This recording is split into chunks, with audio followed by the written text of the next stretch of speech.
Ladies and gentlemen, hello and welcome to Call of Duty Challengers Elite. And there will be no draws today, so don't worry about it if you're a little bit disappointed, but some things that may have happened in the real world. None of that will here. We have to find a champion by the end of the next 2 games. And speaking of the next 2 games, it's going to be a good day. It is. It can only get better from here, to be fair. I don't have to think about Gareth Southgate's tactics for the next few hours, at least, Pricey, so we're in a safe space here. I'm very excited to get into what is the final day of the Challenger season here in Europe for the 3rd time and the final time this season. I mean, there's so many storylines we can talk through. I'm sure we have a little bit of time before the games kick off. Yeah, there certainly is. Of course, one of the biggest storylines from yesterday has to be the team in the grand final. The Falcons have made it a step further. They have already cemented their place top 2 in our bracket, and they've done it by beating everybody else who remains. They've already taken down Clutch Rain X War. They beat Exceptional, who ended up going out top 4 yesterday, and they beat Omit EU 3-2. That has landed them in a wonderful position, Ton.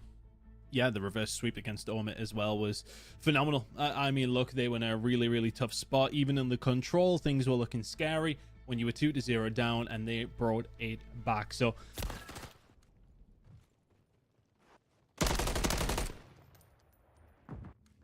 the growth from each and every season has been fantastic. So let's see if they can keep this up. That's what they need to be able to do.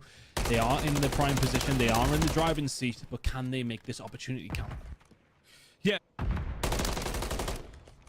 Everybody to get to this point, but there have been examples where teams have done the exact same thing and fallen at the final hurdle. The Falcons, while looking better, just need to be every bit as good today, depending on who they face. And neither of these games is going to be easy. Of course, our first game on the schedule today is Omit EU versus Clutch Rain X War.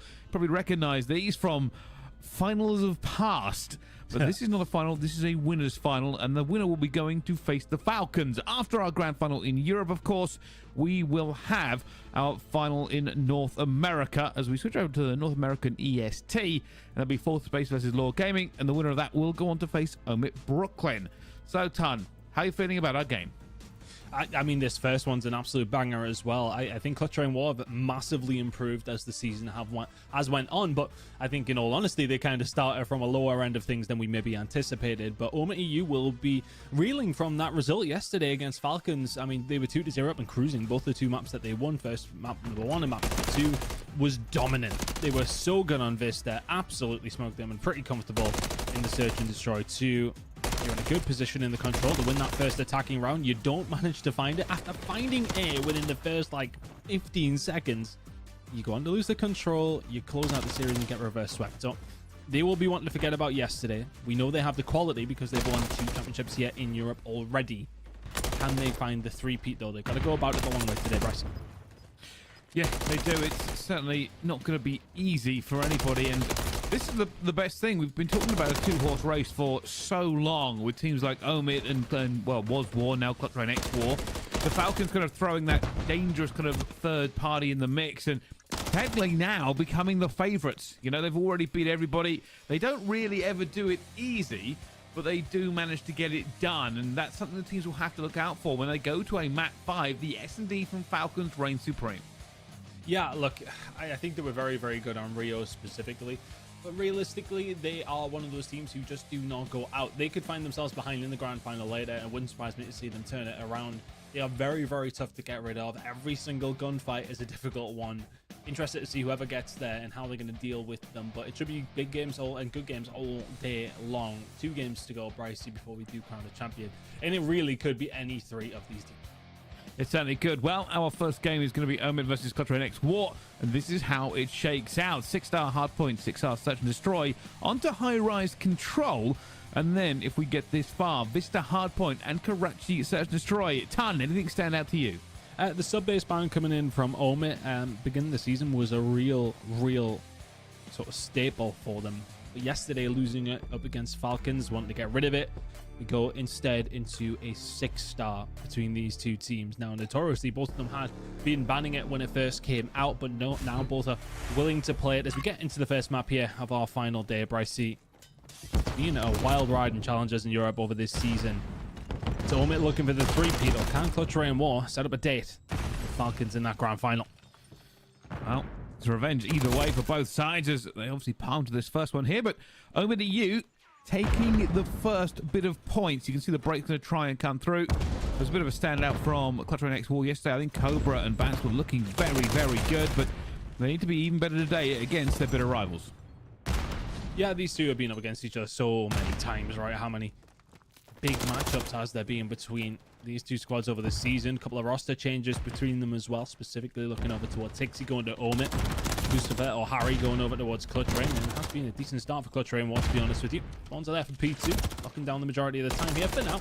Over towards P1, Harry will just about solidify that. I love this mid-map kind of push that's coming on through, keeping them all at bay. Plenty of time to set up for P2. You lose a couple of gunfights, but it's a good start from Clutch Rain War either way. Just trying to lock it in enough, and they know they've got to fight towards the back. Wee Man still alive, will get away from that grenade as well, but down falls Harry, and this is what we see frequently on this P2. Players towards the back, and it's just everybody into the grinder. Wee Man just managing to get one before his teammate comes in for the trade, but it's a huge kill by Mythics, who really has been the front man for OMIDU. See the push coming through from the mid-map as well. Vortex is going to try and get the cusp. We'll find one, we'll find two, and now can get off the races and start thinking about P3. That will now take some pressure away from P2 as well. So he soaks up a couple of bullets. They know he's here. They have to answer that question. If you're Omit, you want to hold on to this final 15 seconds. One more player is pushed into the point. There's a big fight for scrap time going down, which Hixie will win. But now it's all about this war of attrition towards the back. Vortex staying alive, keeping all of these spawns, waiting for his teammates to come through. Can find one. But wait maybe a couple more seconds for Mythics to find himself in this spot. Grenade should find Cobra dead to right some way or another. How on earth has Cobra found that gunfight? Holds it down, doesn't find the second. Still a big fight towards the back, but all of a sudden Clutch Rain War just about holding on. Well, they fought for it. Can they hold it is the real question, and just going back and forth now with the trades. Cobra says that's an easy one, I'll take it, and a little bit more solidified. You can see the spawns coming in. OMIDU still spawning out, but keeping it dangerous. A couple of kills going the wrong way here for Clutch Rain X War, and Wee Man will break them open. There you go. And that's just been that constant pressure. They've always seemingly had somebody on the flank. Now, Bant's going to try and work something here from the front as well. He's going to take a couple of shots, but they will just about clear house. But for Clutch Rain War, you were the first ones here. You would expect maybe a little bit more of an indent than you've been able to make. Hixie finds a second, and that should be the final 10 seconds going over towards Omit. They'll be in a position heading over towards the next hill as well. Can start to pin them in. Vortex can start to work. 10 and 6 from him. It's a good start. Rotation is in. Over towards the next hill. Can lock down some decent time here. This is now a hard break, but this game so far has been kind of what we've been expecting. Both these teams very well versed in not just playing each other, but playing these maps in general. And it's almost like a little bit of a chess match going on with who gets round in the right areas. Vortex looking for the flank he knows is coming. Bant's waiting for the right timing. And it will be Vortex who comes out on top. You can see already that Lucifer actually holding back there. Harry doesn't want to give away that there was anybody pushing over the forward towards that side. So now the push is going to come in from the other side. Wee Man's able to deal with two. Just trying to stay alive whilst the reinforcements come through. Nice hold from Omid so far. 22 seconds to play with. They've picked up the majority of the time so far. Looks like they're heading into a second rotation with an Omid lead, but not a very big one. Just beautiful hold in the end, and Vortex knows that Cobra's going to be up here, going to try and take him on. Isn't going to win that gunfight. Gives away about 7 seconds of the scrap time, but both teams fighting bitterly for this P1 rotation. Wee Man should be able to clean it up, but it will be Harry with the cover. They are not letting them break through. He gets another kill as well. That's a 4 streak for him now. And it really is back and forth between these two teams. At the moment, Clutch Rain X War are on the point, and they can narrow this gap. You would have thought Wee Man had the read on that. Doesn't find it. All of a sudden, Harry's on a 5 spree. They're holding down P1. They had a good start to the first rotation. Didn't quite close it out in the same way. Going up against ex-teammates here is Harry. Looking for number 6. He's not going to find it. The stun lands in time. Shots in from Denzer are solid. He will find them into Vortex as well. Should get cleaned up here. Not quite. Denzer just holding it down entirely on his own. Eventually gets cut down, but does plenty of damage. Allowing Bance to maybe have a look at it. Not quite going to happen. Wee Man holds it down. Good job there for a moment. They managed to find a way through. 10 valuable seconds on offer here over towards P1, but the P2 rotation is in for the side of Clutch Rain. Well, they're going to try and hold it, but they are losing the trades. Hixie waiting for his teammates, waiting for his health. but Vortex will strike first and get straight into it as well. But Cobra's cut down their teammates, and somehow this is still a fight at close range. Dender eventually coming away with it. This will give Clutch Rain X War the first chance to hold. Yeah, very good opportunity here for 45 seconds. Everybody coming from one direction. Just got to get your gunnies up, but Hixie has done really well. Has had Vortex for the first gunfight. Now Cobra, can he come through from the mid-map and just clean up shop? Found 3 before eventually falling. Will be wee man to get in, but because of Cobra's good work, Bance has an easy cleanup. And now they can start to force their way forward. Bance will find 2, can't find anything else. Really good job here from Clutch Rain. Well, they've held this down. Cobra finding 3 like that will, of course, help. Now, for Omit, last time around, they were the ones that were punching through, trying to get control of P3, trying to disrupt that setup. This time, they've got time to set up themselves. Can they hold it down? Can they be a little bit more successful than Clutch Rain were on the previous rotation? Well, we're trying to find out, but nobody has made any inroads yet, and that will mean that Omid EU have a very solid hold to begin with. The spawn's in the right place. They've pushed out in the middle here, but Cobra finds Vortex before he can be too sneaky on that cut. The rest of the pressure now spreading across the map. Clutch Rain X War are going through every single alleyway they can possibly find. It's a big break. It's a fantastic break as well. They just picked them apart from the outside, and all of a sudden for Omit, what was looking like a really good opportunity to rubber stamp your lead, put yourself in a fantastic position. All of a sudden, you need to break back down. One of these two teams holding over towards P3 that great. Maybe they're just figuring it out, and again, it's the same story. It just seem to be finding a break through the front just far too easily. Ghost Spawn's going to be here for Clutch Rain War, but 20 seconds up on offer. I'm Clutch Rain, I'm rotating over towards P4, and that's exactly what they're going to do. And with this final 10 seconds, the game becomes as close as makes no difference again. Nobody able to get more than just a little ray of sunshine between these two teams. 8 seconds, but it will be Clutch Rain X War to try and extend that lead first. Omen EU splitting the map. They're going to come through the alley and mid. It is a trade. There's the first blood. Denza finds 1. It's a huge 2-piece. It shuts down the push. And now Omen EU will have to try it again. It's just such an easy read for Denza, though. Sees 1 coming, knows the second is going to be there for the trade. As easy as you like. Man's able to lock this down. Really, really good time. There has been 30 seconds gone on this hill. Every single second has went over towards Clutch Rain Wall, but Mythics has found a way through the front door. All of a sudden, he does have Mythics. Wee Man, sorry, I should say, for a little bit of cover. They're already dealt with. Far too easy. Denza on a 4 spree.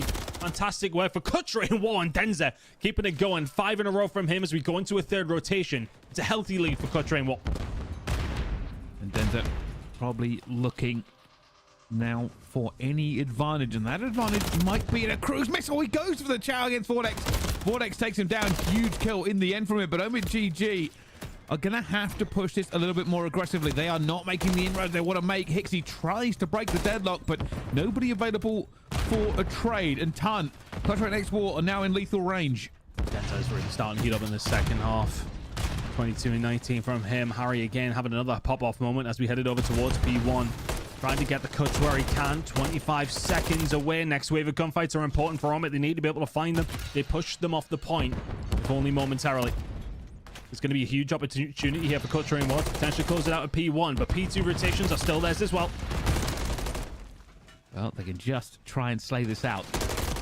Pressure still going on to P1. They are not ready to give it up yet. They know this causes all kinds of issues for Omit. It means they cannot commit to P2. They have to go back into P1, and as more bodies drop, I think they have the tick Ton. It won't really matter if they do or not. They're already at P2 as well. Just need to get a touch. You just need to get a touch if you're Omit. You know when, yeah, tick or not, you've got the rotation over towards P2, and that will be a convincing win for Clutch Rain War on map number 1. Fantastic job from them, and since the 2nd rotation, they had complete control. Nobody able to hold over towards P3. Clutch Rain War make it count when they could, though. Omit EU not at the races to kick things off, looking for the 3-peat here in Europe. The bad start to your day. Well, well, well. It was close until it wasn't. Both teams really going back and forth, but at one point, Clutch Rain X War just said, okay, it's enough. And they just put them down. Really weren't able to get anything on P4, nothing on P1. And it became an 8-point game to a 100-point game very quickly.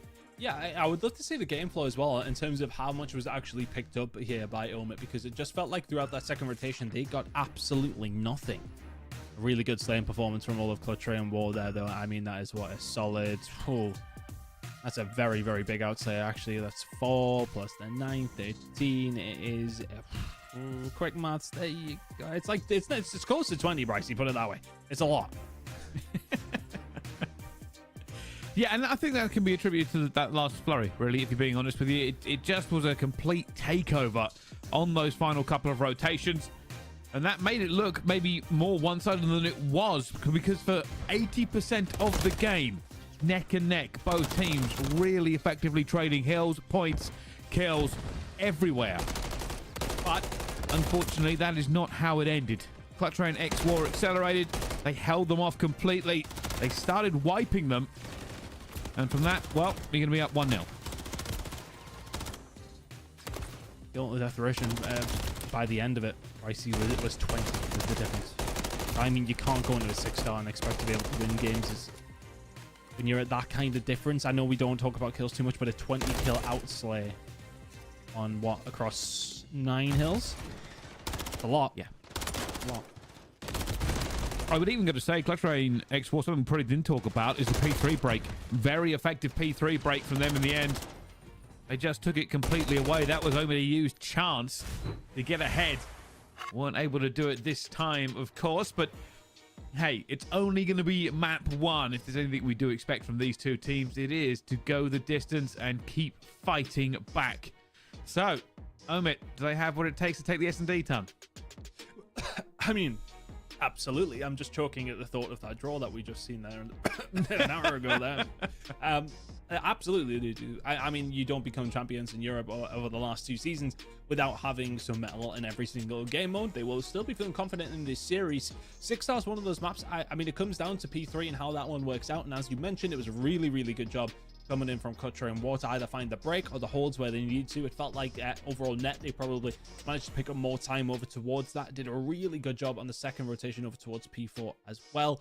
Felt like they were always in control of P2 rotations, but irrelevant of that, heading into Search and Destroy, it is a very different story on 6-star. It's very much about that aggression again. Can they hold it down? It's about the team pushes that are going to come on through.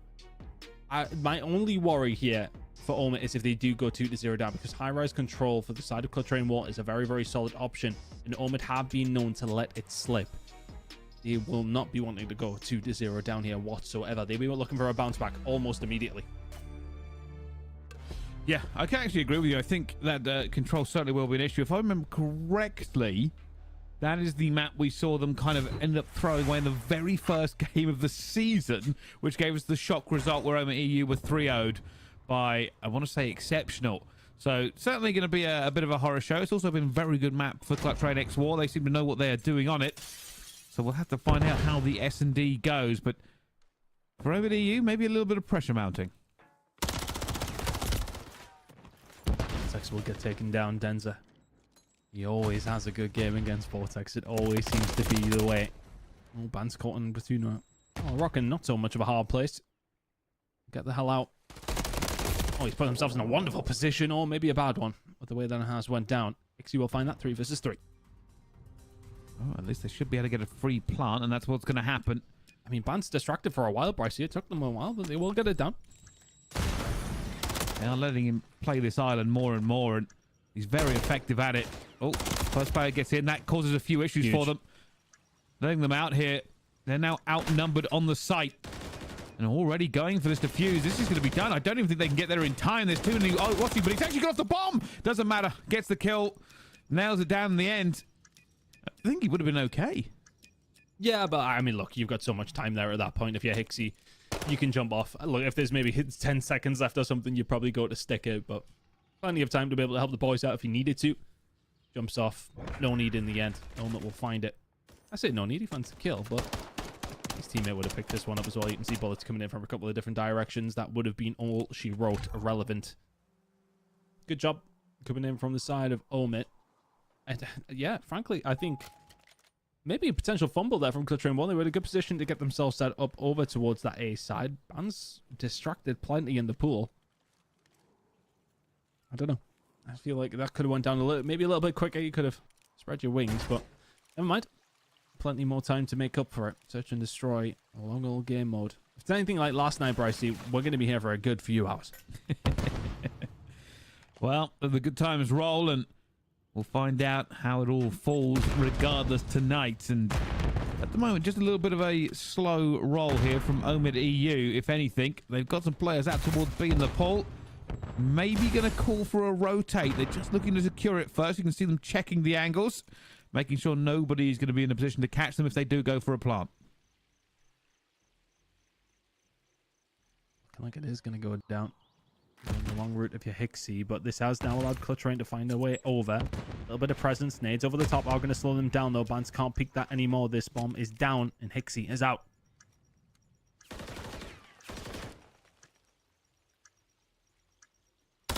Keep an eye on Cobra. Keep an eye on Cobra. Big flank coming in, but first blood over towards Hixie. Looking in the right place. Wee Man is checking this flank over and over again, but it's not that fast. Wee Man is going to get caught. Down they go. Harry finds one as well. They have numbers now. They're looking for it. Vortex staying alive. Looking for the next player. Just dives straight at Cobra. And they're out. Vortex will check this. And Harry's waiting for him, but is not going to get him down. The bullets are not good enough. And now Vortex will have clutched this completely. Big 1v3 coming in from State.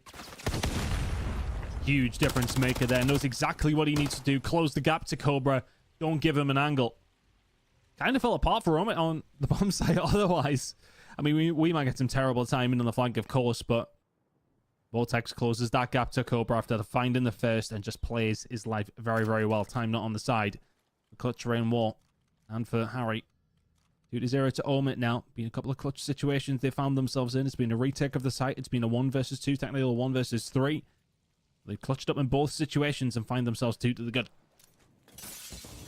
Well, now let's find out who can get this one over the line, because for Omid EU, if they continue on like this, could be a very fast search and destroy. It does mean Clutch Rain X-War will have to adjust a little bit. The last two haven't gone well. Could have gone the other way, of course, but we don't really count that. It's all about the points on the scoreboard. Down for Denza. 2 plants to his name already. The push in from the win map. Oh, Harry was watching it. Players are going to slip on by. Oh, and they're going to slip on by and straight into death. All of a sudden, Mythix is left all on his own. Will fall immediately. Never going to be able to find anything there. Clutch Rain will find their first round. It's all about those opening gunfights. They go the opposite direction. You got a very different round, but good job from Clutch Rain. They lock it down. Nothing to really worry about during that round. Good job from Bans to close out the final one. They get themselves on the board. Wow. Let's have a little look if they can continue on that one. It was pretty simple in the end. A fast take on a beat, and then they just held the angles. And Omid EU try to swing, but if you don't win a gunfight, you don't win anything.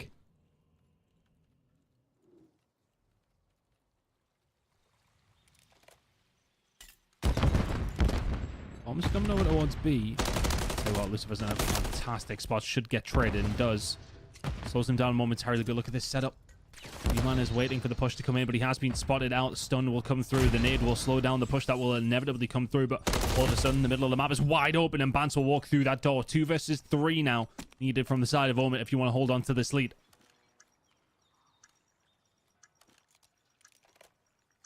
They're playing the angles. They want to find a pick. Try and work out where the pressure's coming from. Denza's diving for it. Huge. Wingman cutting him down, but there will be a trade. Hixie's gone all the way to the flank to check this. Will slightly be worried about the timing on the bomb. Found Cobra. Perfect timing. They just didn't expect him that deep, and down he falls, and it will be Omid EU.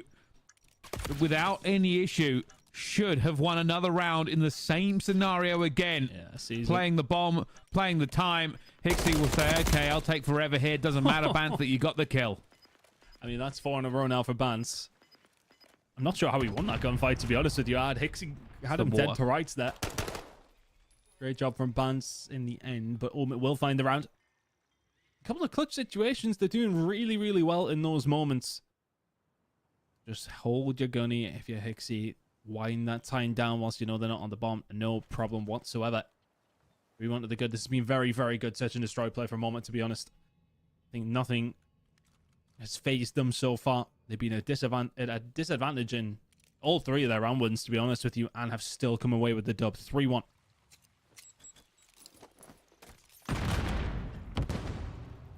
Good position. They've gone for a heavy B defense. The Clutch Rain X War, they've not really showed anything yet. They're expecting maybe a little bit of pressure. And Hixie has crawled forward enough, but not enough to be in a danger zone. And now for Clutch Rain X War, it'll be a slow push underway. They've got to check a lot of corners here, but they're going for it regardless. Keep an eye on the Allen player. That will be banned. Obviously, we're highlighting them there to kick off the round. And so we'll get this one down once again and get the hell out of Dodge. Near the trophy systems on overtime. That's a lot of utility being used here by Oma, and now here comes the answer back down. Denzel will put that one down just to slow things down, but the stun over the top might just kick Oma into gear here. Here they come. Oh, that's a huge retake already. Vortex is going straight to the defuse. Vance is going to be here. I don't think he saw the legs. Vortex turned away, and he's just going to defuse it in his face. Oh my goodness. If he had found the ankle first, he might have been able to do it. He did win the gunfight, but Omit 4-1. Vortex's legs were sticking out for only a moment. Weeman holds down the other side, and then all of a sudden, you know exactly where Bance is. The bomb plant, not necessarily ideal for him. Diffuse comes through. Again, it's kind of clutch situations from Oma every single time. They're not necessarily making it easy for themselves, but they're making it look easy, if you know what I mean. It's kind of a strange old game. Coach Wolf have been in the position to win a couple of these rounds. What will help is a cruise missile, which is what Bance has won off now. 4-1 Omit, though. That's the important scoreline. That's the important numbers. Are they going to try and play around this cruise missile if they can potentially get it? You find this round, you get a cruise missile, and you might as well be tied up. The stretch, but... Well, here they go looking. Wee man almost wants to take the chow, but not quite. And they're waiting for the pressure. You can see a few of them in EU are going for it. Lucifer finds one. Vortex is in a bit of a tricky situation, but Hixie is trying to bring it back to 3-3. Hasn't worked out. Harry's killed Bance. And this is a huge gunfight, but it will not be for Omit this time. Clutch Rain get one back on the board. Kills Bance, and I don't think he found the sixth, did he? Oh, yeah, that's actually even worse than I thought it was. Yeah, that's tough. See how it happened. And lined up over towards the site. Oh, this was the previous round. This was the retake that came through. Yeah, Vortex, you can see him spin himself around. 4-2 now. Yeah, Bance taken down without the cruise missile being able to be accrued. And all of a sudden, all that hard work wiped out by your own teammate. That's a shame, huh?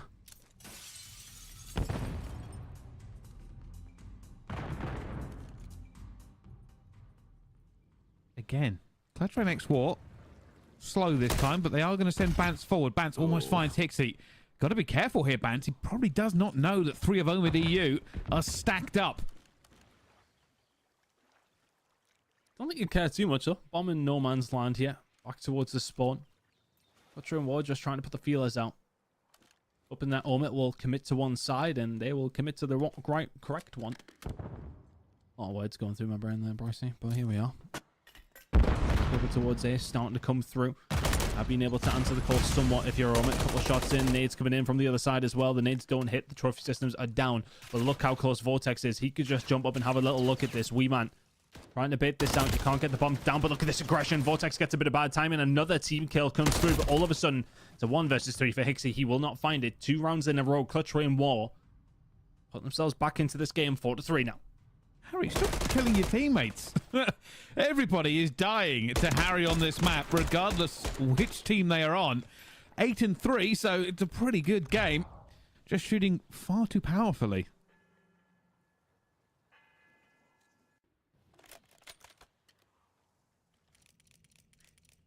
What's the play for Omit now? You lose a couple of rounds. Harry on a 4 spree, having a good game here at 8-3. Been a couple of clutch rounds for Omit. Did they feel that? Did they feel like they were getting away with a couple of moments here and there? Is the confidence actually really not there? It's going to be seeping from them if they lose this round as well. So now here from Harry, that is not going to slow anything down. So B-push is completely free. You ain't expecting the 4-man flank, though. Really are not this fast. With the bomb coming down, they will be watching it a bit. Vortex might find one. They're waiting. Denzer finds one as well. Vortex swings for it, but he will be traded out again. Fortunately, it's got down to a 2 versus 2. 2 versus 1. And that happened very, very quickly. Hixie Did it before. He played time. They have got to find him, and find him they have, but he's got the first, not the second. And just enough teamwork there from Clutcher and X-War to get the trades in their favor. Yeah, unfortunate for Vortex there. He goes around for the child, expecting there only to be one. Call out would have came through a little bit late because he could have held that corner. He might have found a couple. Clutcher and War, that's back-to-back rounds coming through in their favor. I said, I feel like Oma do need to find a win here in map number 2. You got control on Highrise coming up as map number 3. Not necessarily a massively favored one. And Clutch Rain have turned this one around and turned it on its head quite quickly. It was 4-1 only minutes ago. Clutch Rain X-War have been pretty successful now with this split the map and play passive. There is some pressure over towards A. Cobra going to get out of there. With that call, I think Clutch Rain have committed. They're going towards B. Mythics will see the play across. And that means Omid EU will have an opportunity to counter themselves. They are splitting the map. 2 already on the flank. 1 towards mid-stairs. And 1 waiting just to strike. Big flank that came through in the previous round from Clutch Rain War. What broke open the defense when this bomb did go down. This is a little bit more slow and steady though for a moment, and there's a little bit more presence over towards this side. Vortex will find one though. Lucifer couldn't find anything. First blood into Omid, but they need to move very, very quickly. 2 kills go back, 2v2. Now the teams are on the opposite side of the map where they started. Vortex has been found. Denver backing off. Doesn't want it, but Bant will win a huge kill on a Vortex in the mid. A 2 versus 1. A 1 versus 1. Hixie in clutching position again. And with that shot, he knows he's lost the round. He hasn't managed to make it. Denzer will take him down. And Clutch Rain X-War on map point. 4 rounds in a row now. Putting themselves in that prime position. Roman's flank was solid, but just not quick enough. You're leaving yourself no time if trades don't go down in your favor. Now you find yourself 1 round away from being 2-0 down here. This has been their territory all year long. Search and Destroy has been fantastic for them. Challenges in Europe has been fantastic for them. Very much in danger of going 2-0 down. And this has gone so horribly for Omid after what seemed so successful. Haven't committed here. Cobra and Weeman going to go at it again.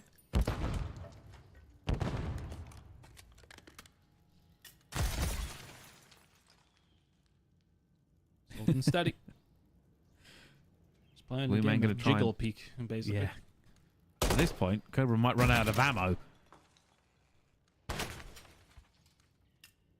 A lot of presence over towards this B side now. If we stop seeing people over here, they're starting to commit a little bit more over towards B. You can see that Harry's had a little bit of a look. The bomb carrier's dipped out, but you can notice on your minimap, Weeman's still lingering around, just jumping around, saying, hey, look, yeah, we're definitely over towards A, definitely over towards A, definitely not planning to B. That's trying to look. Nobody planning in the obvious position, the planning safe. Bomb will go down, but Bant will catch Hixie straight off of it. Advantage down the Clutch Rain X-War. Weeman gets Cobra back, though. Wait for it. Vortex gets another one and a second. And while he's taking the bullets, it will be enough. We are going to a round 11. Really smart player. You can see Weeman is just jumping over the window, left to right, through security. And Clutch Rain War have taken that for gospel. I was like, well, they must be pushing over towards A. You get the bomb down at B. Vortex finds 2. Weeman finds a flank kill. That's the round. And to round number 11 we go. Omid, we're 4-1 up. It's now 5-5. Anybody's game.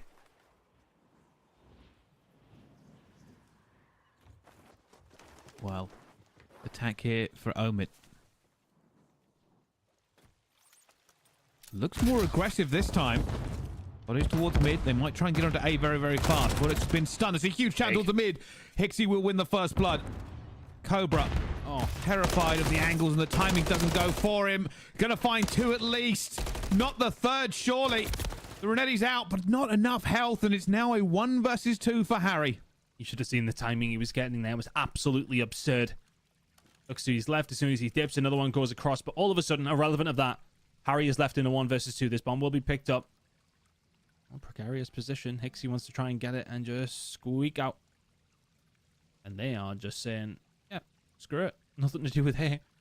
Let's get ourselves over towards B. Now, looking at the players that are still alive, there will be an AR in the hands of Wee Man Hixie, of course, with the rival 9. Starting to find your way over here. They may well be on a collision course into the middle of the map here. I don't know if they saw him. It looks like Hicksie's going for a chow, but Hicksie's the first one in. And that's a 1v1. Wee Man's going to win it as well. Just a little bit more of a wobble there.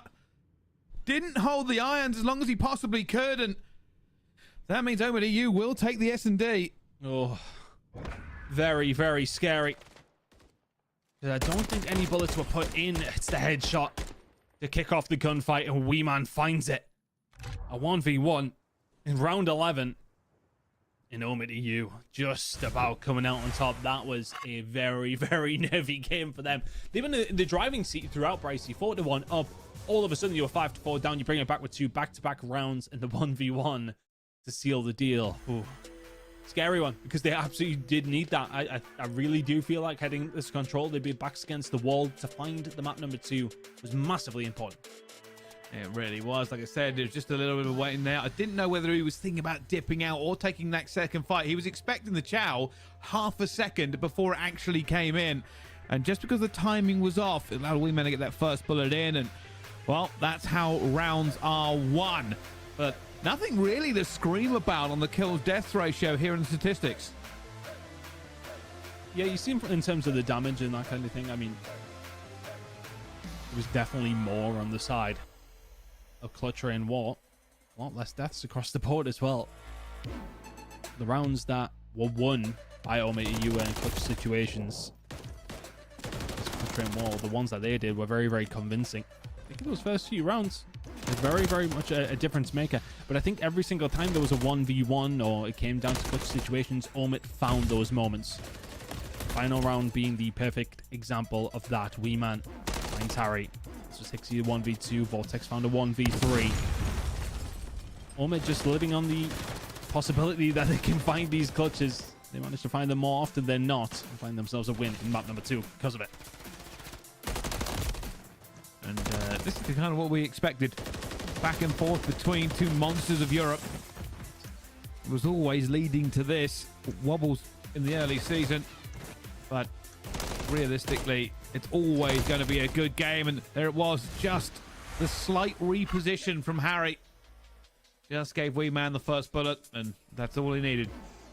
And that's what it came down to. 1 versus 1 between 2 of the best ARs in Europe. Fantastic job coming through, though, from Wee Man. He will find the kill and the map now for his team. Heading into control on Highrise, though. Again, I would love to be proved wrong by Omi, but I just feel, and I could be, like, talking out my ass here, Bryce. But, like, every single time I see them on this map, I'm never that convinced by them. But Train Wall, though, the same can kind of be said of them. I've seen them find some good wins, but also some very, very squeaky ones. So let's see. It's anybody's game when it comes down to the series between these two. We've seen map 5s. We've seen big games between them across all 3 seasons. Highrise Control will be no different. Vista Hardpoint we will be seeing, which for Omid, the game was very, very good against Falcons yesterday. It's a good map for Cut Train War as well, though. Actually, Search and Destroy. I think we go map 5. We could just send it there if you just want. Yeah, wouldn't surprise me either. Really wouldn't surprise me either, if I'm honest. I think it's become almost cliche now to expect these teams to go the distance, but the truth is we're at the end of the season. They all know an awful lot about the other team as well as these maps. Mistakes become less frequent.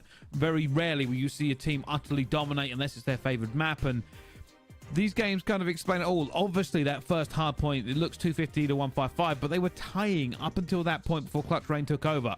You've just seen in the S&D, Omid took the lead, Clutch Rain fired back, but unfortunately, Omid ended up taking it anyway after 4 rounds on the bounce by getting to themselves. Going into Highrise Control, we did feel a little bit more confident for Clutch Rain on this one, but hey, it's made it in the map pool, and these 2 teams, I'm sure, have left everything ready to go. You can see the only ban coming through on Control was indeed Karachi, and that's coming out from Omid. Looking over towards the Search, it was Rio gone for a moment. So, I mean, you've seen 2 maps that they lost yesterday against Falcons gone out of this series. Rio and Subbase. Rio, of course, on Search and Destroy. Subbase on Hardpoint. Yeah, nothing to really tap into otherwise apart from that. The Highrise Control was going to go through if your automatic ban of Karachi comes in. Don't mind invasion, though, if you're Omit. Had a couple of good opportunities against Falcons yesterday. I'd imagine we'll see that in the grand final if Omit can get themselves there. Just a high-rise control very, very shortly is what's coming next. It's the hard point to follow, inevitably. I'm still really unsure who comes on to win this game. I think Clutch War are in the better position now, of course, coming into this high-rise. But still, anyone's Bricey looking for that grand final spot. It's a good chunk of change difference as well. I want to say it's a good $4,000 or $5,000.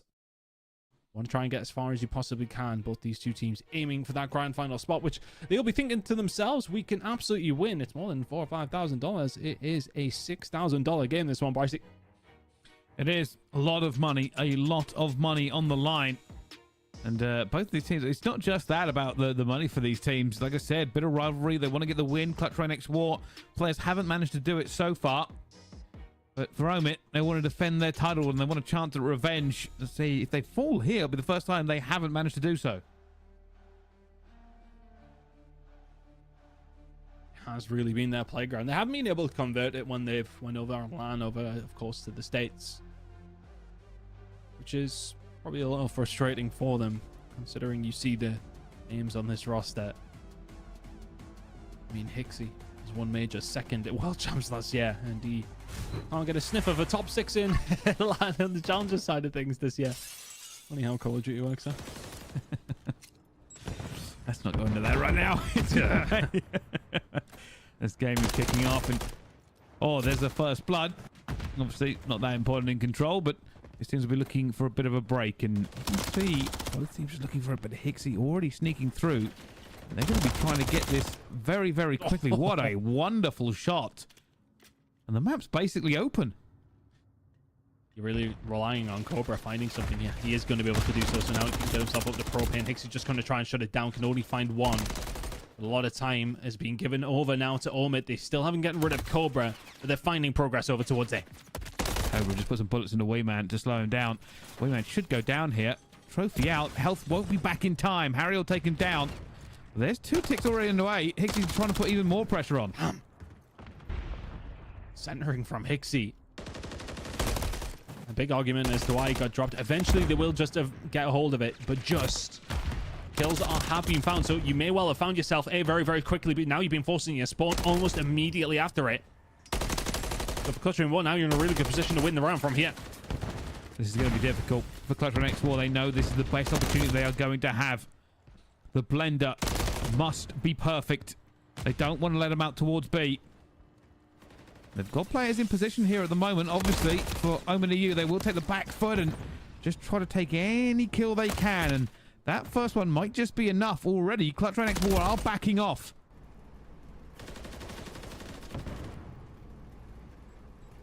Just get out, though.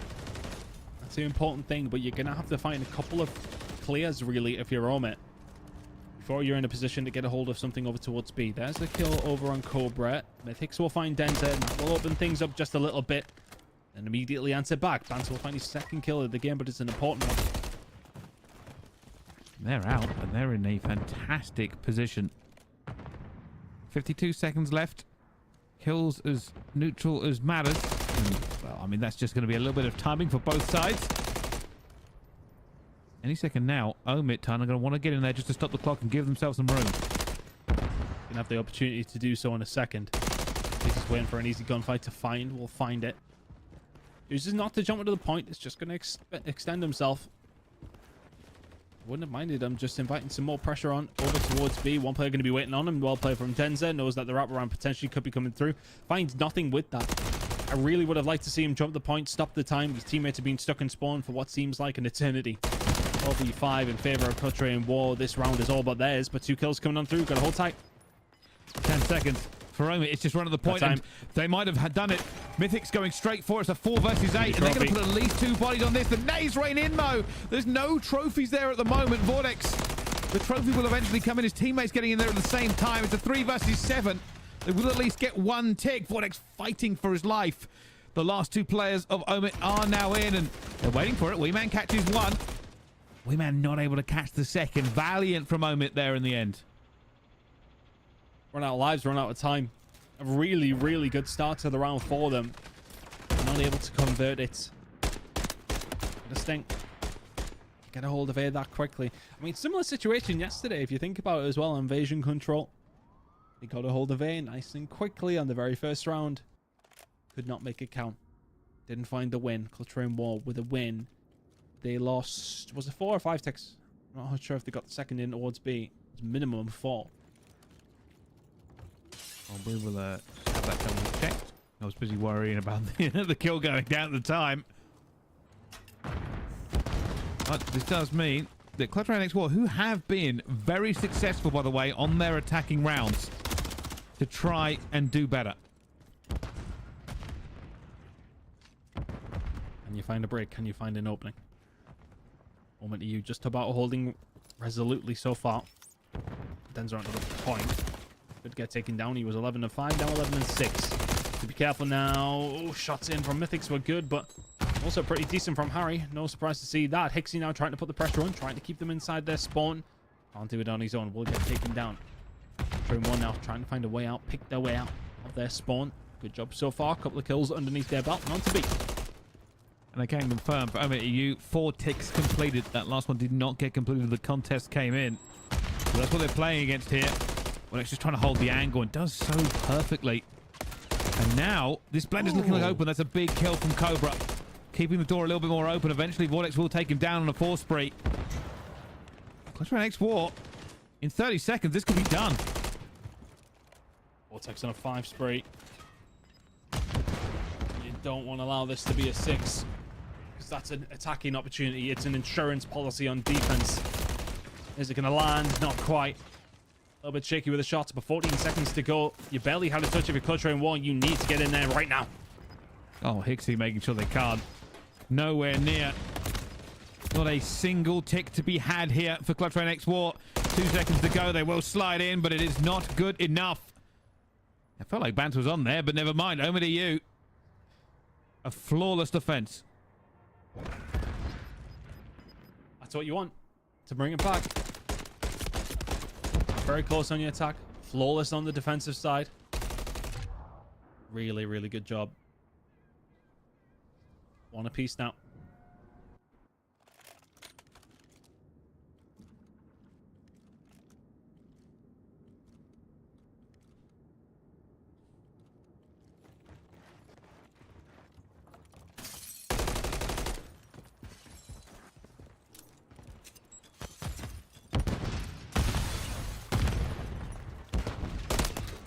Off to something towards the beginning. I think Vortex getting a lot of work done over towards this B side almost immediately. Vortex finding a second. It's a carbon copy of what happened previously. Harry will find one, as will Bans. Was an opportunity, but maybe a couple of overcharles coming in for a moment. Well, with this tick in, if they get this next one, I'm certain they are guaranteed defense in the last round. They're going to get it, so Clutch Round X4, they will need to win an attack at some point if they win this defense. Still under threat. We've been just trying to stay alive, but will be a push through from the bottom blue side. I really hope that Hixie was weak. Either that or Cobra is shooting suns out of his MCW, but there's the break, and that should be B unless Denzer can stop it happening. Trying to. Not an easy gunfight for him at any stage of that, but he will be gone. Wait a second. Cobra with a monstrous 3. Says, no, you will not get the rest of this time. Can we get them back into spawn? Harry will find one, but he knows he's in trouble. Wee Man up top and just waits and stays alive. There are reinforcements coming, but they are falling as well. It's here momentarily. Harry doing a good job of just staying alive up top. Pushing out towards B, dealing with it. Snapback coming in from Harry. Can't find the third. Really good job. Just to find the 2, though. Still decent hold here from side of Clutch Round Wall. Keeping them in the spawn. Good job so far. Cobra goes for it. That is a wild challenge, a wild win, but they've lost a few bodies here. Harry had to make that one to stop them stopping the clock. It looks like pressure over towards A. Denzer tries to find one, but he's going to fall as well. This is dangerous. It's very dangerous. Cobra did manage to find a cruise missile on the back of something. I think it was those 3. Found a couple more. Bance is looking for 2. Can't find it. Pressure's going to be here pretty much immediately. Mythics is well aware. Trophy system down. attacking on two fronts. Investment of the cruise missile has to come through. Are you committing to this? Mythics just about going to get away. They try to get something over towards B. They won't. That's secured. 7v7. And they're still stuck in their spawn. This is ticking up ever so slowly. Vortex just trying to eke out as much as he can. There's one, not the second. Held off, but Mythics will find it down to a 4 versus 4 with 1 tick on the board. So much time. It's an age, but Hicksy's under a lot of pressure, and down he falls 3 versus 4. Doesn't expect 2 players to be pushing out the B side. Gets caught with his pants down. Mythics can't find anything. Nade over the top. For the Hail Mary, cannot find it. The pressure here, though, is on Omit. Got time. This changes into more of a round of search and destroy in this kind of scenario. Vortex is waiting for somebody to make a mistake. Denza, will he be the one to do it? Over the top. Will not be expecting them there. Denza's going to see him. That's going to be a gunfight win for him. 2 versus 4. 1 versus 4. And that will be the round. Mythics can pull a rabbit out of the hat yet, but I think he would do exceptionally well to find anything. And there's the round. Clutch Train War's defenses, though, have not been clean. They've just about found them, but it's been good from Omit on the attack. They have threatened. I tell you something, it does feel very much like an Omit map, but we've said that before, and then all of a sudden the other team just wins. But this is the scenario as it stands. Clutch Train X War, they will not have defense regardless of what happens here in round 5 if it gets that far. They do have to win either this attack or the next one. For them, of course, they would rather win this one and not have to worry about it, but we will see if they can. It's always that dangerous position. We were talking about it yesterday. Teams who are on the attacking side first have to go up against 2 defenses. I know it doesn't necessarily rely on it as much when you do come down to Highrise, but being an attacking team first is never usually the way. Bance on a 5 spree, Denza on a 5 spree. Clutch Train in the lead. Oh, just about cut down. If you're Bance, Denza could do is stay in the line, though. If they can find a cruise missile, they can kill it off in 3 here. Oh, it's a lot of damage on the Denza. The nades have hurt. That's gone down, but Harry's found another one, and while these nades are raining around, I wonder if a teammate will come and stick a trophy in there for him. Second tick already done. Life advantage here for Clutch Train X War. They're still doing very, very well. B has been done. There's a lot of time remaining here, Ton. Look how turtled up Moment now. Sitting right back.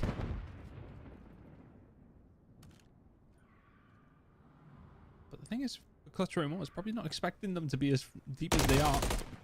Well, now they're dead as well, so Denza will find one in the wee man, and Denza will say, well, yeah, sod it. Oh, yeah, we'll jump onto the point. There's 3 dead. And all of a sudden, because you were playing so deeply, you're now going to try and find a way out your spawn, and very, very quickly, there's 3 on the point. XC, that's a huge one. It's made them turn around again. At least they found the last player is what they're thinking. Denza doesn't want this. He wants the cruise. But already that second tick is in. He is right, but he's now going to be overwhelmed. Players from every single direction. He pre-fires, but at the wrong time. Looking for it. Finds his 6th. Still alive here, Denza. Eventually will be cut down. But that's 2 and a bit ticks. That tick will go away because I think someone from Omit will cleanse it.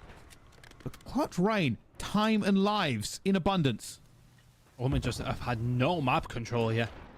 They do have Wingman in position now. Cruise missile, is it going to affect? I'm not too sure. Wingman will get taken down. Just going to keep them away. Mythics will just continue to survive, but gets gunned, and all of a sudden coming in off the respawn. Omit backs against the wall. Aim may well just be gone. Bance jumps off it to find the kills and solidify the round.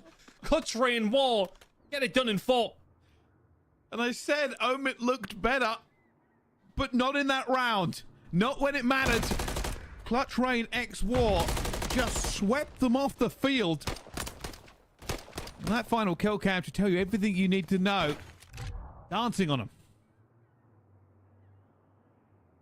What a strange old game that was. In Control is like that all the time. Like, you see teams who have been more convincing throughout. You see Omit on both their attacks go very, very close. Could not get the job done. Clutch Train War on their first one never really looked likely. I mean, they got forced in this one. They barely even got a tick. So to then come out and win your second attack to solidify it, it's always about having those attacking rounds first. It can hurt you because Yeah, okay, you've got opportunities, but you're going to find yourself 2-1 down if everybody keeps running the defenses. You've got to then do the same when the pressure is on. Job done. 2-1 up and heading into Vista. A good map for both these two teams. But Omit backs against the wall again. Can they fight back one more time? And bearing in mind, they came very close to not winning that search and destroy. You are right. It's a strange old game. I think it's a great way to put it. Omit looked better every single time. Their defense, they had a flawless defense as well. But they just weren't allowed to stretch. They weren't allowed to do that this time. No blender was activated. If anything, Clutch Rain X War stuck it on them in their spawn. It's not a game of control. Very contrasting rounds. No real rhythm or pattern to it. Omit will feel aggrieved though. I mean, there was a couple of opportunities for them to find attacking rounds. They didn't do it. And then all of a sudden, from the get-go in round number 4, they would just pin back. Anston spins around, finds it to solidify it. Had a cruise missile himself as well. But Clutch Rain War going to find themselves in the lead, heading into a Vista hardpoint. Scary moment here now for Omit. 2 times champions across the season on this game, and you may well be heading out in the third here if they're not very careful. All right, well, we will find out. Map 4 is almost upon us. Before we get there, we're going to take a quick break to get our players in the lobby and ready. So don't go anywhere. We'll be right back after this.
and gentlemen, hello and welcome back. We are straight into the action. Hardpoint kicking off on Vista. Only the EU versus Clutch Rain X War. At the moment, Clutch Rain X War are up 2-1, and they can dump their bitter rivals out of this tournament title if they have one more good map.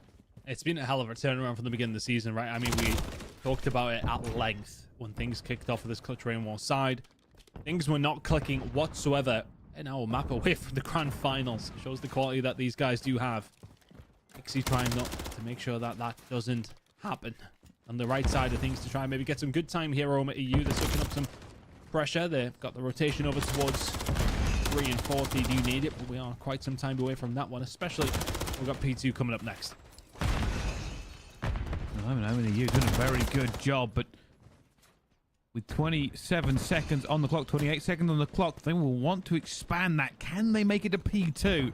Not with the first few trades. It will be Clutch Rain X War that have the advantage. One thing they don't have a lot of now is mid control. Mythics is very, very weak, but no one challenging him.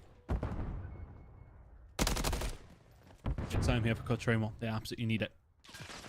Rotation going to be coming in 40 seconds. If you could hold down the rest of this time, you're in a prime spot. If you can get a hold of the spawns, you're in even better. When they go spawn out, coming in through from Omit, an opportunity for Clutch Rain War to do something. Denza has been just such a pain over this entire series. 5 in a row from him, looking to make it 6. He's found quite a few cruise missiles, to be honest with you, Bryce. He's looking for another one here, not going to find it. Already this rotation is what they're going to be thinking about. This has been a perfect haul at P2 for them. And then you get that feeling, Denzel wants to go, oh, but Harry's going to find his own cruise. There is going to be a little bit of an arsenal in the pocket here. Denza really wants it. I was going to say, it does feel like Denza obviously playing for this cruise missile. It's not what I was expecting. I think he wanted to go and had to rein himself in, knowing that playing for this was more important. How often do we see players, though, completely change the way they've been playing successfully to find 5 in a row? And it's like, oh, okay, no, I'm going to play this a lot slower now. I'm just being soaked up. Denza's waiting. Doesn't need to wait anymore, though. If you're Harry, straight in through the front door. Gonna find one, and that may well be the way open. Oh, that one. However, not getting the kills they want. Denza still hasn't found his eventually. Will find his own, looking for Vortex, and finds the second on a 7 streak now. They have managed to break, but it took a while. Only 26 seconds remaining by the time they actually get into the point. It's a clean break, though. They want to try and keep a hold of the spawns if they possibly can. Weeman towards the back will be felled. And all of a sudden, it's a good amount of time for Clutch Rain War. Still that healthy lead, but rotation over towards P3 now, or P4 I should say, incoming.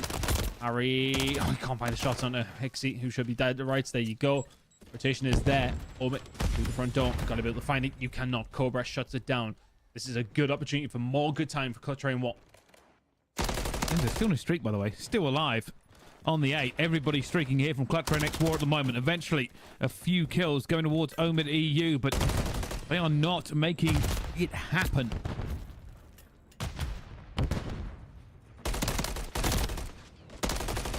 So a little Cobra towards the back door has been dominant. There's 3. 5 in a row now. This could potentially be the 3rd cruise missile that Clutch Rain War will have. Locking down some really decent time alongside of it. We'd expect Cobra to find one here, and does. The laser-like precision once again. 7 in a row from him. Clutch Rain War are running riot. That's 3 cruises now earned, and they will use them. Feeling positive, feeling good. And look at this. They're ready. That's a 2-hit as well. Gives them an opportunity to get across. They aren't in the best position to capitalize on it, though, but they have got the spawn. There you go. Lay them out over towards that side. You get a hold of the spawn. You don't have that pressure, though, that you would possibly want. You've got another cruise missile, so what does it matter? Let's get it in. Let's keep this rolling. Nothing from it, other than maybe just a little bit of breather and a little bit of information. Denza going for the chow on the Vortex. Will get it, but will fall to Weeman. And all the weapons that they have brought to bear here, Clutch Rain X War, have still not felt comfortable getting on this point. I mean, they've really sent the arsenal. The kitchen sink, the fridge, the lot of it. Haven't been able to find a break. All that Oma EU will eventually fall and will eventually drop this hill. There has been 3 cruise missiles on the other side thing. They've been outslayed heavily. They're still within touching distance here, Bryce. Yes, okay. It is starting to extend over towards 50-60 points.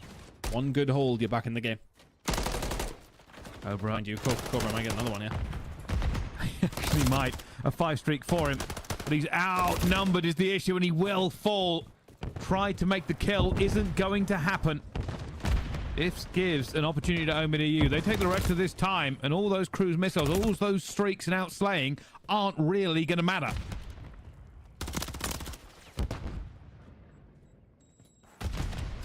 Vortex trying to stay alive on the outside of the map. 30 seconds to go. Primrose found some really, really good time with P2. Denza will unfortunately trade his teammates. And then find another great shots coming through on Hicks. He can only see the tippity top of his head. Denza's having a game, by the way. 18-9. Don't know if he's going to beat Cleanex's record from last week, but my goodness, a hell of a start in that first rotation. We're going to be heading over towards P2 in 10 seconds time. Clutching was still a comfortable 50 to 60 point lead. Bouncing around, Hixie will take that scrap time and back off, and they're sitting really good here. Omen EU just got to hold this initial push. If they do this, they should be able to get a good amount of time onto this point already. Kills going down back and forth. The Dens are finding Vortex, and Bat's finding two. That is not what they wanted. Only Wee Man left alive to try and make a difference. Train in a really good spot to get some good time, and then there's 3 dead. Enza has been relentless. 21-10 from him, about to be 22. Hixie was already weak. God forbid he wasn't. God forbid he wasn't. Oh, 3 dead all of a sudden, so maybe an opportunity now for Omen to break it down, but the way that Denza has been shooting, these 2 more for another cruise missile. One more. He's going to chow. They took it away from him. 24-10. Denza is everything. I swear this lad retired. I swear he's retired twice. Never again. Absolutely, never again, no. Playing until he's retirement age, actually. There he is, number 6, surely. Oh, eventually does find it. Not going to be able to get the shots onto Wee Man. But Cuttrain won't have the rotation. They got another cruise missile, and they have extended that lead. This has gone from bad to worst here for Omen. They want to make this push work. They kind of need to make it work as well. Cobra backs off. He's 19-10, and usually we'd be extolling the virtues of that, but Clutchrain X War have been slaying for days. They're back on down. A lot of pressure coming in. You have to find these gunfights. The 100-point game now. It's starting to get further and further away. Cobra on a force spree towards the backside. I mean, there's only so much you can do when there's literally 15 cruise missiles coming into the game. There's already been 3. There's another one in the back pocket for Denza. And Cobra working on one of his own as well. Still points coming down, but Vortex will find one towards this backside. Cruise missiles are not. You need points on the board here if you're on it. And you may well have an opportunity to find those points now. Denza streaking again. He's 28-12. He has a cruise missile. They will probably use this to break. He just needs to work out where he wants to be when he calls it in. Or he'll just use the gun. That's 4. That's 5. Call in the cruise. He's going to double up. There's no point. These team have already wiped them. May choose to use it in a second. They can win it here. Over towards P4. Trophy system not going to count for anything. Moses' gun is just as useful right now. But the way that he's shooting doesn't find the shots in the end. He doesn't get his 3rd cruise missile of the game, but he does have his 2nd one to help potentially break here. 20 seconds away from Clutch Rain, the team what? To find themselves in a grand final up against Falcons. And this would have to be a monumental comeback, and I don't think there is one. Denza, on what has been a very one-sided game, has done nothing but just go berserk over and over again here against Omen EU. The cruise missile into the faces. It doesn't do the damage they need. 4 seconds is all they need to dump them out of this tournament. 2 times champions over the air have Omen been. They would have to show every single ounce of that experience right now to bring this one back. It is a 120-point game, and there is 4 dead. But my God, you have a mountain to climb. And at the moment, Omen just holding, just keeping them away. But Harry gets it. Cobra gets one as well. The pressure now mounting. There's a 2nd. It's only going to be Wee Man to hold them off. But Bance will get what should be the final kill of the game. And goodbye to Omen EU. And we've never said that before on the Elite Series. Utter domination in the hard points. Clutch Rain War, absolutely fantastic. Omit EU season, not quite finished yet. They will have opportunities at LAN, of course. But Denza with a 33 and 15 performance to cap it off up against some old teammates as well. Incredible performance coming through from him. And there you have it. We have our grand finalist pricing. We do. Clutch Rain X War will be going up in a revenge match. A team they already lost to 3-2 in the face of the Falcons. They will be rematching in the grand final. But for Omit EU, great. Unfortunately, the hard points were not good enough. We did say map 3-ton, by the way, we thought would be about Clutch Rain X War. They've been very good in their attacking rounds. They got it done. But the story of that last one, Denza, 33-15.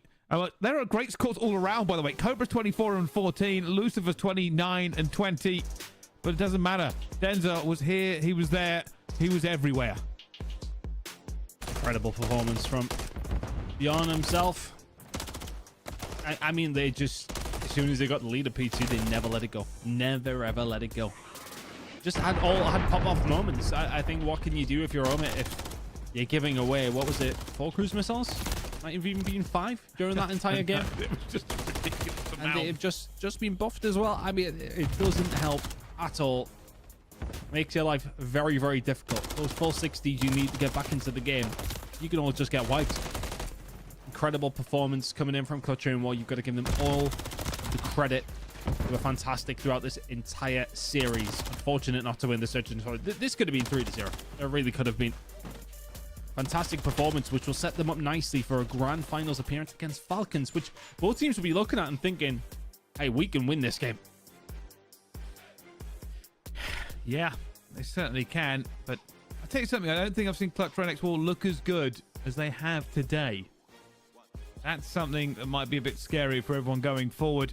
They could have won Search and Destroy as well, Ton. That's the really terrifying thing. I mean, they have certainly turned up when it matters. The last day of Challengers Elite of the year.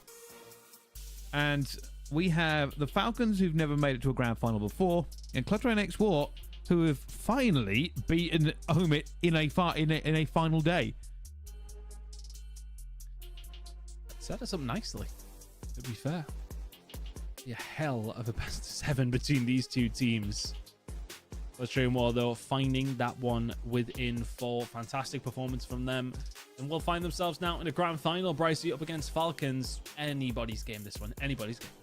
It certainly is. The grand final is just around the corner. Don't go anywhere. We'll be right back after this break with the championship game of Challengers Elite in Europe.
Ladies and gentlemen, hello and welcome back to Call of Duty Challengers Elite. There has been 3 weeks of games, but only one remaining. The championship is upon us, a best of 7 rather than the best of 5 we've seen the entire way through to determine.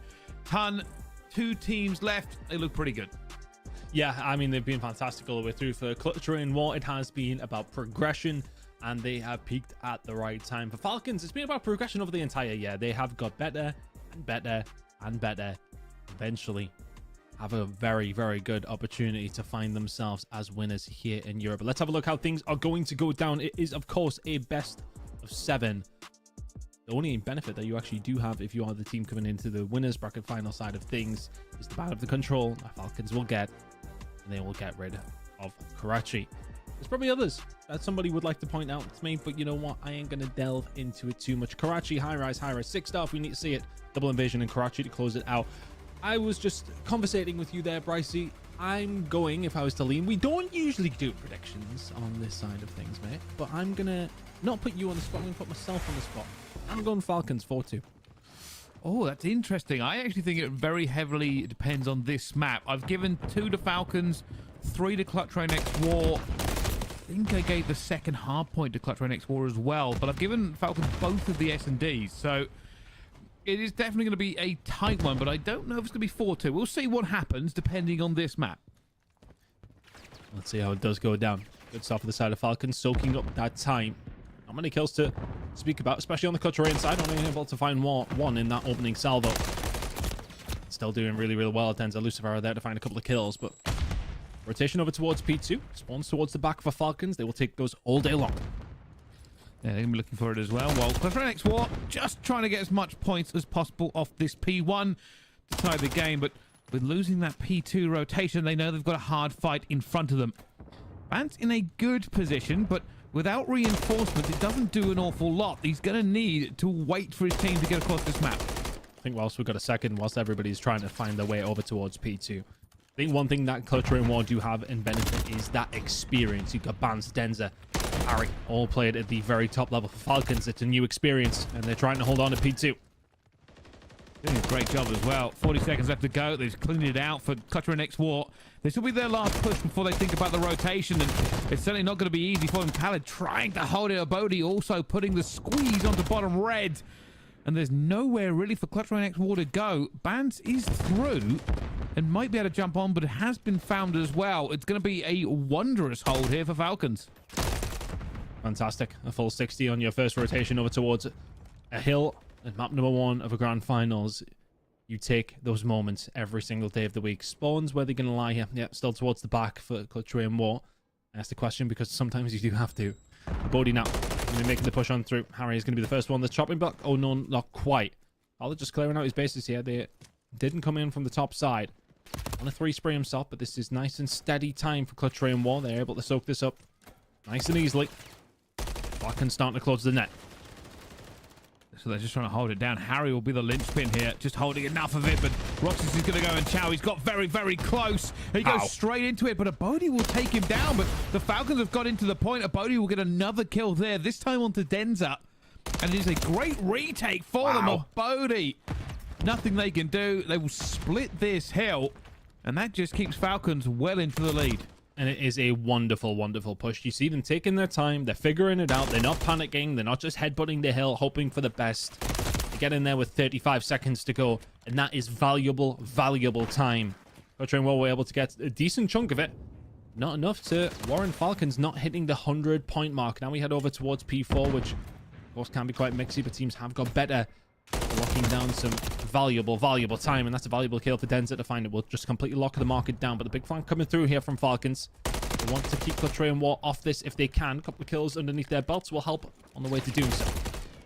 Well, and one thing we can say about the Falcons is they're probably the most successful team on P4 at actually getting points. It's not something you'd expect to see from most teams, but they do it time and time again. At this point, they have actually been pushed away, and it will be up to Clutch Terrain X War to soak this as hard as possible. Well, Falcons finding that 100-point mark. a big factor, and that was Roxas sitting at 7-1, had a really good start. But I mean, they can keep cluttering off it for maybe 10 or 15 seconds, but that's going to be the majority of the time going over there. You can see them still fighting over it. Actually, a Bodhi will find it, so we'll get scrap time. These next couple of fights are huge. Denza will get gunned, and all of a sudden, Falcons have scrap. They have rotation. Eventually, will get gunned off over towards P4, but here over towards Junk. They've got their Primo set up now. The lead is being just about closed down by Clutch Train Wall, but not enough to worry about it. Falcons in a great position here on map number 1. And they've got to get through a team that is just slaying so heavy. That's a big kill from Denza. The squeeze is coming. That's a big, massive kill. Khaled ready to try and deflect this pressure. Finds the first. Nobody else there looking for it as well. The second. But just not enough bodies to hold them at bay. Yeah, coming in from 2 different angles there if you cluster in one. This is about 40 seconds that you have an opportunity to get a hold of. Falcons have slowed down over the last 2 hills. It was a fantastic start from them, but the Train War have been, I want to say, menacing throughout the past couple of hills. They have been able to find breaks quickly. They have been able to keep you off it. This is the first time, though, that they're going to be able to get a decent amount of time underneath their belts. But all said and done, after this hill, if they are able to keep a hold of it, they're not going to be able to, as Roxas will get in for that final 10. It's still a healthy chunk of a lead for Falcons as we head into another rotation. And for the Falcons, this is everything you want on map 1. Just continuously putting down Clutch Rain. Almost a 100-point lead into this second set of rotation. They have P1. Clutch Rain X Ward do not have the spawns for P2 either. They need to hit a different gear. You would have thought as well, and this can sometimes happen if you're a team waiting in the grand finals, you haven't got a game to play beforehand. You can come into it very, very cold, but Falcons deterring that idea entirely. Really now going to get a little bit of junk control. They're happy with the setup. They will hover over towards P2 in just a second. Push going to come through. A Bodhi with the immediate flank, though. Can't find the second, but we'll get them off the point. You can see the pressure coming in here from Falcons. They want this time. They're not too bothered about P2. The rotation's already there for them. 20 seconds of valuable time is on offer. The Clutch Rain X4, this is where this game could basically end. They must be better here, Ton. They must find a way. Again, the Falcons are set up completely. There is no chaos. There is no pulling them at different angles. They have the setup they want. I don't know if Roxas saw that. Seen him. He's seen him. Now he's going to go in to reinforce. Has to win this gunfight and does. Now stays alive. Top red. Will drop Jack down. Help his teammates out. He needs to. It's currently contested. Inside the point. We go in out if you can. Denza finding 2. Now the pressure can start to soak. You've got to worry about Roxas behind you. But right now, Clutch Train Wall are getting some valuable time thanks to Denza. Denza still alone, could do with some reinforcements for a trade. There comes the contest. A fight towards the back here. A Bodhi will get it.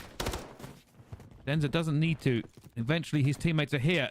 Can they go back to back? That is the real question. Enough done. They broke the P2. That was enough to just keep this game in contest. And while they have bodies over here already, Cobra picks off 1. He knows he's going to be chowed again. Same place.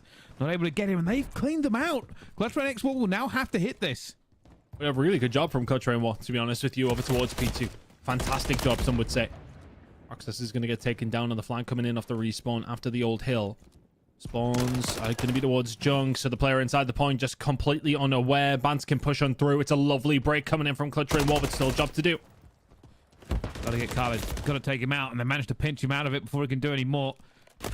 Now the timing, and they hold this, Ton, as we go back towards P4. They could tie the game up. Problem being, Clutch Rain X War aren't in a position to throw a lot of reinforcements at this. Bans had to win that kill. Is not. A Bodhi has broken it, and the Falcons are back in. And this is a big 30 seconds. For all that you thought you were about to catch up, you might actually just find yourself a full 70 seconds plus behind as we go over towards the next hill. It's a hard break from this side with Khaled in this position.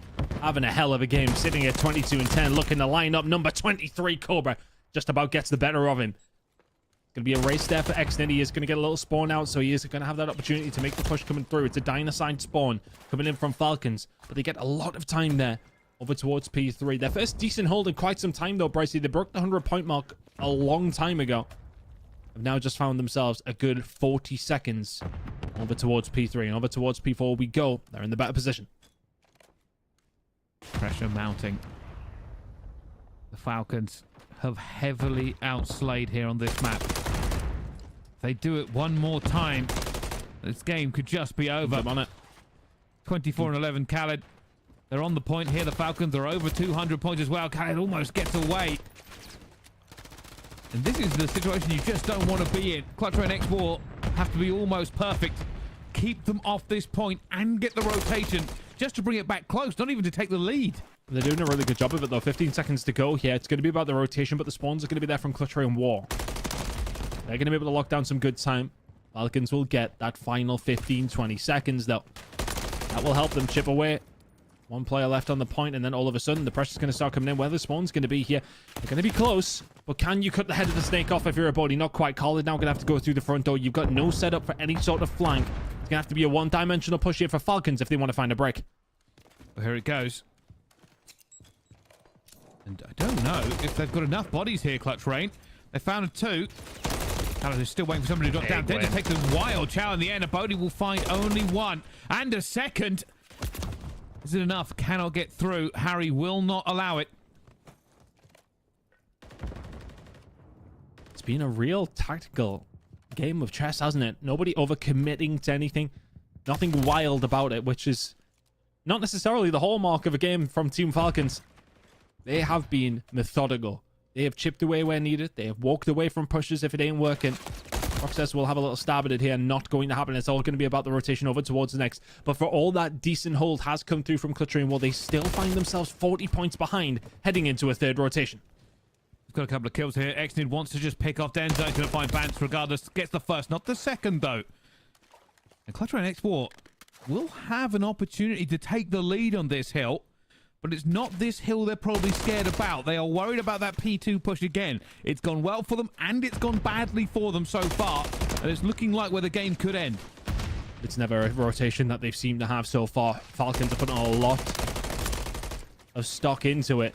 Are they going to take a lot of shots? This is free time for Clutch Rain War, though. They are 6 points away from taking the lead here, Brycey. Falcons need to do something about this. Well, they have done. Roxas strikes, just as you say it, and they've kept alive. They're looking to take this last time as well. They've jumped back into the point, though. Clutch Rain X4. The benefit being is the Falcons are in position at P2. They put all their eggs in the basket, though, of P2. Last time around, they weren't able to hold it. That's a good first kill to find. Denza was trying to make moves. Clutch Rain War will be in the lead, but it's Falcons now. Only 8 away, in control of P2. First time around when we got over towards this hill, they locked in a full 60. They only need 23 points. And there's just nowhere for them to go. There are Falcon members at every gate. They are holding every doorway. And they cannot find a kill. Roxas eventually will fall. The rest of Clutch Rain X4 basically just have to pile over the wall and hope for the best. They are just moving in numbers everywhere for it. They're winning the trades. And they've got into the point. 30 seconds to go. That is an amazing break in the end from Clutch Rain. And now they have to do the same thing. Hold the Falcons at bay. All trophy systems must be down. Everybody must be locking all the doors. 42 to 44. There's 2 already going down. There's the third as well. And Clutch Rain War have made the comeback in map number 1 against the Falcons. It was nearly 100 points that they came back from then in map number 1. And I want to say there's maybe just a little bit of naivety from Falcons. They held the lead all the way through. They say, right, let's just commit over towards P2. And they were a little bit hesitant to overcommit over towards P1. Let it fly. You're just so good at doing that. You were no good over towards the end of that. That is a fumble from Falcons to kill off the first map there. You had the P2 rotation. Things were looking good. You find a couple of kills. But it's almost like they just got caught in a couple of different situations. Sprinting or bad gunfights. A couple of moments that you very much could have capitalized on. A couple of kills here or there make the difference in that one. And you wouldn't be walking away as map number 1 winners. But I do feel as if that was a bit of ignorance coming in from Falcons. A little bit nervous towards the end, and it showed. And that is not the kind of game you expect from Xnid. Lowest on the damage point, like quite some distance. Yeah, they were struggling towards the second half of that game. I think just big holds coming out of it, and maybe they hit the cruise control. They were feeling very, very confident. They didn't get as much time on P4 as they normally would have wanted. But yeah, Clutch Rain X4, when they needed it to be better than good, managed to just get hills all the way through P5 to P1, and then the last second break onto P2 has made them take map number 1. And I felt like this was a crucial one, Ton. I did say I've kind of split the maps in a different way, I feel like the Falcons might be in a good position for the S&D still. And I just wanted to make a quick point whilst the scoreboard was then, but you were yapping, so I didn't get a chance, but never mind. You know, Denza only got 14 kills during that game, but 9 of them were in the hardpoint. Think back over towards P2, right? It's not necessarily about the amount of kills that you make, and that kind of is hypocritical because I've just called out Xnid, but he is usually above and beyond of what we expect there. But Denza finding just multiple kills inside of the hill was really, really helping Clutch Ray and Watt out. You think about the second time we went over towards P2, fantastic job. He did it all on his own, found 2 kills. He was inside the point. It was a 30 or 40 point difference maker. Huge moment in the grand scheme of things because it's allowed Clutch Ray to come back into this game and come back. There you go. We get to see it this time. Objective kills 9, 2 minutes and 8 seconds inside the hill. 14 and 22, yeah. But he's finding the important kills. Not quite the 33 and 15 that we've seen him put up on Vista, but he will take it all day long. It's a 6-point game to kick off the grand final. It is, and I mean, when we talk about it, we were saying for a lot of this game, as you can see in the game flow, the Falcons were commanding victory.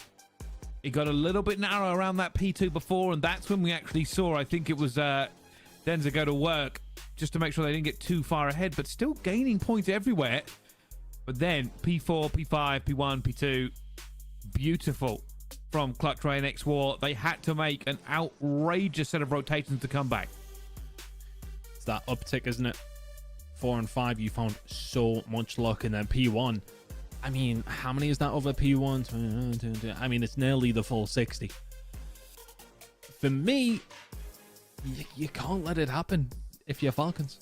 That's just far too much time at P1. As I said, it felt like they were playing very, very hesitant. They absolutely wanted to commit over towards those P2 spawns. They did so, did not make it count. Hindsight is a wonderful thing, of course. That is still probably the player, right? But they just were not committing to anything over towards P1. It was complete free time for Clutch Ray and Wall. They were soaking it up, absolutely no problem. 1-0 lead for them heading into the next map. Next map is actually going to be S&D on Highrise, so top of my head, I'm not 100% sure, but I mean, I think I've seen some very close games for both these two teams on this map. Right, so now, I think you're right, though. This is feeling like a crucial one for Falcons already. I thought they were able to take that one. So this is kind of the way I've split this. I think Highrise and Search and Destroy should be the Falcons. Highrise Control, Clutch Ray and X-War have been so good on the attacking side of it. I give it to them. 6-star hardpoint. Also, they've been very good. We've seen them recently on it. I think I would kind of lean towards Clutch Rain. Then an Invasion, Search, Destroy. I'd actually go back to the Falcons. I don't think Clutch Rain have been good on that map anyway. They've really kind of struggled sometimes when I see them, some of the pushes they've made. Realistically, the best time we've had, I think, was seeing Bance being defensive around mid-tank. So, at that point, it's, what, 3-2 as we go into Invasion Control? I think this goes the distance, if I'm honest. You've got me in for a long night again, Brycey. Well, I mean, the Invasion Control one's a bit tricky. I can't decide if that goes Falcons or if that goes to Clutch Ray and X-War. But that's the way I'm kind of splitting these maps in my mind. Let's see how it goes down. Highrise Search and Destroy going to be coming up in just a second. 6-star hardpoint should be very, very interesting as well. Clutch Ray looked fantastic in their hardpoints up against Omit. And that is not an easy team to beat in hardpoint. We will see 6-star, which we did see in that losers bracket final, as well, of course, as the Highrise Control. So Falcons trying to keep away some of those maps that did come through. You can see the sub-base ban actually coming through from Clutch Ray and War. That makes sense. Falcons looked fantastic on that yesterday, as did they look very, very good on Rio. So both those bans coming through from Clutch Ray and very much targeted. 6-star Search and Destroy going to be taken out. I think that's just a ban for Falcons to take away from themselves, because it was a very, very close game between Clutch Ray and Omit. But irrelevant of that, we have Highrise to contend with now. He was going to come out on top here. 2-0 lead for Clutch Ray and War would be a nice, comfortable position to be in. Well, let's find out. I think it's a critical map. I've made a bold call. I don't normally call the maps for either side, but hey, I love to be proved wrong. I love the storylines, and I love just having a good time watching Call of Duty. Let's see how these two teams go to work.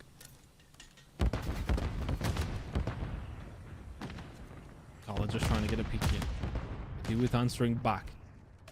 As I mentioned in the first map, look at some of the experience that's on Clutch Ray and War. A lot more of it on that side than there is on the Falcons roster. Could they get nervous? Could they get a little bit shaky as time starts to go on?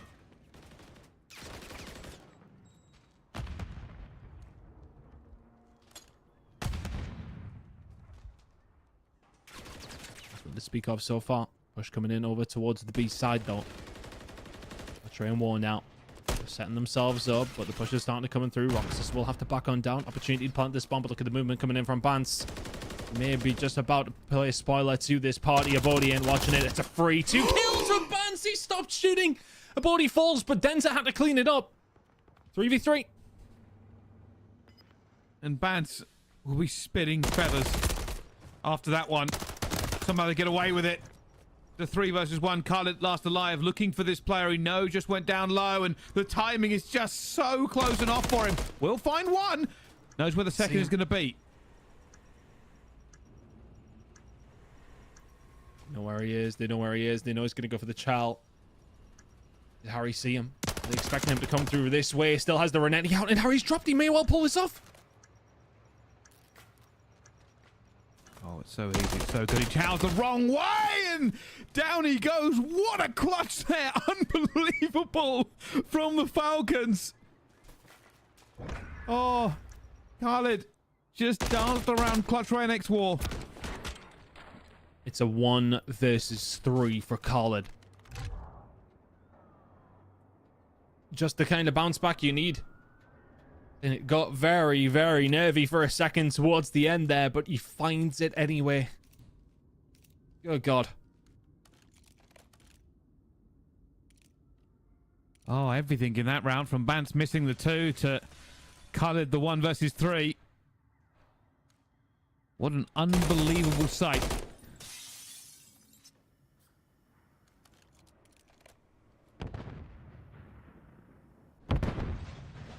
Now for Clutch Rain War, it's just about steadying the ship after that one. Khaled. It's about staying alive. See if you can find this round. 3 kills halfway through.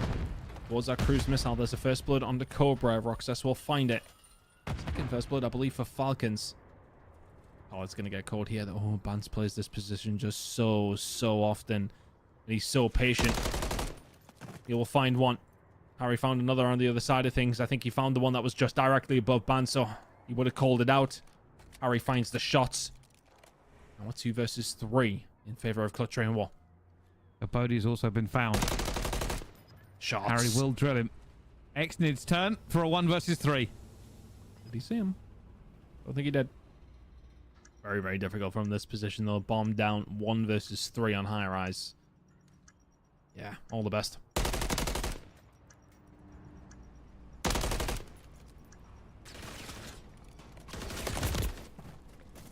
Yeah, never going to be in a great position there, especially once you get found straight away.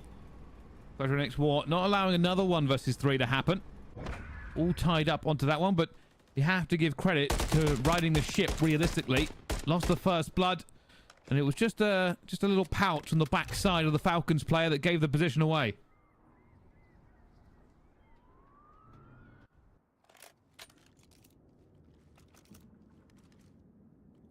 Big bounce back round there from Clutch Rain War. Harry finding 3. Can you move on now? Try and find something here if you're Falcons. By rights, you should be 2-0 down, and well, you may well be about to find yourself 3-0 down. First blood coming through for Clutch Rain War, the first one. This map so far, Dent's going to find one here as well. Abodi just in no man's land. Did find Harry, but answered back pretty quickly. 3 versus 2 in favor of Clutch Rain War. Bomb is down, and Khaled wants to find a kill. That's what he's looking for first. Checking every corner, hoping to find someone napping. He'll check up the ladder. Nobody here. This is where it gets dangerous. Crossing the bomb site. Already over. Check the corners. Nobody in elevators. Khaled's still hunting. And Cobra's been seen, so I think Khaled should be able to get one. There it is. Looking for it for a while. It's a very tense search and destroy. We have had that 1 versus 3, but we haven't had anybody necessarily make any wild plays. It's always been about picks. It's been about finding the optimal moment. A high percentage chance. Find the round win. Bance is going to back down this bomb. Will go down.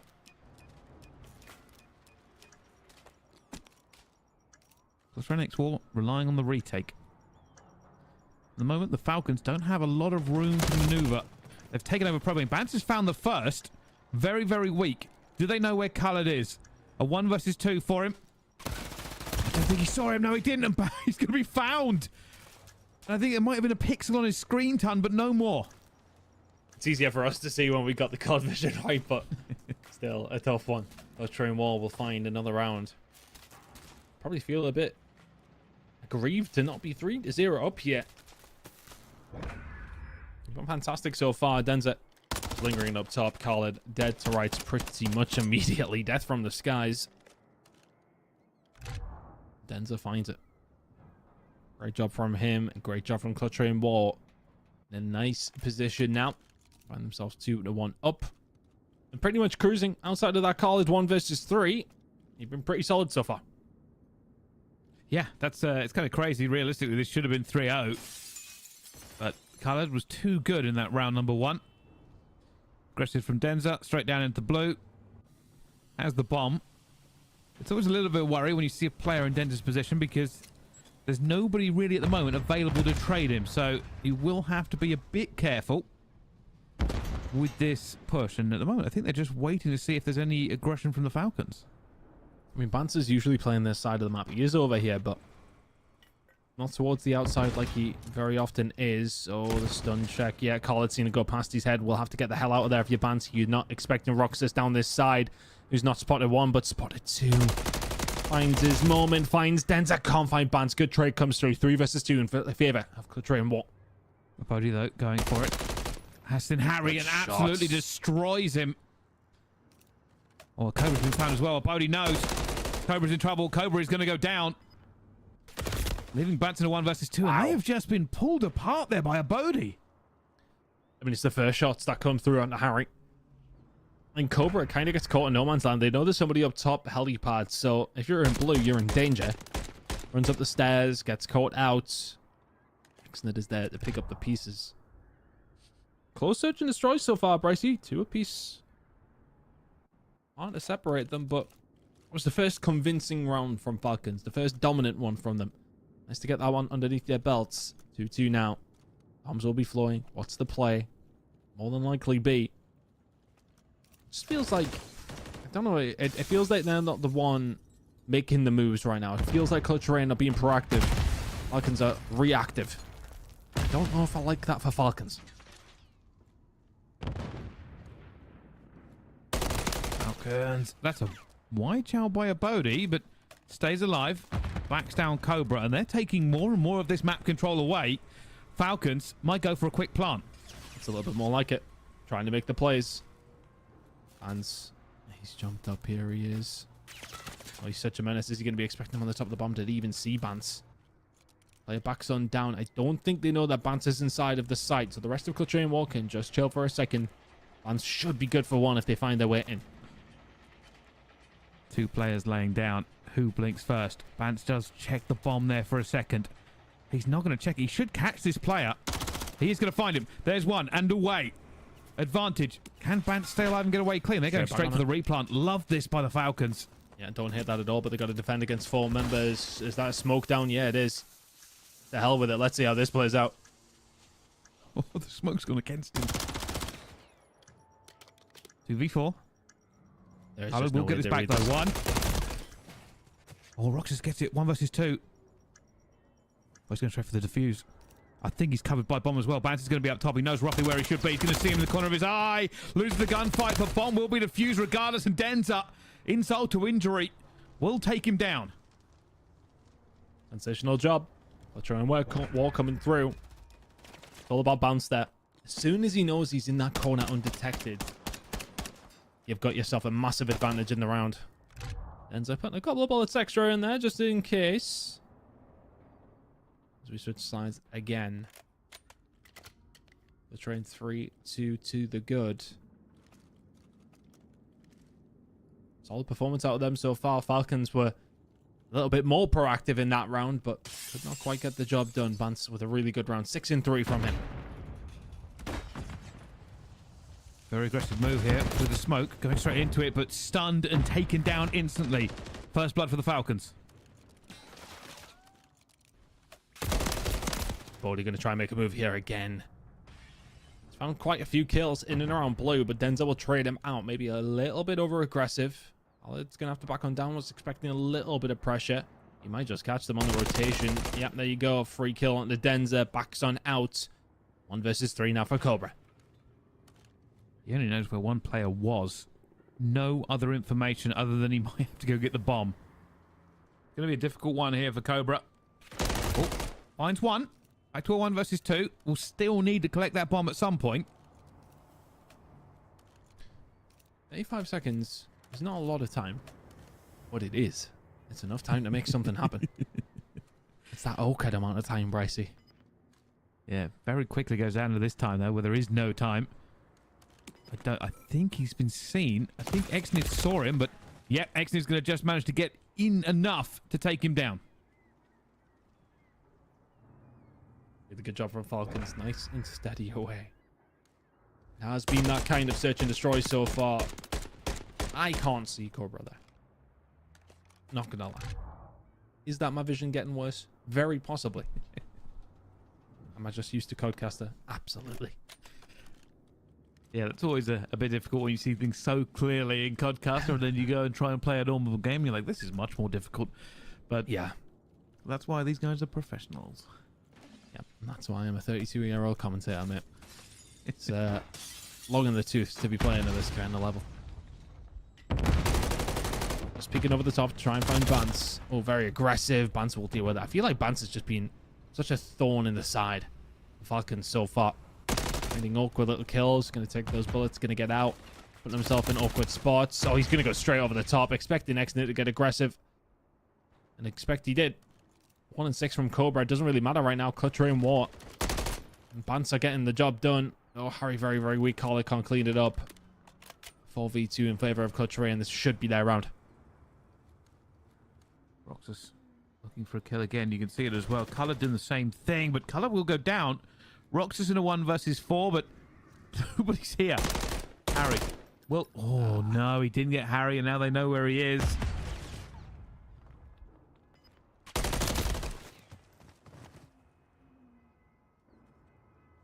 Nice and easy. Clutch Ray and War 4 to the good now. Just a dominant Rambance again, finding those couple of moments over towards the B side. He really has been an absolute reaper in and around underground, in the site, everywhere on this side of the map has belonged to Bance so far. Well, with all that said, it's still only 1 round difference. For Falcons on the defense, they can tie it up here. They probably will. It's been such a tight game between these two already in the grand final. They've taken a pretty aggressive defense there. Who's that? It's a Bodhi, who has been the key man so far in this search and destroy. He's an edge, you know. Not going to land Collard. And find Harry. Bodhi is very, very weak, though. They've got eyes on him as well, but he's got put some good shots into Denza. Denza gets the kill, stays alive. Cobra finds another as well. Has had a slow game, but that might be a big one. 3 versus 2 now in favor of Clutcher and Whale. They go for the challenge. Denza finds another. Roxas left alone. It's just the sight there from Cobra. He saw him just before he got out and called for the double chow. They waited for it, and double chows in abundance. Clutch Rain X War are going to be on map point. 2-0 would be a big dagger. You're halfway there. If you can find 1 more round of search and destroy. It feels like the momentum is very much with Clutch Ray and War now. Can they convert it into a map win? Be ginormous if they could.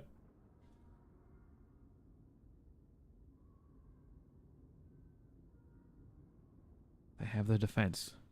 Vance is 8 and 4. It's always a bit frustrating to not have the scoreboard working, but as long as we can see individual players. There's a stun straight off of it. Bodhi just almost. Yeah, almost. A little bit of a wide chow there, maybe too wide. Cobra's got him stuck. Bodhi either needs some help or they need a nade to go over the top, but Denza falling will 100% help that. Bodhi will just dip on out. Slowly and steadily goes for the recharge again. Cobra will say thank you very much. I mean, the headshots were fantastic. Both players weak. Khaled playing over towards this A side. Has it wide open. Bance is kind of not in a position to be watching over towards this side. Khaled finding shots in. Still 3 versus 4 in favor of in favor of Falcons, I should say. Now it's 2 versus 4 in their favor. Just pick them apart here.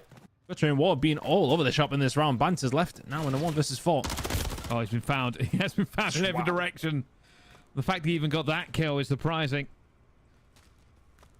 I'll tell you something. Abodi seems to be made out of very stern stuff because Cobra was not able to damage him as much as I thought he would be able to with some of the chows that Abodi was making.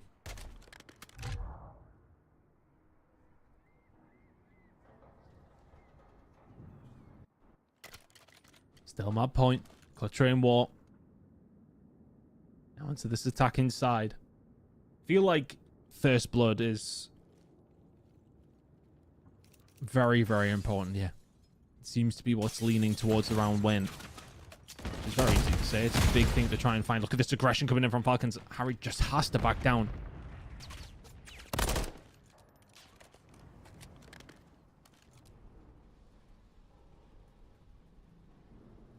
Who's going to be the first one to blink? Who will be the first one to find a kill? Khaled just wants to pull the trigger so goddamn badly. There's a fight going on, but both teams really slow rolling this. Just want the advantage. See, Khaled has to be careful because he's not really watching his own back. Smoke down. Smoke down. Is that giving Bance a bit of a release here? Oh, yes, it has. Oh, he just shut his teammate out. And shut his teammate out, and there's 35 seconds to go. Bance now's trying to make the play. Clutching 1 not being able to make any inroads whatsoever. He's being reflanked. Exnade will say thank you very much. And Khaled's done the same. Here's another kill to go that way, but 2 kills get answered back the other side of things. 2v2. Ends up putting the bomb down. Cobra going to reinforce. He's got it. He's got it. He's got it. He's got to get out as well, though. Down. Smoke's on the bad side, though. He can't defuse that with the smoke where it is. Heads out Overwatch. He sees Khaled inside the site. Needs a little bit of backup. And there it is. Cobra will find 1. Exnade left in a 1 versus 2 for the map. Here we go. Exnade over the top. Sees the first. Superb. 27 seconds to go. This is doable. Oh, and it's very, very doable. Cobra gets away. Run, Cobra, for your life. He's got to pick this one correctly. And it's timing. It's timing. It's everything. And he's got into it. He's now got to climb the ladder and just has enough time to get the defuse as well. There is a clutch from the Falcons to take us to 5-5. It's another clutch from the Falcons. My goodness. Cobra just guesses wrong. Presumes he might be on it. But for me, it's the first kill that he finds. So fluid in finding that movement. At how many times we've seen players miss that jump. He hits it immediately. And finds the shots onto Denza, who gets caught lacking. That was a huge moment for Clutch Rain War to go 2-0 up in this grand final. All of a sudden, we're heading to a round 11. Let's see how this one ends. Right now, Khaled just going into it as well. Could be in a good position to take out Bance here. Has been stun checked. I think Bance knows, but the smoke keeps him alive. Another stun check on the Khaled. Bance into the point. Needs to win something. Needs to win something. Doesn't find a goddamn thing.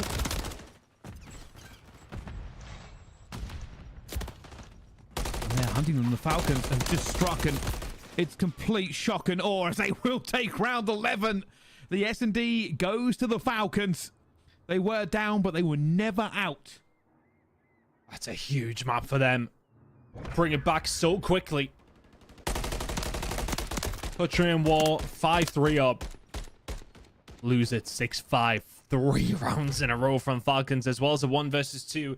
That is them well and truly back into this series. Well, it's been very close so far. 250-244 in the hardpoint, 6-5 in the S&D. But the maps have gone the way we thought they might. But that last round from the Falcons, just dominance. Yeah, I mean, you find that first blood. I think when Bance finds that moment to get inside the site, that's that moment where if he finds that kill and dips out, it's a very different scenario. He doesn't, they lose it. And it's a bit of a difference maker. Denza will find 11 kills for 6 deaths for the L in that game. But bear in mind, there was a 1v3 and a 1v2 in there coming in from Falcons. Feels like a pattern is emerging. Clutch and War, they lost a couple of clutches up against Omid. Yes, okay, they got away and won the series anyway. The Falcons found some clutches there themselves, so something to work on for Clutch and War clearly. And it's one that could haunt them. One apiece in this series now, Brycey. They, by right, should be 2-0 up. Yeah, I mean, you could say either way though, right? Both teams can make a claim to basically should be 2-0 up, but who knows? At this point, the only thing I expect is the unexpected. I mean, pretty much. I mean, both these two maps, I suppose you are right. It looked like they're going in one direction, and they very quickly swung the other. Denza just throws a shoulder, and Exnid still finds the shots. Exnid found one in towards that last round as well. Roxas was the one, but the cherry on top, and there you go. The grand finals is set up perfectly already. One apiece. Highrise Control going to be coming up next. 6-star hardpoint after. We will at least see Invasion, Search and Destroy. An Invasion. Oh, well, okay, just Invasion, Search and Destroy. I was trying to do my maths there, Brycey. I see minimum 5 maps here. Yeah, we certainly are. And of course, speaking of maps, those will be coming up after this break. Don't go anywhere. More action. Call of Duty Challenge Elite right after this.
Ladies and gentlemen, hello and welcome back to Call of Duty Challenge Elite in Europe. We are in the grand finals and two very close games have resulted in a lovely England versus Denmark score.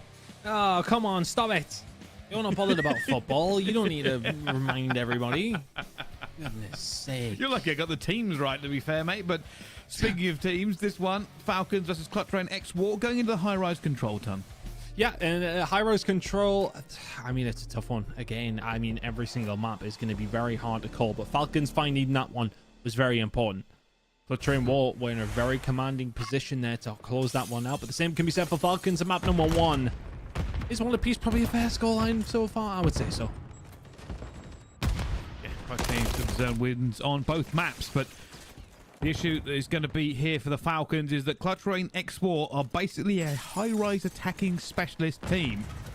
I think I've seen them win more attacking rounds on high-rise than just about anybody else. B push now. Starting to get locked in here. Clutch Rain War. Denzer can't find anything there. Excellent.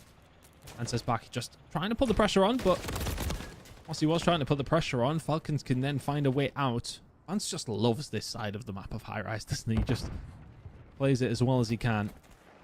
We'll backtrack. We'll have his team get out of this potential spawn trap now. They didn't account for Vance still being alive. Now all of a sudden, avenues are opening. A couple of avenues are opening. 3 dead momentarily. 4 dead now. Run to the point. Denzel will actually leave here. Probably going to try and bounce them off the spawn, but nobody left window. All pouring out the right. He has a rival 9, trying to get into a better position. Still going. Eventually will fall. The second tick towards B should appear here for Clutch Rain X War. Bans also getting onto A, causing an issue actually for the Falcons. They will have to split attention.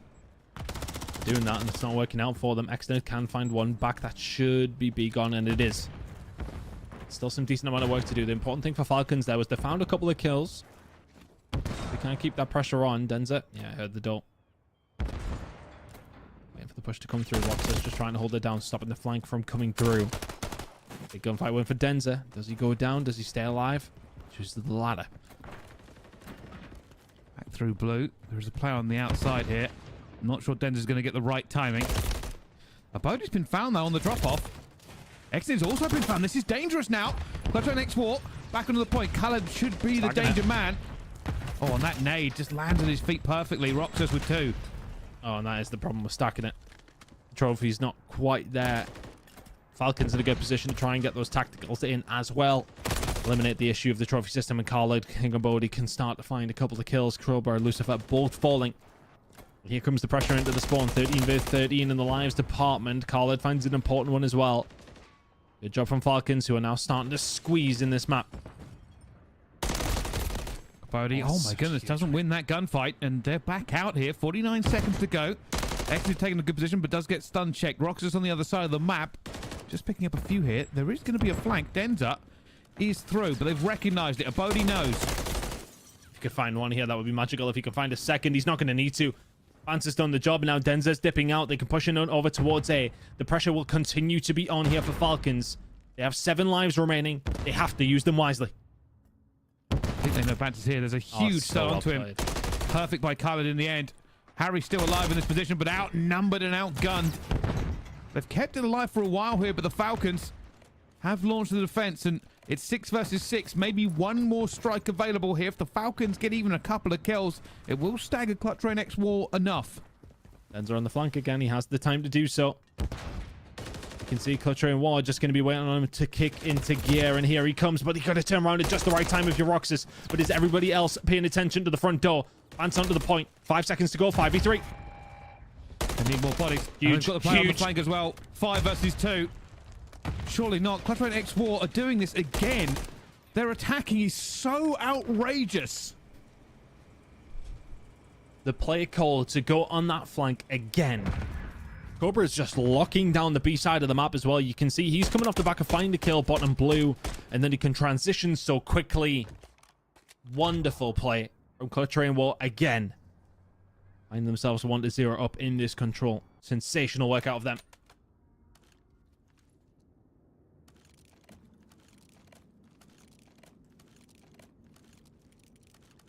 And this is what I was kind of expecting. Like I said, I don't normally call maps for teams, but there's such a strong kind of inkling on this back and forth with the Falcons on the S&D, Clutch X War on this map especially.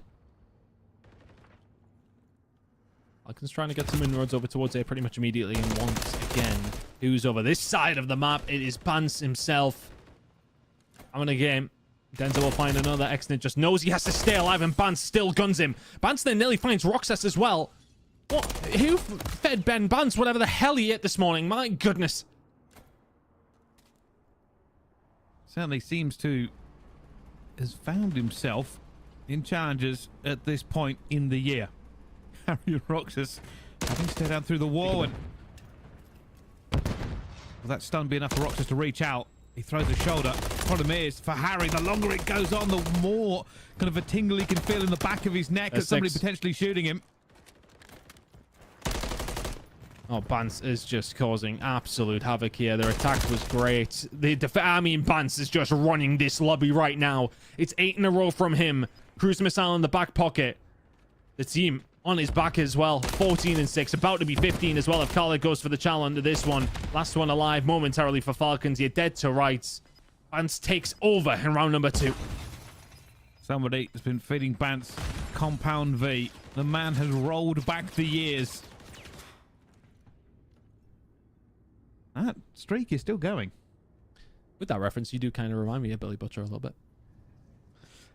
Dead handsome. Yeah, I thought so. Harry. Also the hero. So, moving on. Clutch Rain X. Let's see if they can do it again. Bance is on 8. Cobra's on 3. Harry's on 3. This one could be over very, very quickly. Bance falling. Eventually. On his sword. 8 in a row. My god. Denza now can get something going over towards this B side. Now, for Clutch Rain War, what do you do on this attack? I think you've got to potentially see what kind of moment you could have. You maybe invest. I mean, hell. Invest it. Early investment. Lots of information. Don't get into the spawn trap. Just going to save you time regardless. And there's 2. There's 3. If Cobra... Oh, I think he gets it as well. And Den's now in the spawn. I think Den's going to go down here without a kill. He is, but they're onto the A point. Cobra will find 2 as well. Double stack. The A-tick's going to be in. Cobra, too many options to choose from. But Harry can lock this down. Shot into absolutely everybody. 2 of them fall. Fantastic work so far from Clutch Rain War, and it just seems like it's one by one for Falcons. They are scrambling to try and stay in this control. Clutch Rain X War have just looked so good on high-rise control. They're attacking. Funny enough, their attacking rounds are actually better than the defensive rounds. It's always been a bit of touch and go on some of the defensive rounds we've seen from them, but it's big. They just know how to attack, and they didn't get A. They didn't get anything. They were so close to getting a hold of A, but they do have 4 ticks in total. And with one more good push over to both sides, and the round should be done. The map alongside of it. But you have to be careful. 30 seconds to go. You haven't extended anything. You need to commit to over towards B here. Falcons will know that. Stopping time, and that's a massive chow by Harry. Cobra trying to stay alive into this one. They want this time back, regardless of where they do it, A or B. They will get B. And now there is just 1 tick they need onto A. Do staying alive here. Falcons in a really good position across the map to try and put you in your spawn. Roxas is going to come over, at least find 1 here. He's going to find a second as well, not quite. Kills being traded in the middle of the map.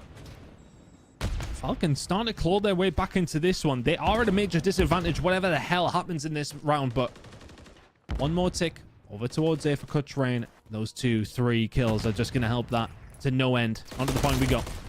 Roxas has been taken down. They were waiting on him. Bodies now piling into that point. They can stack this, but they're not going to. They've already got enough bodies here as well, and that will rock forward, and that is a fast control. Clutch Rain X War, take it. 3-0. Dominant fashion from Clutch Rain War. Finding themselves win it 3-0. 2 attacking rounds alongside of it. And that is just a phenomenal performance. If it wasn't working, just brute force. It was Flanks aplenty. Sensational job from Clutch Rain War. They will find the map and find themselves in the lead again. They could be 3-0 up here, Bryce. They look the better team right now. They certainly do. Look, it's just what we've been watching, really, from Clutch Rain X War the last couple of times in Highrise Control. There is no team that has looked as confident on the attack. They basically just have it almost dialed down to a T that players get into the spawn. A lot of the time, that's Bance, who, for some reason, this seems to be his favorite map. 20 and 11. He's gone there as well, but the rest of the team has also done fantastically, Ton. It was not close. Shoddy England performance or not. Vance isn't bothered. Neither is Harry. I was about to say neither is Cobber, but he will definitely be French and Denzer is Belgian. So, I mean, they're representing across the board. Falcons. Presumably no horse in this race. I've seen a couple of Denmark calling cards coming through, so you know what? No, that's all. Look, Falcons need to find a bounce back here. Look, they found themselves in a sticky spot in map number 1. They've managed to clutch up in map number 2, but you have just been bodied in map number 3. You need to find something here in map number 4 very, very quickly. Wow, this is what I was expecting, and the truth is I actually also give this next map to Clutch Rain X War, but I've also seen Falcons play very well on it. If I was going to have another prediction, I think it will be close, slightly give the edge to Clutch Rain, but the Falcons always surprise. So I don't think this ends very soon anyway. Like I said, I've got the next S&D for Falcons, but Ton, how are you feeling? Warm. To be honest with you, it's summer solstice today, by the way. So, I mean, things can only get worse from here, Brycey, because this is, of course, the end of the Elite Challengers season in terms of the regular. Of course, we've got the LCQ coming up in a couple of weeks, but we are coming to the tail end of this year's Call of Duty. I have no idea where it's gone. It just seems to have come around so fast.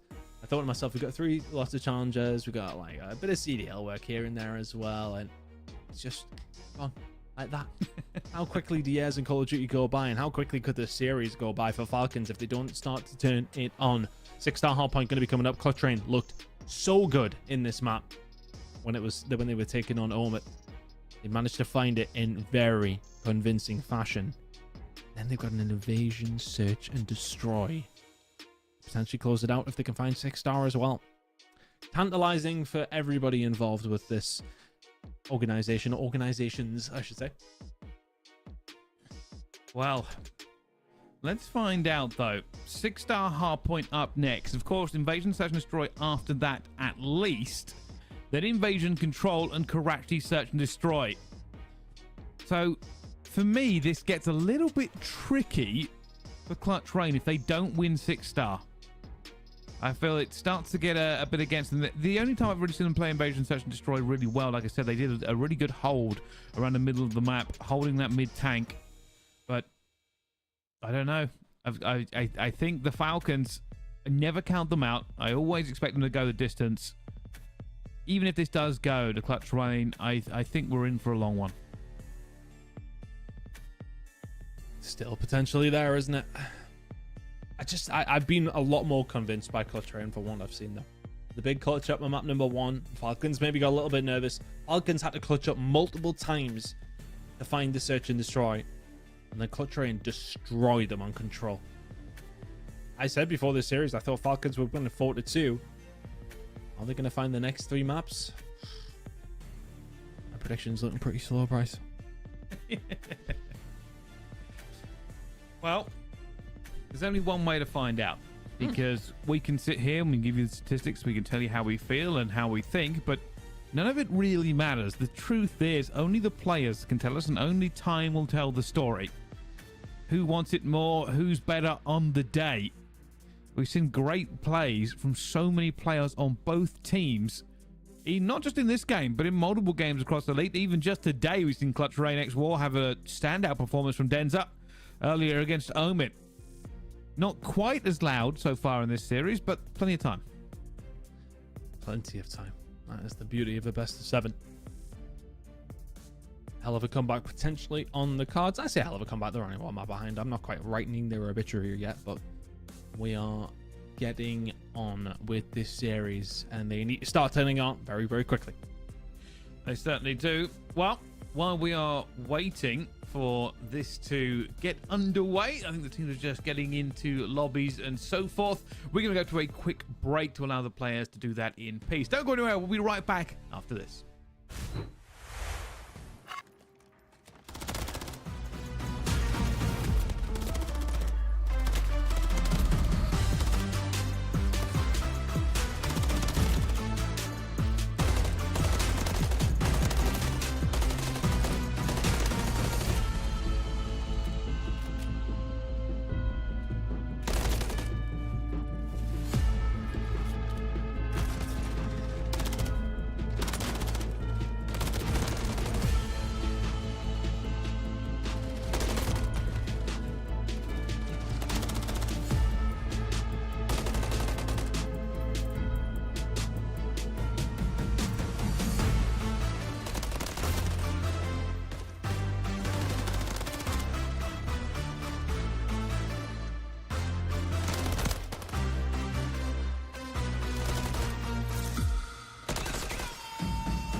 Ladies and gentlemen, hello and welcome back. The game is ready, so we are jumping in straight into this one.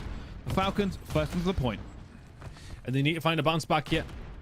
It's a fantastic performance from Clutch Rain on this map against Omid. They can have to be even better here as Bodhi kicks things off very, very nicely. 3 kills to his name. The only one to answer for Falcons. Obra's the only one to find a kill on the other side of things. So Falcons very much in the driving seat. There is potentially a lot of points on offer with this setup. Here we go from Clutch Rain though. Can you find a way through? And they managed to just kind of dig themselves into every hole available. But eventually, Bance will find 2 and just get them off the points here. But there's nobody here from his team, and Falcons will take everything.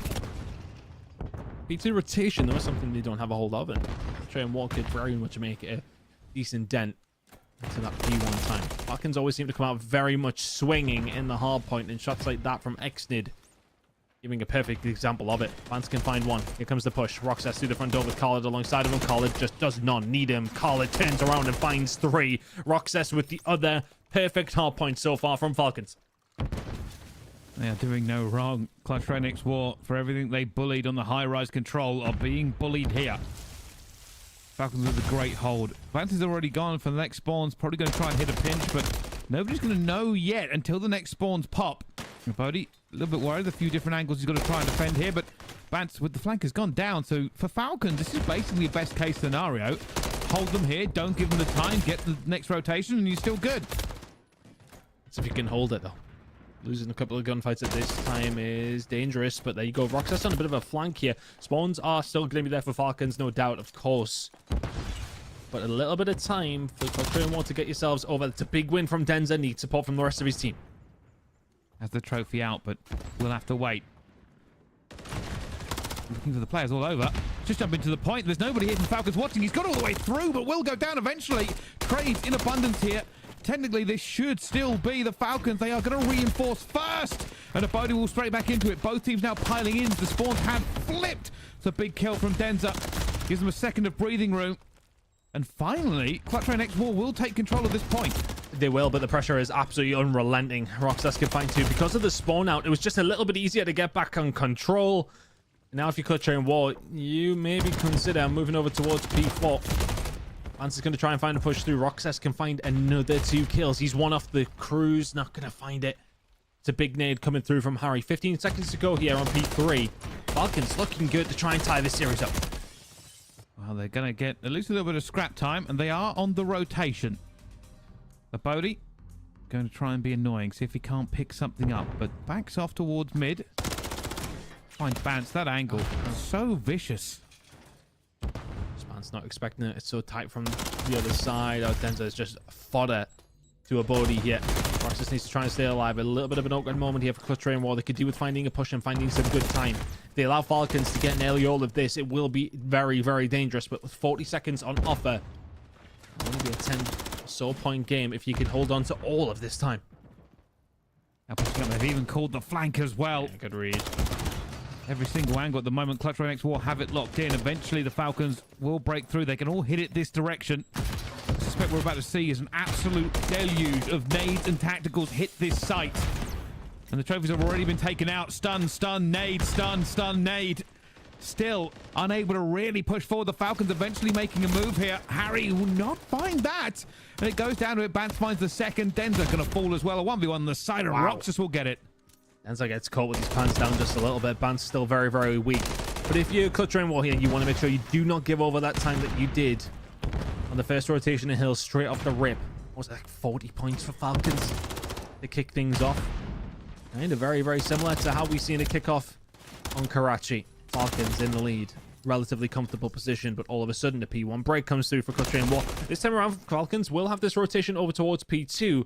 It's Clutch Train War's turn to try and get some points over towards P1. And they are slow rolling this push, probably because Clutch Rain X War have pushed out quite considerably. Harry still alive but weak. Bance will find one, so will Cobra. Only one player left alive. Bance will fall to Roxas. As now the tides shift. Clutch Rain X will take the lead, but Falcons will have the rotation. Need to make sure they make it count. Clutch Train War have brought themselves right back into this game and into the lead. It'll be about a 25 point or 23 point lead by the time we head over towards P2, but Falcons have had a long time to set up.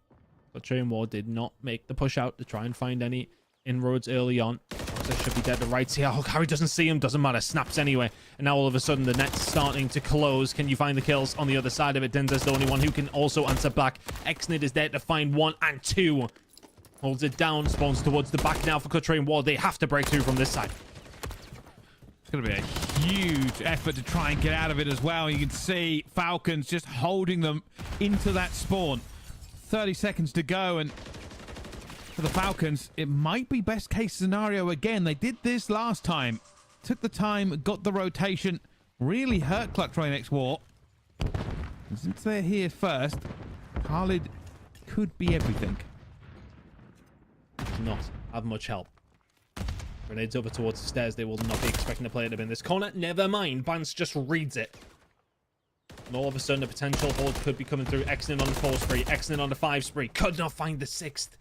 And that's going to be a good opportunity now for Clutch Train to try and set themselves up here to try and hold this down. Abodi getting into position. Last player coming alive for Clutch Rain. Pusher coming in as a few trades. Abodi will get a second one, though. The pressure now falls on Clutch Rain. They're worried about it. Xnin knows where the last player is going to be and takes him. And they get this hill back. There are players everywhere. And Roxas takes them down. The Falcons have ripped this away from Clutch Rain X War, even with the spawns against them. Honestly, I think some of these teams could do with looking at CDL squads and how they're holding it down, because they seem to do a lot better. But Clutch Rain really struggled there to lock it in. To be fair, I don't think either team has had total control of the site for quite some time. It's always seemed to be one player lingering around, slowing it down. 15 seconds to go, which are going to be picked up by Falcons. And they're going to be the first ones over towards the next as well. So they're going to break 180. They're going to be 50 points in the lead. They were behind after P1, but P2 to P3 now find themselves in a healthy spot. Abodi waiting to strike here. If the Falcons can rip this away, it might have been game over, but so far rebuffed. Bance goes for the early chow. Xnin takes him down. The Falcons still looking to reinforce. They've also got a player on the flank. Keep an eye on Khalid. He might get into a good position, and he does. Takes down Denza. Takes down Bance. Outnumbered now massively. However, Harry gets 2 back as well. Will fall to Khalid. And it will end up being Cobra that has to try and get away. Khalid is so weak. Cobra will eventually find him, but Roxas has pushed this one out, and somehow the Falcons don't hold. Hell of a scrap. Cobra found 4, but Exnid has been able to find 6. Sorry, I think it was Khalid. Sorry, found 6 in a row. Get a hold of a cruise missile, which will absolutely help the team who are still in the lead. Khalid, that's a little bit more like it. 22 and 15 from him. Falcons about to break 200. Rotation over towards P1, just about to come through. This is a huge opportunity to tie this series up. Cobra will find 2 here, but we go back towards P1. Exnid finds the first, takes on Cobra for the second. Easy shooting in the end, and here it comes. They are looking to really put a bullet point on this hard point early. Straight through the skylight into Denza, and the Falcons have a huge hold on P1. They could close it out here. They've looked really, really good on this point specifically. Can they do it again? Kills all going their way. It's all about Khalid, who's found 3. He wants the ace. He wants the 4-piece. Is he going to find it? Not quite. Denza gets taken down. Khalid does all of the damage. 25 seconds remaining on this hill. They can close it out and send us to a map number 5 with the series all tied up. They can hold it down for 20 more seconds. And you wouldn't really put it against them. There is a split coming through, but they're just not finding the kills here. Clipper and X-War are being outslain. Vance trying to find one more. Has to get out the pistol. Still not going to be enough, and all they've done is really scramble to get this one, and Falcons have been wonderful on P2 so far, and I don't see it changing. Only need 4 seconds. One player left has to just swing. It's not going to be enough. Map 5, and we're tied up 2-2. Back and forth we go. Sensational job coming in from Falcons. Bodied them off the point, to be honest with you. So surprised. Honestly, I really did expect Clutch Rain War to come into this one in such a strong position. Could not get the job done. Khalid 29 and 19, leading the lot by some distance. 5,100 damage. Hell of a game from Khalid, and that is the big difference maker. They will find map number 4. I think you might be right, mate. I don't let on very often. That it does happen. You do get things right occasionally. Map number 7 could be incoming here. It really, really could. I mean, the issue we're going to have is going into Search and Destroy. I do fancy the Falcons, but what a wondrous play, Khalid. They just broke them. You are right, Ton. Over and over again. Broken. Denza having a bit of an off game in that one as well. Wasn't able to kind of be his usual self, as that we've seen in some of the other respawns in this tournament so far. And a devastating hardpoint loss. I wonder how the rest of this series goes.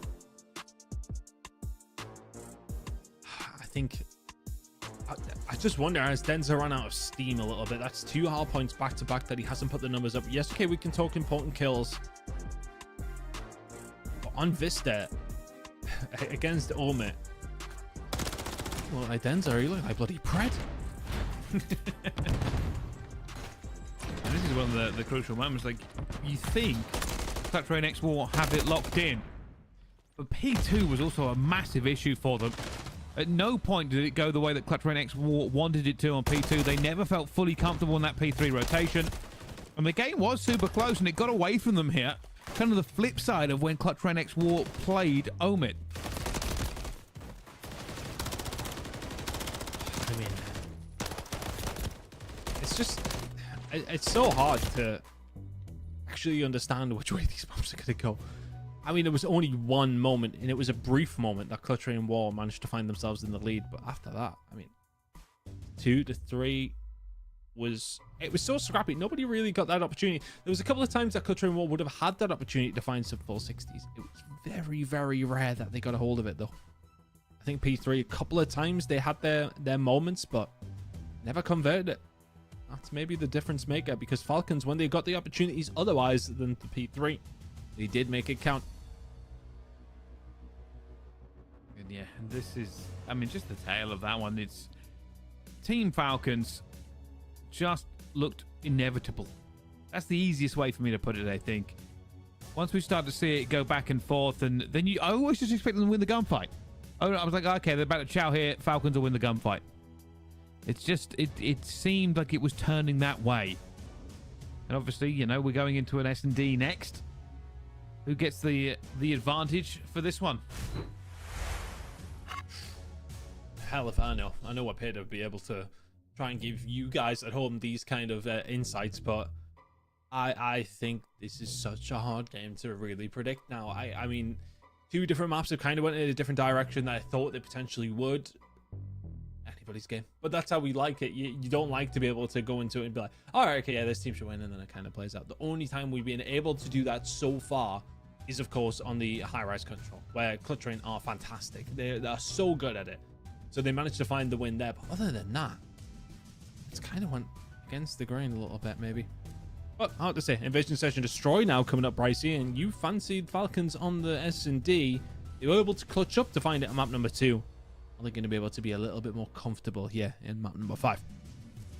Well, that's certainly something they are going to try and do. I mean, it's kind of weird that the last two maps and the first two maps have felt so different. The first two maps, unbelievably close. Clutch Train, X-War, just a comeback in that hard point. Search and Destroy, it went both ways. There were clutches, there were tiny moments, there was fighting in smoke. Who knew who would win? But the Falcons got it. High-Rise Control was all Clutch Train X-War.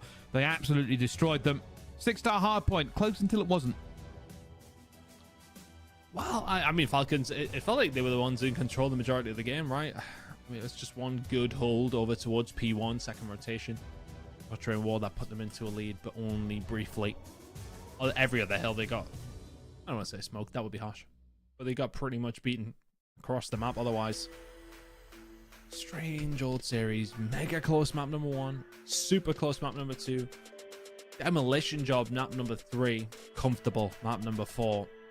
We've had a bit of everything here in this grand final so far. Invasion Search and Destroy going to be coming up in a second. We will, of course, see an Invasion Control. Will we get a Karachi Search? I think it'd be rude not to, right? I think it would, really. We'll see. For me, it's a long road for both these two teams. The Falcons, they will be desperate for their first ever win. The Clutch Train X-War, obviously some of these players are probably just happy to get past Omid at this point, but obviously going one step further will be very, very happy.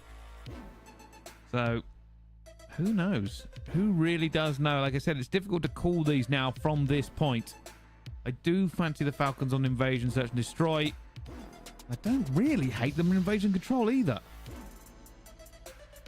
I mean, Invasion Control, they clutched up multiple times again. They just always seem to be able to find that moment. Think about how Omid started up against them on that Invasion Control. It was an immediate A capture from Omid. And they held on to B. Roxas stayed alive for about 30 minutes. It's just these moments every now and then they're able to find. All that seems to be warmed into the series as well. Had a hell of a game there in map number 4. Hopefully we're loading into map number 5 very, very shortly. Invasion Search and Destroy will be coming up. Yeah, I think we're just trying to get this lobby underway. But while we're waiting, let's take a walk down memory lane and take a look at the bracket. Here it is. This is how we've got here so far. Falcons on this run, taking down Clutch Train X-War the first time, 3-2. Then they took down Exceptional 3-1. And Omid 3-2. There is a pattern here, if you can see it. It's just never easy for the Falcons. On the other side of it, of course, Clutch Train X-War lost their first map, dropped to 22 Esports, who got double 3-0'd and went out of the tournament. Then they took down, I always get this one wrong, I always want to say Rewind, but I think it's Revived. It is Revived. How would Rev make you say Rewind? I don't know. I just, every single time, every single time I get it wrong, and I don't know why. It's just that team. Every single... Anyway, we digress. Then Clutch Train X-War went on to face Exceptional, and they took them down 3-1, and the same happened with Omid. So it's been a long-fought game for both teams, really. Nobody having their own way. There's been losses. There's been maps thrown in every single direction.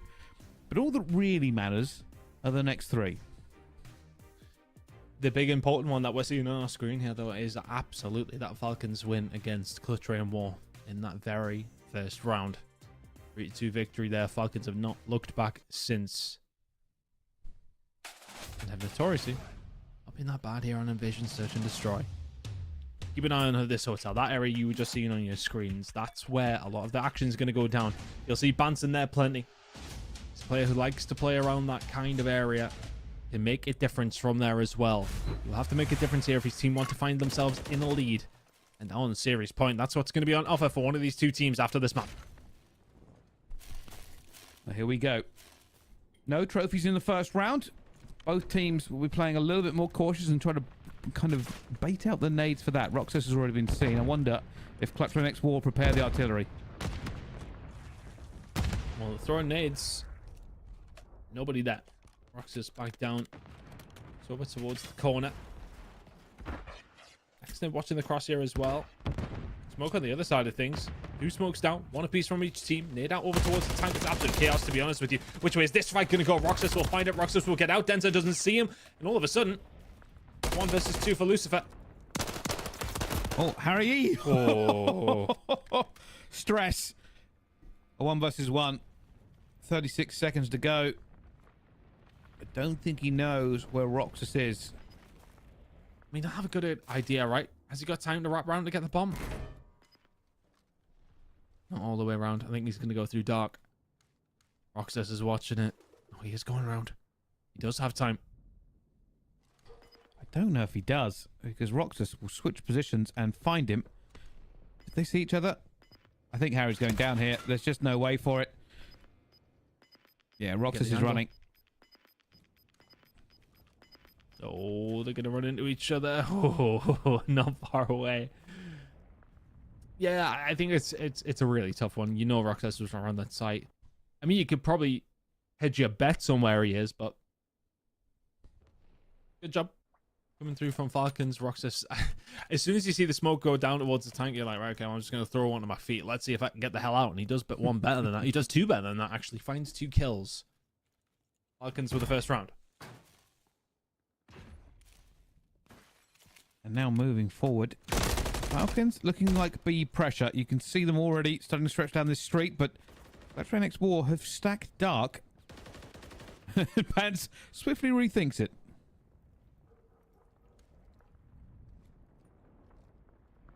B push being formulated here. Falcons.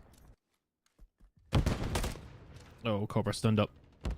Can't back up over towards the tractor for now, but we'll have the opportunity to regain consciousness somewhat and makes his move over. Caution worth some more resource into this. Pants just gets a little bit of bad timing. Doesn't see them all across. Got some shots into somebody, but how many did he see? Well, Harry just trying to back them off. Vance is in a stressful situation. Playing around tank never feels particularly great. Everybody trying to work this angle. We have to look a couple of different directions. Smoke going down as well is going to stress him out. We'll move into it. There's a bomb check and Falcons have not committed. 15 seconds. 4v4 still. But exploding the life though. Denza will find one on the bomb. Advantage over to Cutray and War. 10 seconds. Buddy will just have to jump onto this and hope that the Overwatch is good enough. Surely he checks it. Oh, he can't do anything, good enough. The bomb's down. There you go. 3v3, but he can't get out. Oh, Cobra can find Khaled as well. So tough now for Xnid. Yeah, I haven't got a clue. Oh, no, they do. Never mind. I was going to say. I thought he was looking the other way. Ice, I told you. They're getting worse. And there was a lock in there. And I think the problem for the Falcons was the time burn. They kind of had to commit to it. They got compressed and it allowed Clutch Rain to move in position once they knew what was happening. That first kill onto the bomb site removed so many options. And the Falcons kind of just had to hope to win some wild gunfights to really try and win the situation. But it wasn't to be. Luck not on their side. And we go tied up.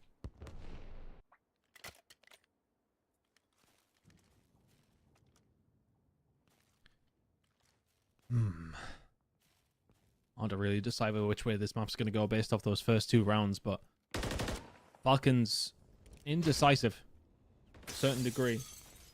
We've seen that was kind of the case in the first Search and Destroy we've seen on Highrise. They were kind of waiting for something to happen, never really making the move themselves. They were indecisive for, well, precisely about 1 minute and 20 seconds of that round. Ended up costing them. Roxas now can push up once again. He's just so good down the side of the map. I'm thinking Bance on Highrise on over down the A side. And then Roxas down this side as well. Control, S&D. There seems to be his playground. Enza now trying to make a push here with the rest of the squad. See Falcons, plenty of presence over towards the middle of the map around that mid tank. They can get over here very, very quickly. This smoke is about to go out and Roxas is going to have to get the gun up. Going down, but this is always what it feels like for Clutch Rain Next War on this bomb site, by the way. It never feels comfortable. It never looks comfortable. And there's another player gone as well. Bant just standing on top of this. Has found nothing. They are outnumbered 2-4, and he's trying to drill at long range, but nobody's covering his back, and it's a flawless round for Falcons. I've said it before. This is why I didn't fancy Clutch Red X4 on this map. They're attacking down B Street. You watch it, it feels painful.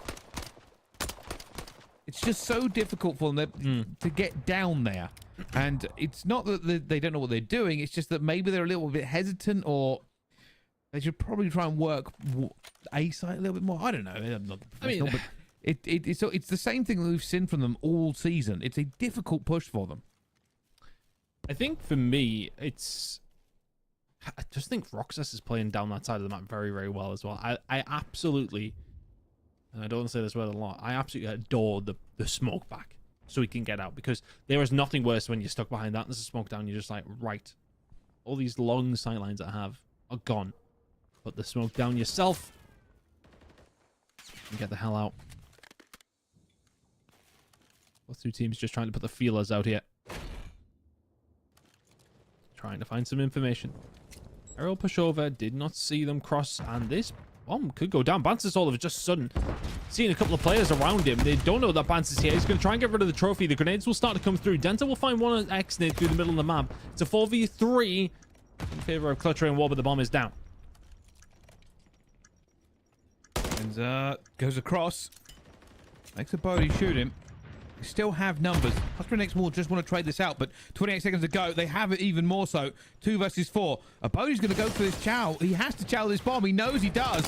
Flies out and will fall as well. A beautiful retake by Clutch Rain X War. Very clean one at that as well. And a retake you want. Everybody doing their jobs.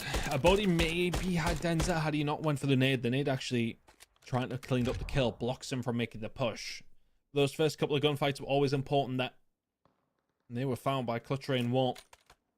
2-2 now. 2-2 in the series. Strap yourselves in. I have to put my glasses on here, Brycey.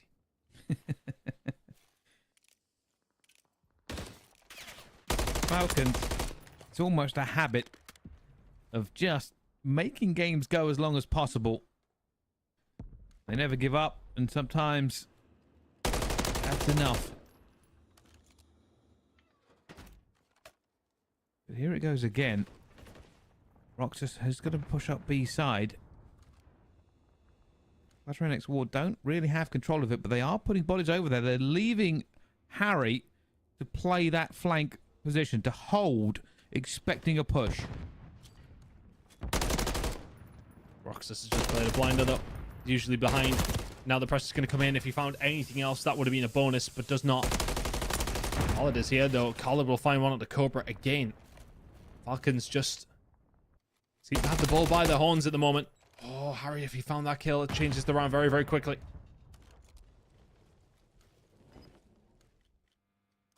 Big fight. Can find it. Excellent. Close it down. Another round for Falcons. And again, B just not really their forte. I think the difference I've seen, I was trying to work out what the Falcons do a little bit differently, because they look a little bit cleaner when they go towards B at least. They get dark control very early on. They're very aggressive around broken, whereas you don't see Clutch Rain X War do that.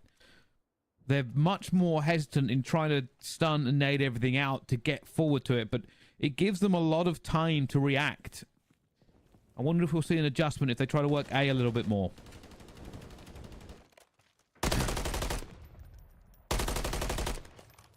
Nice now. Barring himself over towards the middle of the map. Try and hold this down as well. I feel like this round's important. If Falcons can find this, just puts them in such a wonderful position. I think it probably rests on Bant again. Mid-tank control. Stay alive. Don't let it go down. Falcons will try and work him. Trophies out, players out as well, and a Bodhi has seen Bant, so I don't know if Bant has seen a Bodhi. Nades in. He's in trouble. His teammate's already dead as well. Bance has 4 HP. They've just got to challenge him. That's 2 nades onto it. Yeah, there you go. A pistol kill comes through. Ability to find another. Carl looking to finish this one off. It's Harry now left in a 1 versus 4. It's Harry now. Surely very dead as soon as he peeks that corner. They start to close it down. There you go. Falcons, the first time, are in danger of finding themselves in the lead here in this grand final. And they worked it so well that time. The fact that Abodi got onto the site, it caused Bance some issues because he just didn't have the angles he wanted to. Like I said, once that first domino falls, you find yourself in a strong position and then suddenly you're the one defending for your life. This is a must-win round for Clutch Rain X War. They need to make this 4-3 and not 5-2.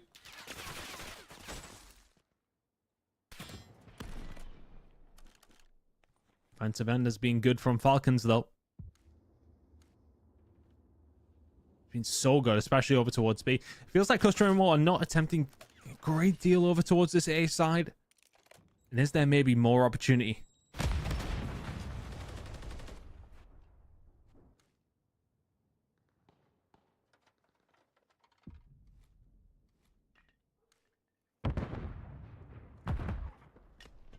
Towards B about to come through. Much more aggressive this time. Yeah, he's just going to hold it down. Has this worked out for him? Did they see him in the smoke? He may be able to find one anyway. No, he doesn't. First time around that we've seen Roxas even fall. I love that from Clutch Rain X War. They were decisive. They went for it.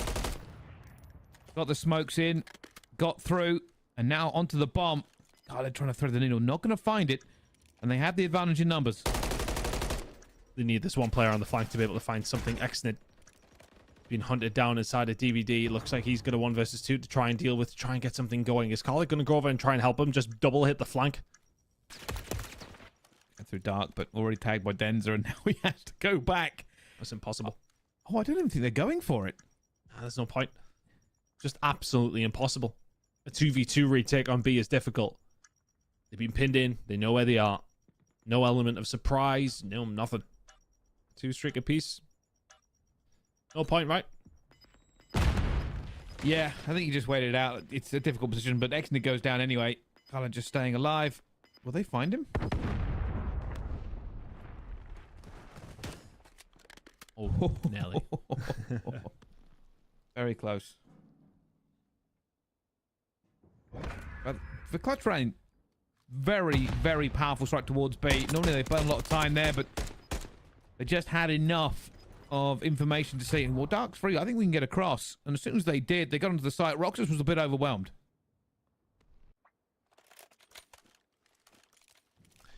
Smoke down this time does not work. Denzer and Co become very aware of what he's doing. Smoke down to give him the cover to get out. He gave himself the smoke down and just not in the prime position. Is almost a get out of jail free card for Roxas. It does not quite work at that time. Oh, Cobra in trouble. Very much in trouble. Kylo will take him down. And the Falcons aggressive with this push now. So early. They just put bodies towards B, and Exnid will take down Harry. The 2 versus 4. The shoe is very much on the other foot. Problem my Clutch Rain have yet. Yeah, that's why Denver's moving very, very quickly here. He's actually going to get a really good bit of time in there, but he will get taken down. He knows the player on the flank. That's why they started to make their move very, very quickly. And Bance just see a toe. Take it off. Player on his right-hand side is just going to make it very, very difficult. 1 versus 3 for Bance. Bomb going down.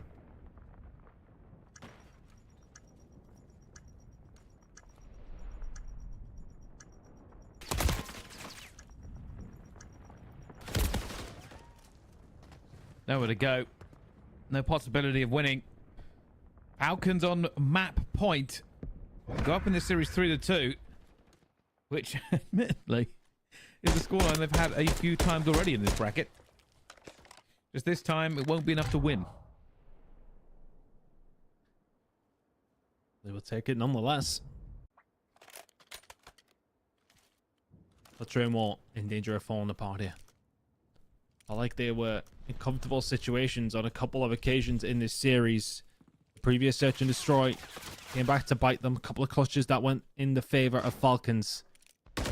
Now you're staring down the barrel of another search and destroy loss. It was a good call by you. Falcons, the favored in the search and destroys. Especially this map. They just work it so well. But first blood to Harry. We're going to go for an A pressure here. That's back down exited to the... Now that's happened, they're going to plant quite happily. Harry on the long watch, and Exit gets some good shots in to back him down, but Bance comes to reinforce. That's the advantage of numbers. Call it. Need to try and find something here. You still do have that advantage in terms of those rounds. That's not going to get any better, though, by the looks of things. Denzel with the good shots in, just backing them down. And here comes the big flank from Cobra, which will not be needed. Clutch Rain what? Making things a lot closer now, 5-4. Can they get 2 more ton? That's the real question. It's doable. It's plausible.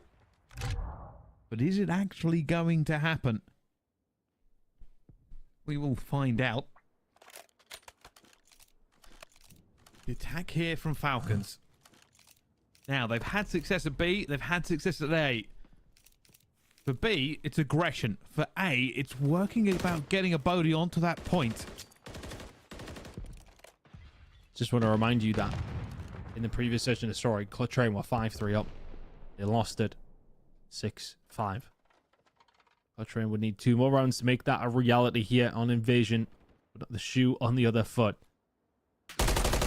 Falcons now, not necessarily playing a bit more scared, but definitely trying to play a little bit more information before they make any moves. And that information is that Banter is bloody weak on the tank. Nobody going to make the move. He will continue to survive. My goodness, they are working him. Nades, baits, a Bodhi back onto the point again. Going down. Can he get out? Absolutely. So fast now. You would love to see Roxas maybe pushed up a little bit more. This fight against Harry down the long side of the map is going to be massively important. The Bodhi trying to hold it down from the inside angle. Pressure starting to come in. And the good news is for the Falcons is they are quite spread, so they won't be compressed. They can get the trades in. There's one. 23 seconds to go. Time ticking towards the Falcons' advantage. The door is going to be closed, but opponents have to just open it. Whoa, he's gone for the child 2v2. Extid going for it, but eventually they're going to run out of time here. There's still too many players of Falcons left. Cobra will find one. They have to dump onto the bomb. They haven't done it. It doesn't matter. And that's going to be over. Falcons win. Too much time burnt in the retake and nowhere for them to go. The Falcons win the search and destroy. And that is them. On championship point. Just did so well to hold it down. Honestly, the child from a Bodhi was outrageous in that situation. He goes for it anyway, doesn't find the kill, but the rest of his team picking up the pieces. And there you go. That is a Falcons lead. They are 1 map away from being crowned our champions here in the challenger side of things in Europe. I mean, they just started so well. Their defenses were fantastic. And as soon as they found attack, they just started rolling with it. Went from there. Fantastic job coming in from the side of the Falcons. Put themselves in the driving seat in this series. 1 map away.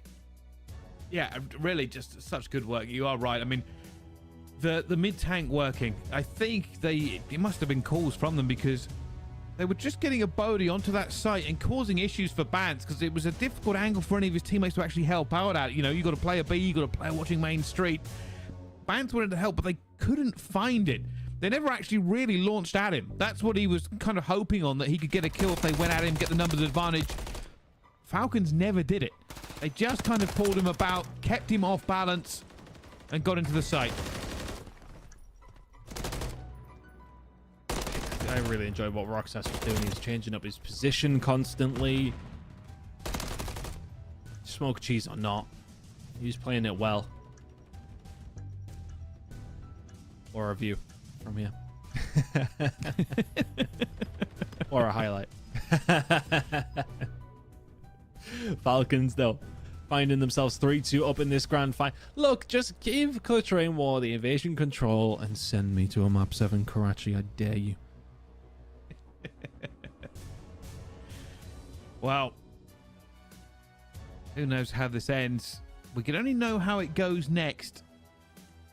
Invasion Control will be our next map. The last control won by Clutch Rain X War in dominant fashion. But will it be the same old story? Or will the Falcons fly high and win their first championship? They are now on series point, championship point. Who knows how it ends? I can't wait to find out, but we will be waiting for just a few minutes. We're going to go to a break. When we come back, all the action and more on EU Challengers Elite.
Ladies and gentlemen, hello and welcome back to Call of Duty Challengers Elite in Europe. We are in the grand final, and as you can see at the top of your screen, 3-2 is the score. The Falcons are winning. They are on series point.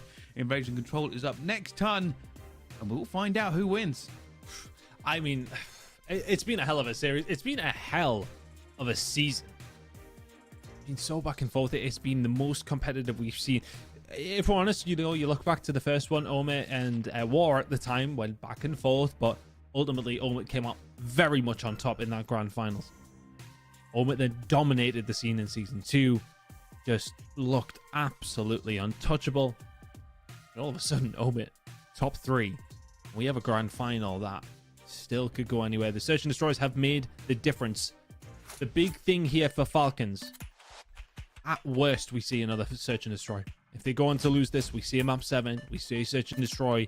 We won 2 out of 2. You've got to be feeling confident now. In this position, could you find your first chip as a team? I don't feel like any of these guys would have won something of this importance.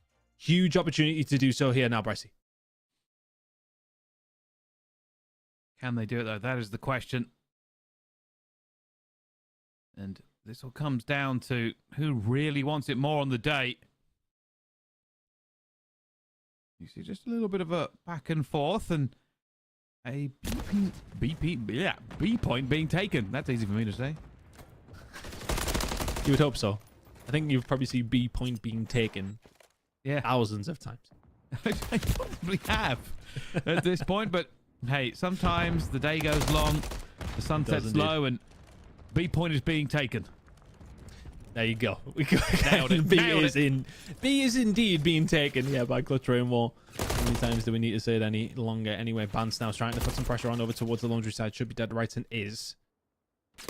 But Falcons haven't necessarily had the cleanest start to this round. They are going to look like they're going to lose out on B, but Cobra dying would probably give them an opportunity to try and make this push in here. They haven't been capturing it very quickly though, Clutch Rain War, so Falcons are going to threaten the idea of trying to get this one back.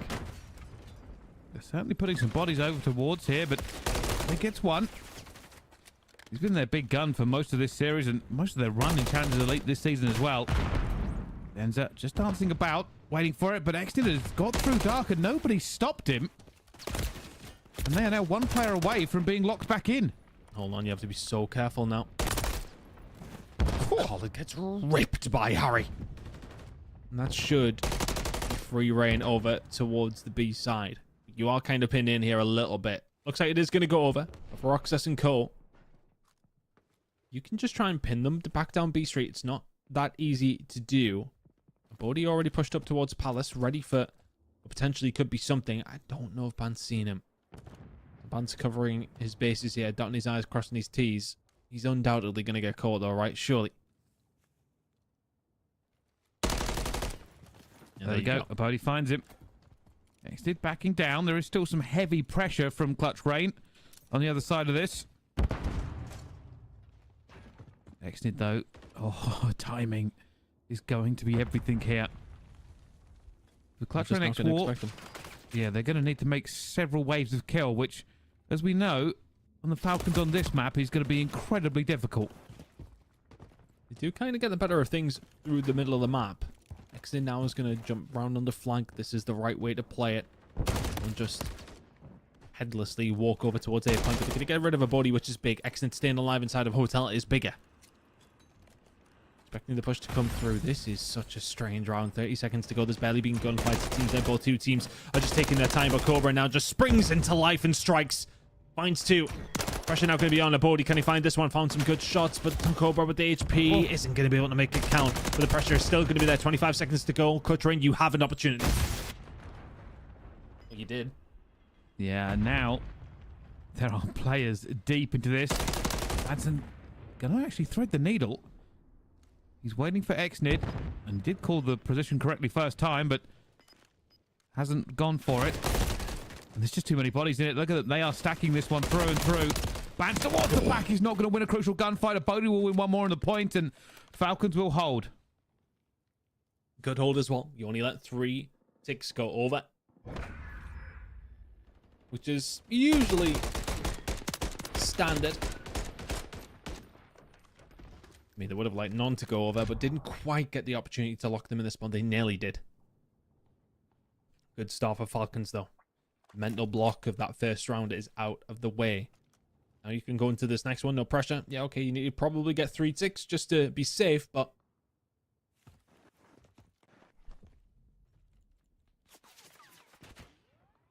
So let's see. What can the Falcons pull out of the hat? Clutch Rain X War. They will be quite happy if they just shut this down completely. However, things have gone badly. That's it there. Harry should be down the right here as well. Yeah, they're inside the point. The next couple of kills are huge. Oh, and it is going to go the way of Clutch Rain X War. They should be able to clean this one up. Abodi will have to fight from many different angles. Already been stunned. Pants will find him. That's a great angle for him. And oh, even Abodi getting that one is outrageous. I'm not sure what the rest of Falcons have been doing during this time, though. They are going to find a gunfight in the middle of the map. That was important. Xnid will find it through Dark over towards B. Now we'll start to put himself in a much better position. He just hold down Dark. Xnid has this side of the street. No problem whatsoever. One player coming in on the flank. You've got that locked. If you're Khalid, who's just give it up at maybe the wrong time. Progress being made. No ticks over at A on that initial push that came through. Denza will be cut down pretty much immediately by Xnid. Khalid with a good job as well. They're holding it down. You give it a go if you Clutch Rain War, and you may well have just found the opening. Doesn't get through Cobra. Khaled looking for it, heavily stunned, knows where Cobra's going to be. Saw him as well. There's a lot of players here. Pants will take it, and now they're just trying to rebuff Falcons. Can they get a better defensive round? Cobra's diving forward. Gotta be careful, actually. Look at number 7. Khaled. Khaled's going to stop the clock. Let's spawn over towards the A side as well here. Pressure coming in. Now Abodi's probably going to have a bit of a cross to help you out here as well. If he can find anything in it, this is massive for the team. There's one. Oh, I nearly found the second, but Khaled can. They can start to lock this in. You need to get over here if you're Clutch Rain War. That's going to now be the second tick coming on through. And there should be a 3 ticks. Oh, Khaled knows he has to fight for this. He doesn't expect to get it, but so much work has been done. Oh, Cobra's going to call this in. They don't want to give it up. Yeah. I mean, because if they lose another tick, then all of a sudden you're behind. You try and put the pressure on. Finds absolutely diddly squat. And now there is the tick lead for Falcons after 2 rounds. Whatever the hell happens in the rest of this one. Denza going to dive here for some easy, kills. right? Oh my goodness. What is that from Denza?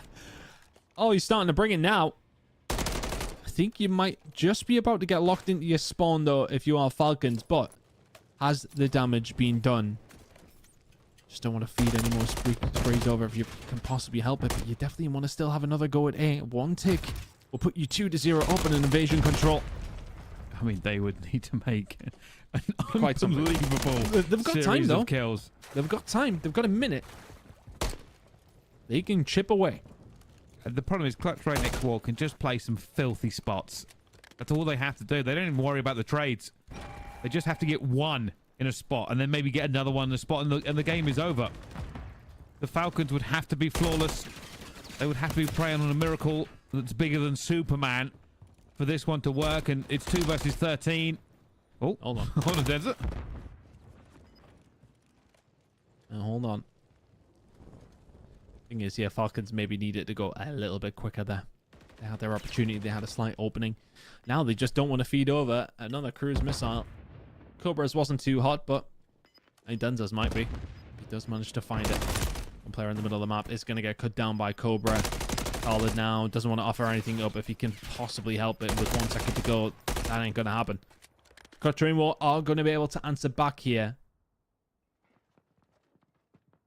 Not as convincing, though. No, it was something great from Cobra, by the way. 19-9. He's been the main man so far in this series, actually, for Clutch Rain. But the question will always be, is it going to be enough? 1-1 on this. Falcons will have the advantage by 2 ticks as well, if they want that defensive round. Now, we spoke about Clutch Rain X War being great at attacking on Highrise. They don't have that same reputation, unfortunately, on Invasion. Give him the 9 Denza. He's 1 away. There it is. Cruise missile. Locked in. Could that help you maybe solidify around, or map number 7, I should say. Crazy pistol shots coming in, and if you are Falcons, you want to just make sure you lock down the A side of the map. Pressure being put on. It's now an 8 spree for Denza. And he's looking for number 9. He's doing it again. Echoes of last game against Omit. Denza turned up in a big way.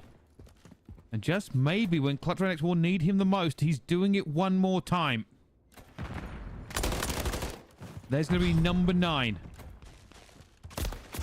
Incredible from Denza. Fantastic work. Eventually gets cut down, but a massive, massive moment in this game. He gets a hold of that cruise missile. Looking like, as well, his team are going to get a hold of B and are going to have a really, really long time to try and find this push. And if you're Roxas, you need to stay alive down the side of the map. He's just found himself in a little corner. Denza's going to call in the cruise missile. He's going to see him in the corner here. So now he starts to call it through. Roxas has to make a move. Where are you going to send this? How much are you going to find with it? Absolutely nothing, but has forced Falcons back. Next couple of gunfights are massive. The information has been given. Clutch Rain X War have to capitalize. Denza finds a Bodhi. Vance gets stun checked. There's a fight going on. Vance needs to help out Denza, and down they fall, but they do have the bodies to get into it. Harry finds it. Vance on Overwatch. Takes down a Bodhi. Tries to get into the point. Is going to fall before he can do so. But teammates coming. Trophies coming. I don't know if they have enough to do this. There's everybody here from the Falcons, and Roxas will find two. Just a tick for all that work. Falcons do need to find some sort of break here, though, in the middle of the map, and that kill on Tabans might just help them. They're down 4 lives. There's a minute and a half to go. This may well come down to those lives, depending on how fast and frantic it does potentially get. But he can't find anything over towards this side. The Dens are starting to cook again. Big moment, just trying to hold it down. If you're Khaled, you can find one. Looking for the shots into Harry up top as well. He gets a couple into his head. Harry's the last one alive right now. So Falcons can start to spread their wings a little bit. Pun not intended. They can push up the map. They can get map control. Harry just wants to stay alive to allow his teammates to get back into the middle of this map, fight for the control. The problem is, for Clutch X4, they will have to make at least 2 successive waves of kills, and they find nothing. Exnit staggers them again. Harry somehow finds that kill. That is unbelievable, but they need at least 2 waves of kills to make this a reality, and time is now against them.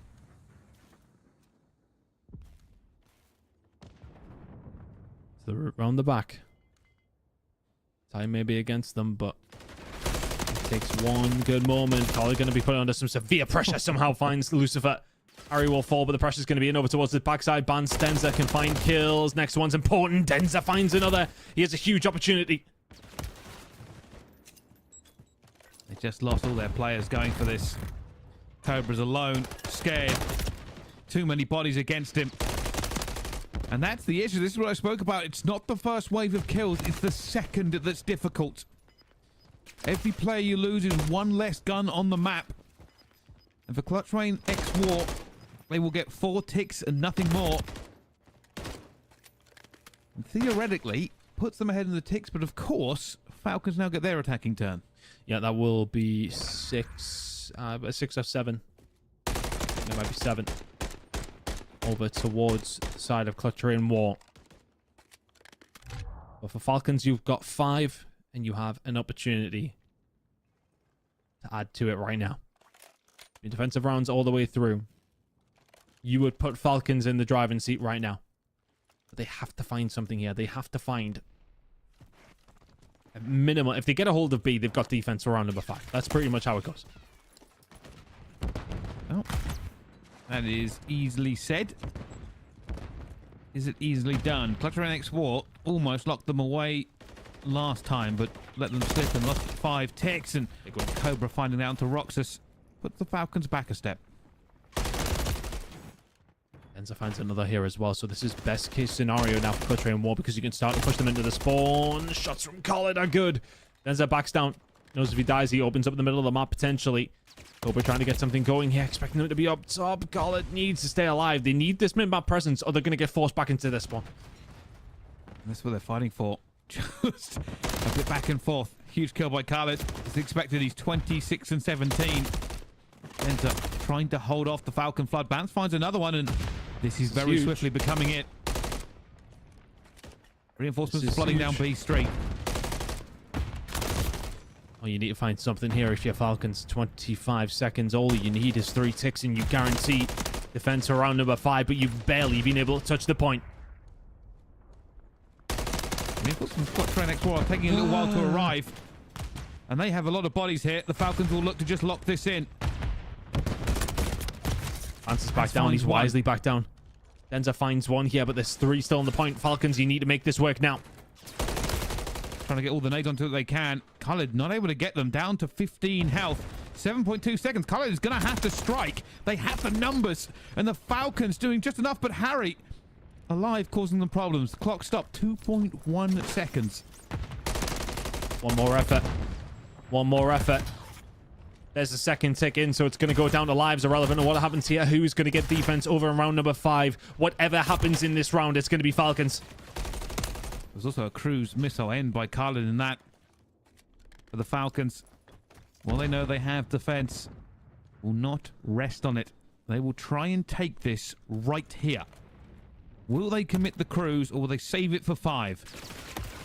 I'd be saving it. I would 100% be saving it. Unless you get a moment. Unless you can find 3 or 4, get yourself in the point. Solidify the round. Solidify the championship.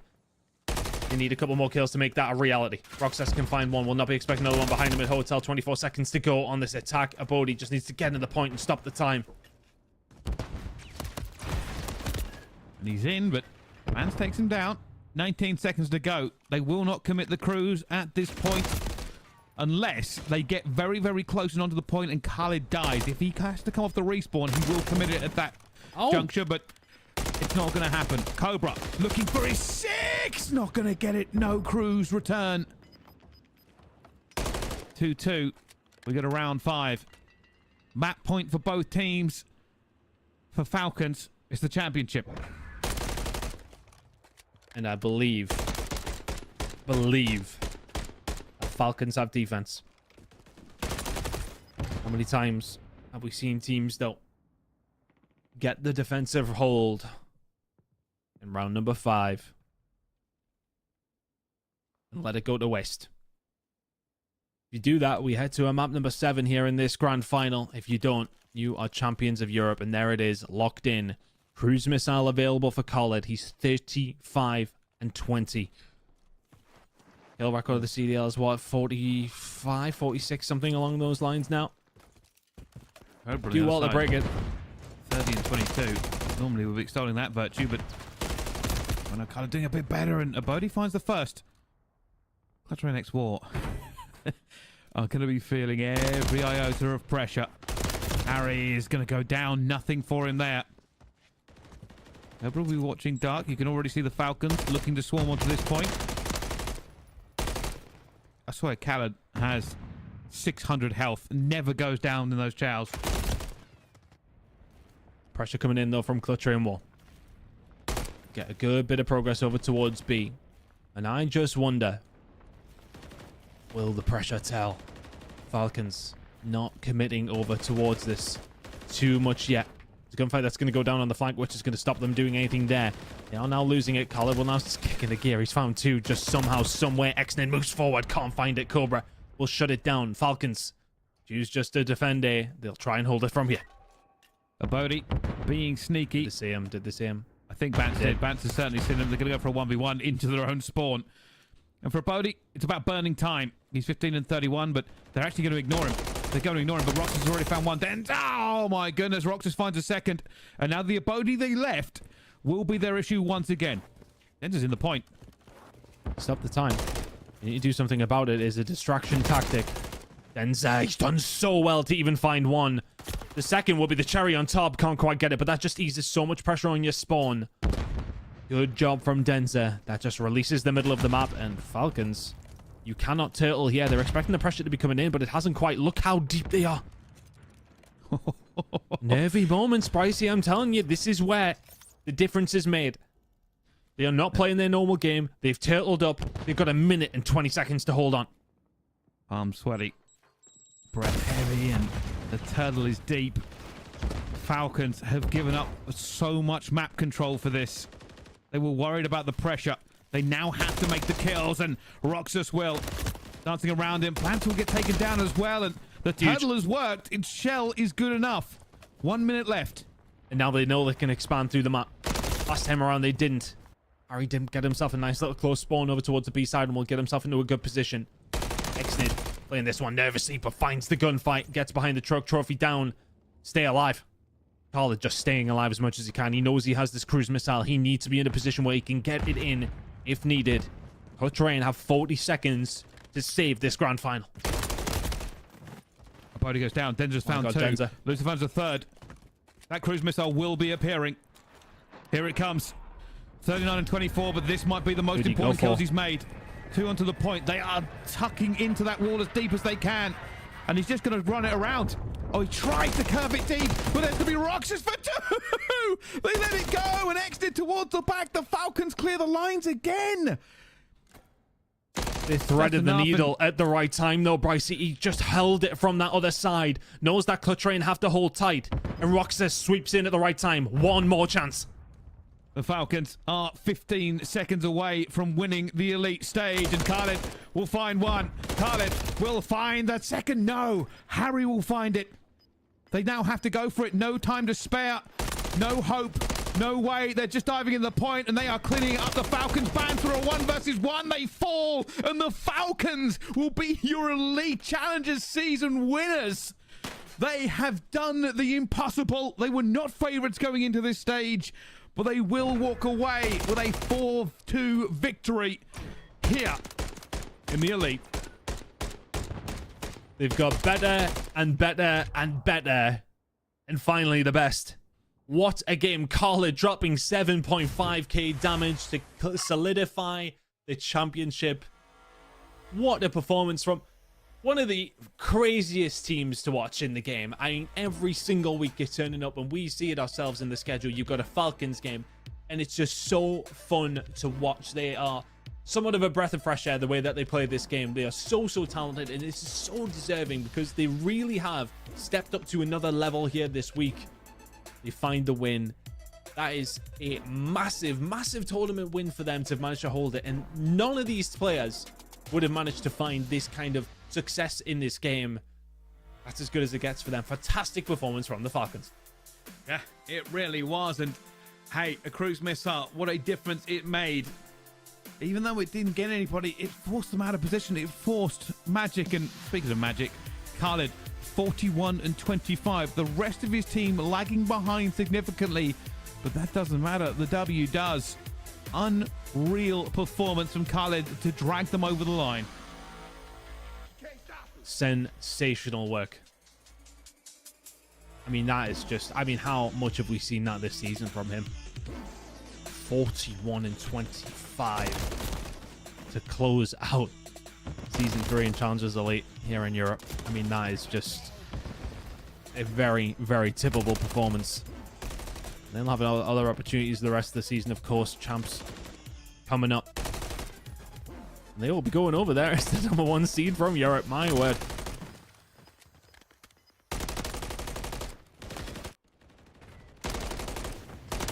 Just a masterclass in holding it. I was even worried for the Falcons at one point. That compression you see on the defense, it gives so much to Clutch Rain X4. They probably weren't expecting it. And that was pure nerves. That was pure nerves. Yeah. The issue it gives, it takes away, we've said it a few times during that invasion control, you have to make successive waves of kills if you're attacking to get into it. When you compress that hard on defense, you take that away. It's basically just one wave of kills. But they won it, so it didn't matter. And this is how the championship went. Clutch Rain X-War made a comeback on hardpoint, and they get that first map in. But then the Falcons clutch up on Highrise Search and Destroy. A dominance in the control on Highrise from Clutch Rain X-War. Very one-sided. Nobody can contest that.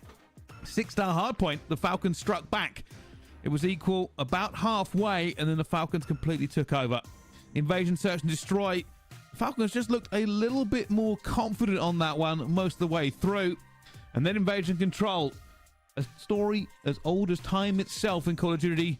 Defense, defense, defense. And we have our new champion's ton. Not going to blow my own trumpet, but I said 42 Falcons. It's not very often I get them right, but I will take it. What a result from them as well, though. Honestly, when they were 2-1 down, I was really worried for them. Insanely worried for them. Clutch Rain just could not find a search and destroy. That's been the big difference maker here.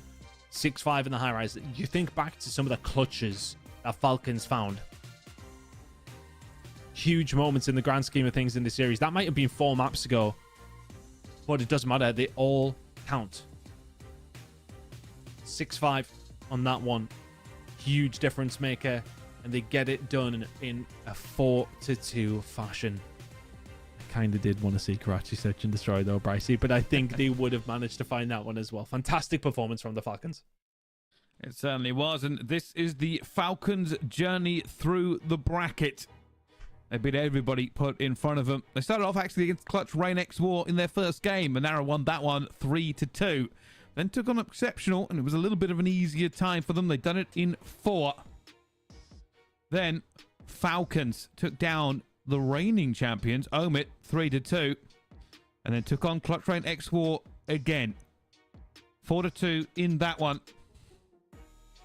An unbelievable journey for them, and they will take the lion's share of the prize. Ton. And the prize is $24,000. Clutch War coming in second place, of course, and Omit in third. Exceptional, not a bad result for them. I think Omit will be very, very disappointed themselves, especially considering it was a reverse sweep from Falcons to win that winners bracket final. Omit would have felt like it should have been them in that grand final. Revived with a good season here in stage 3. Notorious as well. I think the huge disappointment in this one has to be 5 Media Clan. Went absolutely flawless in their group. Could not convert it to a single win. They won one map when they got to playoffs. Everybody else chipping in for what has been a super, super fun stage. Everybody really showing that they had the opportunity, they had the talent to win, but Falcons ultimately coming out on top. All right, well, been a long journey, and Falcons finally find the win. It's just, like I said, we thought they had looked better when they got into the bracket, and it turns out we were right. Again, it doesn't happen very often. It doesn't happen very often, but we have to, just take the wins whilst we can. But Bryce, I mean, Falcons, yeah, being constantly improving, being, again, I'll mention it. It's just some of my favorite POVs every single week when we got to see the Falcons and deserved champions in my eyes. Well, they certainly are. And speaking of deserved champions, we will now welcome Abodi into the broadcast. Abodi, come and join us. How are you doing? How are you feeling? I'm feeling great. Proud of the boys. They are all the goats. They certainly are. All right, a couple of questions here. Obviously, we've been calling out just how good you are at search and destroy at the moment. Is this something the team has specifically worked on? I think, yeah, because before I play like the hardpoint, I was an S&D player. All of us was an S&D players. So I think we all good in S&D. Cool. I mean, for me, Abodi, what kind of separates you guys is these wild gunfights. What are the communications like in game? Is it just very much a confidence game for you guys? If you're feeling on top of the world, you don't feel like it can be gunned at all? Since we came to EU, we know we are the best, but we just need some time, and now we are the best. It is just the beginning. I love to hear that. Obviously, still a little bit of the season left to go. One of the other things I was going to say, I think when you guys play, you play with a lot of confidence, very fast tempo. Is this something that you've kind of just making the other teams play your style, or something that you've just had to really dial in as the seasons have gone on? I think like we just like this is our style. We didn't do anything for other team. This is our style. And of course, this is the GOAT, Luti, our coach. Without him, we will not be here. And big shout out to I'm surprised he's not. Falcons I'm surprised he's not on the mic. I'm surprised he's not on the mic, Abodi. He's said, one to chat away. I can see him. Yeah. He's here, but he said one of us should do the interview. Yeah, and rightfully so. Look, I think for you guys now, champs on the horizon coming up. How are you guys feeling heading into that? We may have a problem, like because Khalid visa didn't he didn't have the visa yet. Hopefully he can. If he couldn't, we will find someone else. All right, well, we will hope for the best. We certainly want to see the Falcons in full force at the championship and going forward. But congratulations once again, Abodi. Is there anything you would like to shout out to everybody watching at home? I want to shout out to all the fans in the Middle East. Can I talk in Arabic? Sure, absolutely. الله الصدق شكرا مرة على الدعم في تويتر وبكل مكان. ما قصرت، بيض الله وجيكم. شكرا للفريق فالكون، لولا الله ثم هم ما قدرنا نوصل اللي احنا وصلناه، ولا قدرنا نشارك حتى في البطولات. يعطيكم ألف عافية. Awesome. All right. Well, thank you very much for joining us here. We will let you go and celebrate with your team. Congratulations one last time, Abodi, and the rest of the Falcons. We look forward to seeing what you do next. And well, thank you for joining us. Thank you. All right, well, that was Abodi. Very happy to get this one for the Falcons. Obviously means a lot to that team, Ton. Yeah, and it's kind of been a project, right, for these guys. As you said, they came over, they were just S&D players, obviously all from Saudi Arabia to come over here. The Falcons organization funding this project, so to speak, and you see Luti in there teaching them how to play at the highest level, and it's just such an interesting project in a certain kind of way that Lewis being able to get them to this stage. Fantastic work from him, and of course from the boys for executing the plan. They do look impressive when they're flying. These guys look insane and absolutely fully deserved here in stage 3. How do they do in the next game? How do they do in champs? That's what I want to know. Well, only time will tell us, as a story as old as Call of Duty itself. But for European challengers in Elite, this will be the end of the road, but not the end for all of our teams. Of course, the last chance qualifier is on the horizon, as well as champs itself. And if that's not enough, the action in Elite doesn't actually end with us. We're not that important. The North Americans will now take their turn in, well, about 30 minutes time. We'll be joined by Shift and Stud and 3 more teams as they battle out for the championship. But we've had a good time. We hope you have too. Thanks for watching, and we'll see you next time.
Already starting off the day right with a little bit of a mute. Welcome back. Good to see you guys. You didn't have to listen to anything I needed to say anyways. Wasn't important. Final day. Challengers Elite in the regular season. Final matches of that. My whole shift. That's Jeremy Studdy, and we've got our lower finals and grand finals, brother. How you feeling? Feeling good, man. Obviously, yesterday we had a pretty quick day. When you told me we were only in broadcast for about 3 hours and 40 minutes, I was mind blown at that because that might be a record of all season long. But today's going to be a battle, man. We're going to have a new winner at the end. We had FaZe Black fall short to Boston Academy in Season 1, then the Houston Spartans in Season 2, and now we have whoever the hell wants to come out here and play good Call of Duty today. Indeed the case. Yeah, I mean, it was 3-1s, 3-0s all the way throughout. Now, granted, some of those 3-0s were tremendously close. I think in particular, that elimination round 3 game, it was like a 250, 238, a 6-5, and a really tight control between Lore and SGP Syndicate. But as we start to look forward, we've got the elimination final to go here. Lore, who looked really good yesterday, are playing up against a four-space team that really kind of disappointed us based on their showcase in the Winners Finals versus Amit Brooklyn. Oh, yeah, they played terrible, man. Like, Craze, I went back and looked at the numbers. There was only one player that went positive, everyone else negative, but Craze was sitting at a 0.5. We're talking about your most impactful SMG player dropping the worst numbers possible. He was just not having a good time yesterday. We saw it versus Omit Brooklyn. Like, they were unstoppable. Awakening dropped like a 1.6. Purge is doing whatever the hell that he want. Four Space just were not ready to play Call of Duty yesterday. So hopefully they're ready today because Lore are going to be on point. Absolutely the case. Yeah, them and Amit Brooklyn looked really, really clean. And speaking of that team waiting in the grand finals, here's a look back at kind of the things that they were doing, which was whatever the hell they wanted. Purge in particular was just all over the place, my guy. I mean, he was challenging everything. No regard at all for four space, no matter how many numbers they had. He was taking 1v2s, 1v3s, just getting into the fray and getting away with it. And when that happens, this Amit Brooklyn team becomes near unstoppable. Oh, yeah, because you know what Awakening came here to give you, even Prolu at times, especially in Search and Destroy. But if you're allowing Purge to gain that confidence early on, he was able to do it yesterday in the opening map in Rio, and then he was able to chain it for the rest of the couple maps. Like Highrise on the Search and Destroy, he was just running down the middle of the map, popping a miraculous two-piece. In the HPs, he was going around, hitting routes, jumping off the top of the Eskies, finding a couple kills. Like, he was doing whatever he wanted yesterday. So you have to continue to try to play like that, because if you can play like that, Omen Brooklyn are going to be really difficult to take down. Yeah, absolutely the case. Now, again, with them sitting in the grand finals, they're going to have a major advantage of being able to kind of dictate what happens with the controls and, of course, kind of swing the map layout in their favor. Plus, of course, just the obvious idea of you just have that little bit of a mental edge. But in the elimination finals, this is where we really need to see the integrity of this four-space squad, because Lore looked great yesterday, four-space did not. Now, we've talked about it a couple of times. COD can be a very day-to-day game, and for Lore Gaming, they had a great day yesterday. Four-space, not so much. So it's really going to come down to what do we actually see out of both these two teams after the 24-hour break they just come off of. And right now, Laura's on a little bit of a revenge tour. You were able to lose. Well, you lost a series to SGP in the open side, but then you get your redemption here. And then you play four space and you fall short in a 3-1.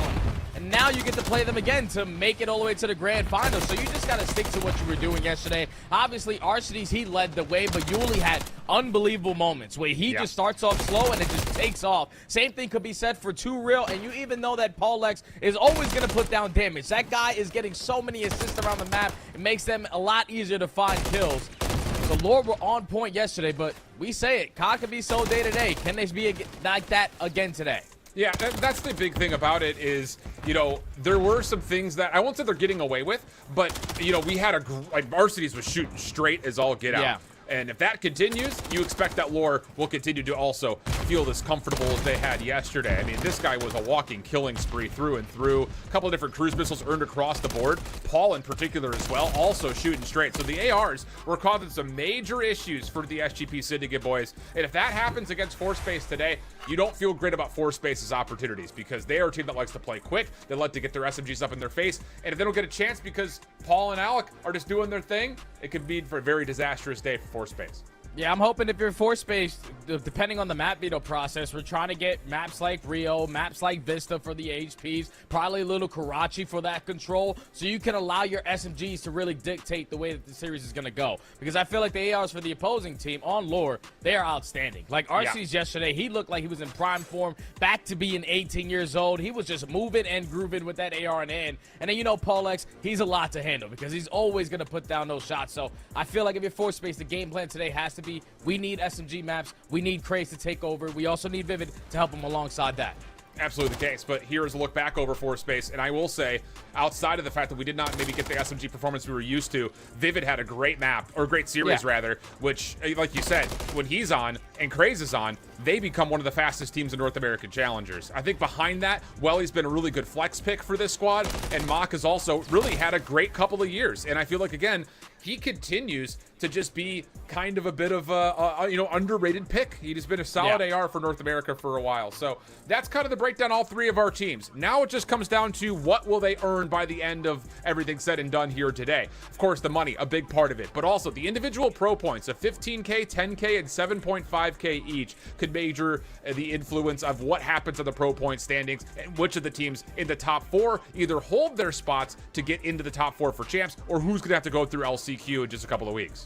Yeah, so both Omid, Brooklyn, and Lore are currently sitting in that top 4. Obviously, you want to give yourself a little bit of a cushion just in case some roster changes happen and they try to make something to where they're going to take your top 4 spot. So those guys are pretty much locked up. You're going to try to go for that victory at the end. But more importantly for Force Space, they're sitting overall in that 6th position. So you want to try to make up in these points. 7,500 is cool and all, but if you can go out there and get first place here, you're going to put yourself into that top 4 exactly where you want to be. Absolutely. And of course, the money does help make this a little bit more sustainable for you in the long run.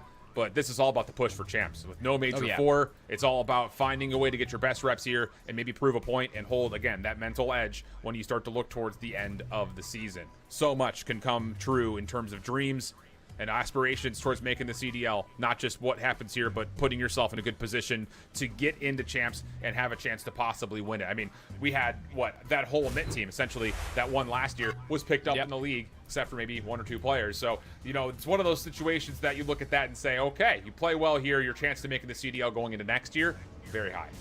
Yeah, so that's what you want to do. You want to make sure you put on a good showing. Obviously, you have a little bit more that you can go with throughout the LCQ, but no one's really going to pay attention to that because you want to get through the LCQ to make it a champs. That's where all the eyes are going to be. So big performances today are going to make sure that you're making those pathways open to where you could potentially become a pro next season, but you want to make sure you're ending this season on a good note. Yeah, 100%. So, okay, that's kind of the breakdown in terms of what's on the line here for us and where the stakes currently rest. Now it's just time about figuring out how this match is going to break down. Because for Lore Gaming and Force Space, again, going off of the recency bias of yesterday, you look to Lore to say they should hold the control in this overall series. We do have a Vista hardpoint to start, though, and that is, I think, a great location for Force Space to try to get their game plan on game day. Get out there, get the SMGs to cause a bit of a mess. If they can get rogue, find exits, find ways to get around the back of this Lore team, they could really set the tone in this series with this opening map. Oh, yeah, I almost called it to perfection with the 2 HPs. One being Vista. I thought the other one was going to be Rio, but we saw Force Space on Rio. They probably did not want to go back on that map, so they're going to decide to switch it up, play a Karachi, which is good for the SMG players. I love this map set for Force Space, but I feel like they have to start off this series on the right foot, because yesterday you got 3-0'd, and you got handled quickly. And the biggest thing that we noticed for them is that the fact that their teamwork was abysmal. They were just sending out Craze to go die by himself, playing 3v4s, not really giving themselves any advantage situations. And today, that can't be the case because Lore, their teamwork was on point. You need to be able to match that if you want to stand a chance. Yeah, 100%. Karachi Search and Destroy, also one of those maps that things can get wild on. We know what to expect on the high-rise control. I think it really is going to be, like, not to simplify this matchup, but I think it's going to be AR control for Lore versus chaos and kind of creation of problems for the Force Space SMGs. Can they get through these AR lines? Can they set the tone, set the tempo, and make Lore look uncomfortable? Because yesterday, there was not really a moment you felt that Lore really looked all that uncomfortable. Now, granted, there were some good moments for Syndicate in their second matchup of the day, but still, 3-0. I mean, they were thriving when things started to come a little bit more tight. So this is all about what you could do, and I think who sets the tone immediately from the word go. Yeah, and one thing that Lore had in their back pocket yesterday was that clutch factor. We're talking about a very, very close series versus Syndicate. 12-point hardpoint game. They were able to find a break at the end of that P4 to execute the W there. And then even in the Search and Destroy, they had a 2v4 round. They had a 3v4 round. So they had all these opportunities to where it should have went the opposite way, but that clutch factor played a big part with the way they were able to walk away with that Search and Destroy as well. And even a little bit on the invasion control, they were able to ice up in those moments. Sometimes you have it, sometimes you don't. Hopefully they have it today. Absolutely. It's all about what kind of conversations they had over the course of last night, because for Lore Gaming, they could look back at their matches, I should say, and pick up maybe some of the small mistakes they may have made, but it's not nearly as cataclysmic in terms of trying to correct things as what ForSpace was going through, where they just did not look like the same team whatsoever. But we've said the same thing now 18 times, so it's all about execution here as we start to look forward to what we've got in this matchup. And of course, the grand finals will be right afterwards. That'll be a best of 7. And just again to speak on it, admit Brooklyn are looking complete, and they're looking, like I said, I think yesterday, word for word, they look like a CDL team pushing for champs right now. Like, they look really, really clean. Yeah, they're icy, man. They were playing really good team Call of Duty. It's like no one was going above and beyond. You had moments where players were hitting some tremendous shots, popping some insane kills. But overall for them, it's just like, this is our game plan. This is how we like to play the game. And if you're going to play just the way that we want you to, we're always going to look victorious and very well put together at the end of this series. But if you are Laura here, between these two teams right here, Alan, who do you think are the X factors? I think for this one, I mean, it has to be, I think, a lot of focus towards Craze for ForSpace, just because of his performance from yesterday was just not what we expected. For Lore, though, I'm excited to see what the ARs kind of as a tandem duo bring to the table, because like we said, Arceus and Paul were just destroying everybody, it looked like, yesterday. And if that continues, again, I really do feel like it's the AR duo versus the SMG duo, which is not often where we point our fingers, you know, when we look at a matchup in terms of the compositions, and sometimes we talk about one individual sub player versus one individual sub player, or the SMGs versus the SMGs. I honestly think this is, can the ARs find as much success as they did yesterday for Lore in the form of Alec and Paul? Or will Craze and Vivid actually be the creation of problems like we've often seen for ForSpace? It's just going to be down to, I think, who gets those early values right off the get-go. Oh, I like those picks that you make up. I think if I had to choose my X factors for both of these teams, I think I would go Too Real for the side of Lore, because yesterday we saw him always have slow starts in his HPs, but always was able to respond in the Search and Destroy right after that. I would love to see him in the battle versus Vivid, because they're both have very similar play styles where we're going to go out there being rat, we're going to be a nuisance, we're going to hit certain rounds, find the opening kills, and those playmaking abilities are going to be the difference maker, at least in my opinion, between who's going to walk away victorious in this series, because we know what Vivid is going to bring in HPs. He's going to get his kills, he's going to hit the early rotations. Same thing could be said with Too Real, but when they have those one-on-one gunfights, I think those are going to be the biggest difference of how the map is going to turn out. I like it. Okay, so here we go. Loading on in. Vista hardpoint. And I think these trends that we continue to harp on will be established in this map. I mean, flat out. We've seen it happen before where SMG duos can often start off really slow, or they find a way to just completely make a mess of any given setup that the other team is trying to put together. So we'll see if it's going to be the unstoppable force meets the unmovable object, or something different here as ForSpace and Lore get us squared off for our Lore finals. Let's get it on. Let's go, baby. ForSpace are going to get the good spawn, so they're initially going to jump into this P1 time. They are reading the early pressure, but Craze just realized that 3 players go down, so you have to give up that HP, and the spawns do flip. So now he's going to decide to work his way back on in. He's able to find himself on 3 in a row. Just get traded by Arceus, and now Lore in control of the HP. Yeah, looking pretty solid, at least initially. Vivid able to create a little bit more of a problem on the outside of the banisters. He's actually found himself 2, almost comes behind Too Real for 3. So Vivid starting off hot. Craze as well off of 3 in his first life, finds his 4th. Too Real, a little bit of a re-wrap back over towards P1, tries to bounce out to take care of Welly. Not going to happen, and ForSpace will have the numbers to continue fighting over this top of the P1. Yeah, you have the numbers to still fight, and you also already have the rotation in your back pocket. So you can contest this all the way to the very end. You're just hoping that you can walk away on top in these engagements, but there's a 2-2 split. Lore able to trade effectively, still maintain a little bit of that mid-map control, so it's going to make it more difficult for ForSpace to even think about that objective before these kills come in. Absolutely. Couple of trades for Lore over the top of P2. Yuli wants to try to take the 1v1, has the prediction, and of course the transfer back over. Wallbank's coming through though. Do keep him pretty limited. Arceus has to watch the cross, and he's done well to this point. Trophy systems for ForSpace also being planted all over this low ground. And now it's just down to who wants to go first for ForSpace, because Yuli's still hanging out back here. Arceus watching his cross nicely. Paul able to find 2, and then Too Real off the pinch will give the numbers to Lore Gaming as they also take down Craze up top. Great shots from Too Real. And that's what ForSpace have to be better at, because we're having 3 players hold the position over towards Burger, waiting for this route to develop out of Craze, because he overextends to P3, works his way back through the middle of the map to potentially set up a pinch, but by the time he gets to the position to find a couple kills, everyone on his team dies. That has to be more in sync of your ForSpace going forward. Absolutely.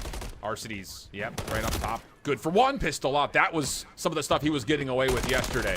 So ForSpace are fighting back, but It's coming at a steep cost as we rotate over towards P3. Lore finding kills not just through the middle of the map, they're finding them over towards the backside of where eventually P4 will be. So you're going to move the spawns here if you're Lore Gaming. Good pickup in the back for Mach, keeps things contested, but the hardpoint still stays open. Yeah, hardpoint's still going to be white. A one-on-one gunfight. Turo is able to secure it. He's also able to find a double through the middle of the map. So Lore flipped the spawns. They're currently in control of the HP, but just with Craze finding that one gunfight, force they spawn right into the back. Now Lore have to hold for the front. Yeah, and Lore, so far, kills are looking decent, and they deal with Vivid around the back. Well, he's still holding from the side staircase. Paul steps in from the front. That's more time for Lore Gaming. So again, it feels like Force-Base are getting their game plan going, but it's still, their focus on the objective has not been great. Paul over the top is just, again, doing whatever he wants. And that's been, again, another good stretch for Lore Gaming as we take the fight over to P4. And I love this rotation right here out of Turo. He doesn't decide to contest at the old HP. He just puts himself in a position at back graffiti, gonna get the freebie on towards the point. Now the teammates are able to be in a position to assist him. And Force-Base thinking that we win the rotation, we should be good money. They unfortunately are not, and now this P4 gets a little scrappy. Yeah, indeed the case.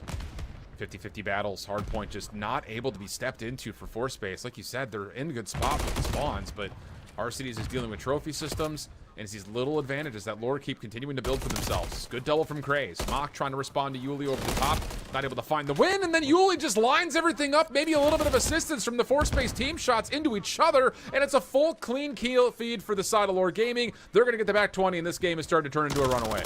And that's the communication error again out of Force-Base. Like, everyone should commit on that one gunfight through the middle of the map, because then you line up and you give Yuli a 3-piece. Now they find the final 20 off the rotation. Paul X miraculously pops a 2-piece, and now you're still going to be late in numbers.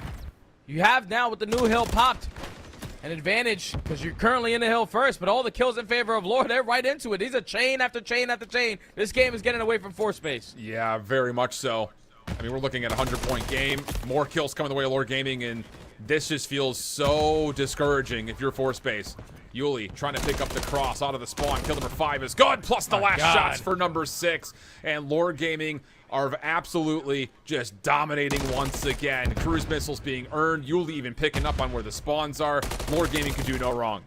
Yeah, this isn't good. Like, if Force-Base are thinking, all right, yesterday just wasn't our day, this is not the start that you wanted. You're still sitting at 28 points, and you found that time at P1 and P2. For the last 3 hills, they haven't even gotten close to a second. And now with the final 15, they find a couple kills. They should be able to walk away with this junk time, but you're more focused on maintaining top mid, because you need to be able to chain it to B1. Well, not good news for Lore, or pretty for Force-Base. Lore is doing exactly what we saw them do yesterday.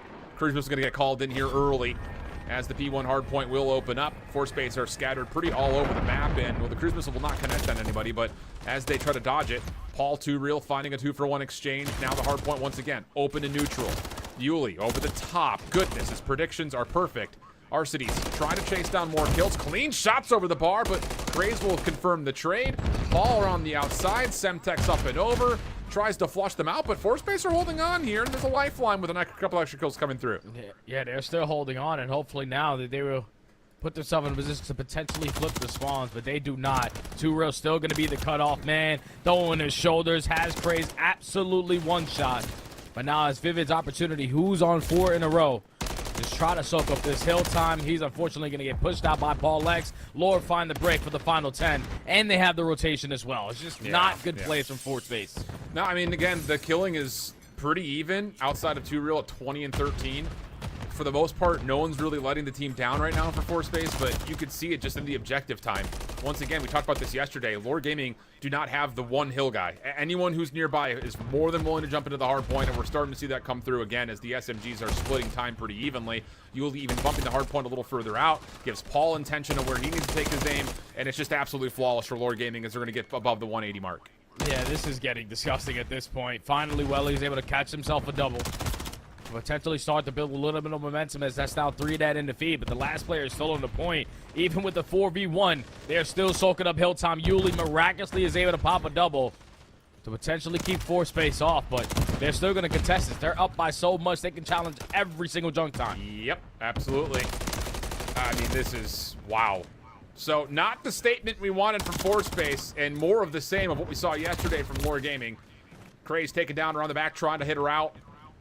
Space going to get the scrap time, but a 1v1 lost over the top of the new hard point as well at the same time means that Welly's trying to play his life. He's not going to be able to, and this is where Lord Gaming just put this game out of reach. Yep, they already have the rotation. You have Yuli watching that overextension, make sure no one slips behind enemy lines, but now with a couple teammates falling, trying to put yourself into the play. Beautiful reads right there to Paulex to locate where Vivid was. Now everyone is accounted for, all your focus on the front. What do you say? I mean, look where they're taking the gunfights, Jay. I mean, they're finding ways to bump the hard point in such a strong condition that they're getting 20, 30 seconds for free before they even need to worry about taking these gunfights inside the hill. It's just been absolutely flawless. Couple of kills, couple of trades, Space able to neutralize the time, but it feels like a pretty moot point at this moment in time, as there's extra scrap time going the way of Lord Gaming, and they're still winning gunfights on the rotation over to 4. Yeah, this is just not good. Like, Space, you have to give yourself a little bit of momentum, a fighting chance if you want to stand a chance in the rest of this series, because I thought that they were going to be able to make up for yesterday, show a little bit more teamwork, work on their setups, on their rotations, but every single time they put themselves in one of those positions, they are instantly getting dropped and then spawning all the way across the map, forcing another break to come in and then just not having success. But at least right here at this P4, they're getting all the kills in the feed. They took the initial 15 seconds. They're trying to make up with a full 60 here. Trying for it. Feels like it's going to be more than a day late and way more than a dollar short, though. 33 seconds to fight for, and Lord is going to jump right on in. And this is where they start to get that extra boost of confidence, you feel. Yuli right on the outside at ramp. Nice win from Craze. On 3 in a row now all of a sudden, as Space will get past the 100-point mark. And the scrap time looks like it will go their way as well, as Lord Gaming are starting to work over towards the top of P1. Yeah, if you're Space, just make sure you keep the gun hot. Like, that's the biggest focus that you need to have, because obviously this game looks like it's potentially out of reach. But if you can catch a little momentum, a couple kills off the rotation, chain that P5 to this P1, that might be your opportunity right back into the game. But Welly, he's the sole man still alive. Everyone else off the respawn. Somehow, some way, he's able to find himself a double through top mid. So Space are going to be here to contest. Okay. Opportunity starting to brew here just a touch. Don't want to count them out. Again, the killing has been pretty even. It's just about working some control around the hard point. That's been the difficulty right now for Space. So if they can keep finding these small little bump ups, not just play behind the hill, maybe there's a chance to start stringing some hard points together. But Yuli over towards the top of P1 helps set up Paul for trades, and he will take his attention into the last remaining member inside the hill. And again, these little bits of scrap points that are starting to come through for Lore is how they can just put this map away. Yeah, they only need 10 seconds to close out this map. Number 1, to find a push going to come in for Space. A route being hit by Vivid. He's able to take down one. He's able to find a double as well. So they can no longer at least win it here at P5. Your Space is cheap on trying to claw back in. Doing what they can, but only 6 points remain. It does feel like a bit of a matter of time, especially as even trades come over the top of P1. Not enough control here, you would think, for Space to dominate the hill, plus exit kills up and around the hill. Yep, that will do it. So, Lord Gaming, I mean, just as good as we saw from yesterday. And really, again, it's an even spread across the board. Hard point time, kill-death ratio, everything just feels super composed, super coordinated right now for Lord.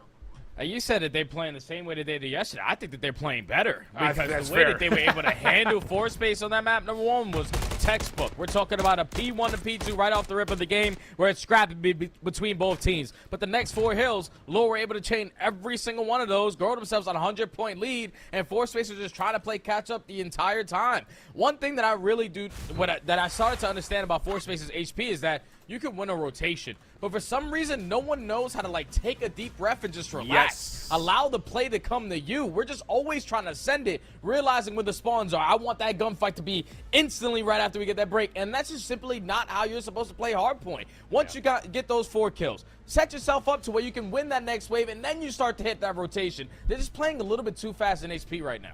Yeah, I mean, we talked about it yesterday. We categorized it as everyone just kind of goes and it's like, I'm going to go make a play. And they're just going to go do their own thing. And it's just like, guys, you're not going to get away with that. Not against these caliber of squads. No. And it does feel like, you know, comparing the group stage through playoffs in the week 2 and now here in week 3, the teams that are at the top, looking at Amit Brooklyn, looking at Lord Gaming, they keep up in the ante. Whereas, not to put it, you know, too plainly, but flat out, for Space, it feels like the same game plan that they had day 1 of Challengers Elite Season 3, where they're just trying to run through squads. And now, with, again, the recent reformation of a handful of rosters, those very veteran teams are picking up on what they need to do, what their protocols are, and they're not letting Space just do whatever they want.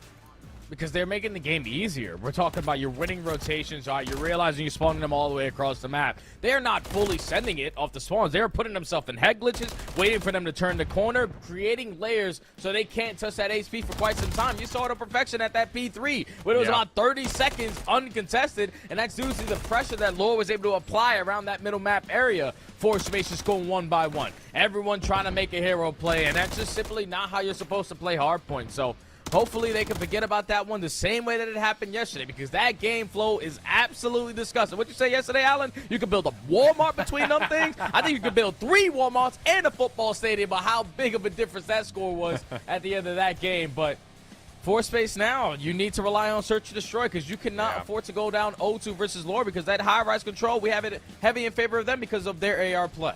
Yeah, and that's the thing is we said these exact, I mean, we're paraphrasing, but we said the exact same words about this Force Space team yesterday. A bad opening performance in map number 1. We said you have to have map number 2. And guess what? They got smoked in the Search as well for a lot of the same issues. So it just doesn't feel good right now if you're a Force Space fan. Whereas for Lore, yeah, maybe there is a little bit of an uptick in terms of what they've been able to pull competitively over the last 24 hours. And with the Search and Destroy coming up next in the form of Karachi, it's the same idea. Force Space are going to try to get aggressive, try to do something weird, catch you off guard. So if Lore Gaming have done their homework, they should feel, I think, pretty confident that they need to keep eyes, especially defensively, on what's happening through the middle of the map, because that's where, of course, those SMGs want to try to get through as fast as possible for Force Space. And I feel like we watched Lore yesterday on this map versus Syndicate. It went all the way to around 11, and they were able to handle Darkside and Gunsy approaching that middle of the map. So they have a good feel of how they want to play Karachi Search and Destroy. And they also have one hell of an attacking side over at that B site. Whenever that smoke goes down and they take bridge control, it's basically a locker. 3v4, 2v4, it does not matter. They have figured out that clutch on that side of the map. So if you are Force Space, you have to put yourself in a position to try to shut that down and shut it down early so they don't continue to go back to it later on in the game. Yeah, and I think the other thing about this Lore Gaming squad from their search yesterday was that they were even trying to pull off some crazy things, you know, looking back at both of their series they played versus both the Syndicate and Midnight in their lower round 2 game, that it wasn't just a standard default thing. You know, they were trying to find Yuli some entrances and some openings. And he was doing well, creating early problems.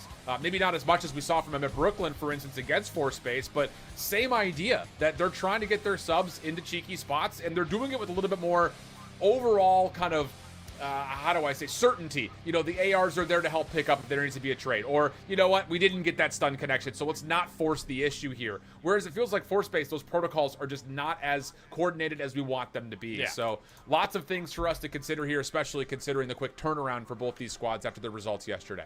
Yeah, and if you're our Lore, remember the way that they started off that map yesterday versus Syndicate? It was a very tone-setting round. They spawned in on the defensive side, no trophy systems to work with. They 3-sended through that B site. No worries about nades or stuns coming over the top. They said, we're going to shut this down if no nades are going to take us down off the rip. They take top AC, they take top 3, and when they apply that pressure early on into the map, it's going to make the opposing team very nervous going forward. So, for Force Space, you got to be prepared for it early on. Yeah.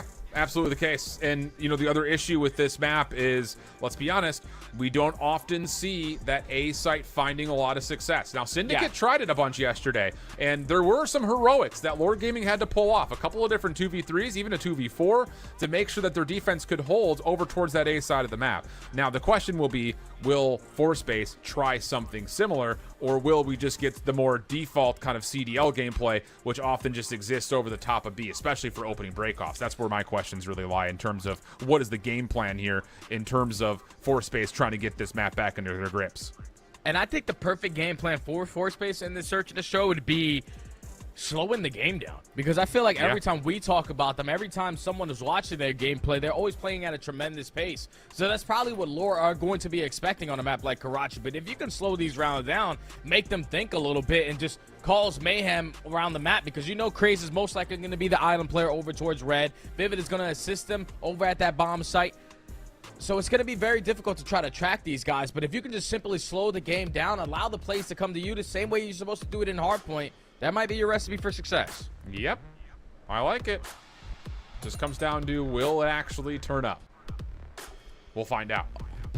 I just think Force Space can't afford to try to do something crazy off the get-go here. Yeah, you can't ego child, no nothing like that. We got to come out like a team. Set up crossfires, team nades, everything you can to work together. Okay. And they will be on offense first, so let's see what we get. Keep your eye on Team Craze. He's the one that wants to try to go through quickly, and he's already got himself at least into rubble. Holds the line in the sand here, though, but some late nades from Lore actually are going to tag him, so the defense will put themselves in the appropriate spots to worry about that mid-map control. And yeah, Craze is just kind of stuck here trying to hit routes towards top broken, which, ooh, he does get up top in a little cubby. So maybe a chance here to be a little cheeky. Up and over onto 2 real. Uh-oh. Oh my God. Help is here, and Arcades will get first blood. Not what you want to see. Yeah, that's not the way you build momentum. Like, that's a freebie any given day, but Craze, unfortunately, is going to fall in that scenario, and then Yuli finds his second. So instant 2v4 for Sports Space. Vivid and Mock trying to clutch on up, but that bomb being down towards Scoop, they are getting surrounded. It's now a 1v4. Yeah. Not good news. Arcades also just too clean off the top 3rd position. It's just, that's what we're talking about, man. Like, I get it. Like, Craze, he thinks he's going to find first blood. And maybe even if he does, you look at that and say, okay, but it's going to be a 1-for-1 at best? Yeah. Like, I just, that's the difference we're seeing right now between what Force-Space are trying to do versus what Amit and especially this Lore team do. Is like, we're not going to try to force a 1v1 just to go 1-for-1. We want a first blood to actually count for something.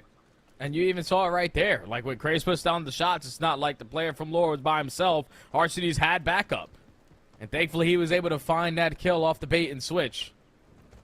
And at least the Lore securing the first round. And already on their attack, they're changing their game plan. All day yesterday, it was at B. They're starting off going at A.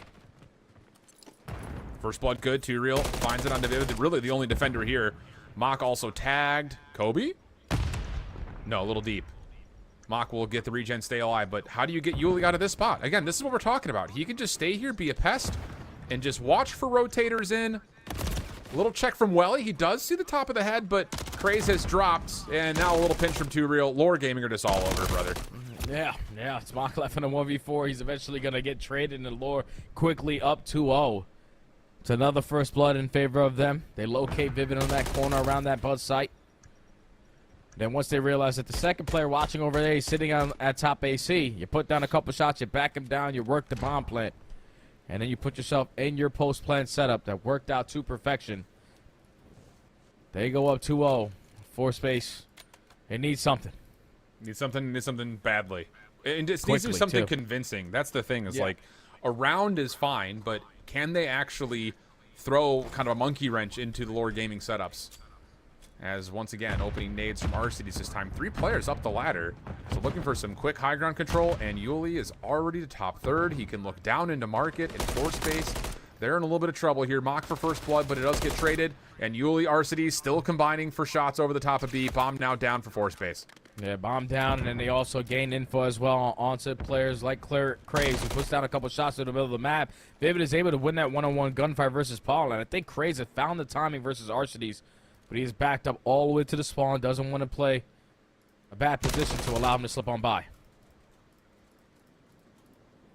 Well, Vivid gets one back, keeps Yuli at bay. Arcades now last one left. He's just waiting for clean shots to get kill number 6. Won't happen versus Craze. Bomb should be collected by Vivid, and he's been seen. So damage onto both players now, but Arcades with the pistol up and over. No, not going to get the better of Craze there. Rival 9 too strong, and the streak gets shut down. And more importantly, Force Space battle back after the first blood engagements and get themselves a good round. Yeah, it's good plays right there out of Force Space, more specifically on Vivid. He was in a 2v1 scenario over there at the Coop side, was able to isolate both gunfights and come out on top to put themselves in the man advantage. You gain the info onto Arcades, you isolate him, you send in Craze for the kill. Finally able to put a round on the board, but at least off the rip, Lore showed presence over at A, so I'm curious if they're going to change their defensive look or just go back to what works, that 2-2 split. Yeah. Let's see what they decide to go with here. With smoke being placed in a weird spot here at mid. And you're going to get Yuli now up and over, kind of playing the exact same spot that Craze had. But look at the support. You've got 2 real up the middle. You've got Bomb already being planted at A. ARs are trying to lock that down, but Yuli does get taken out. So that post plant becomes a little bit more one-dimensional as Force Space held numbers on the retic attempt. Yeah, Force Space in the advantage now. But a lot of info already gained on the side of Lore. Yeah, Tura in a very good spot. Great trigger discipline to wait for that kill to come in. He was most likely trying to play for 2, but Vivid effective on the trade. Now leads to Pollux in a 1v2.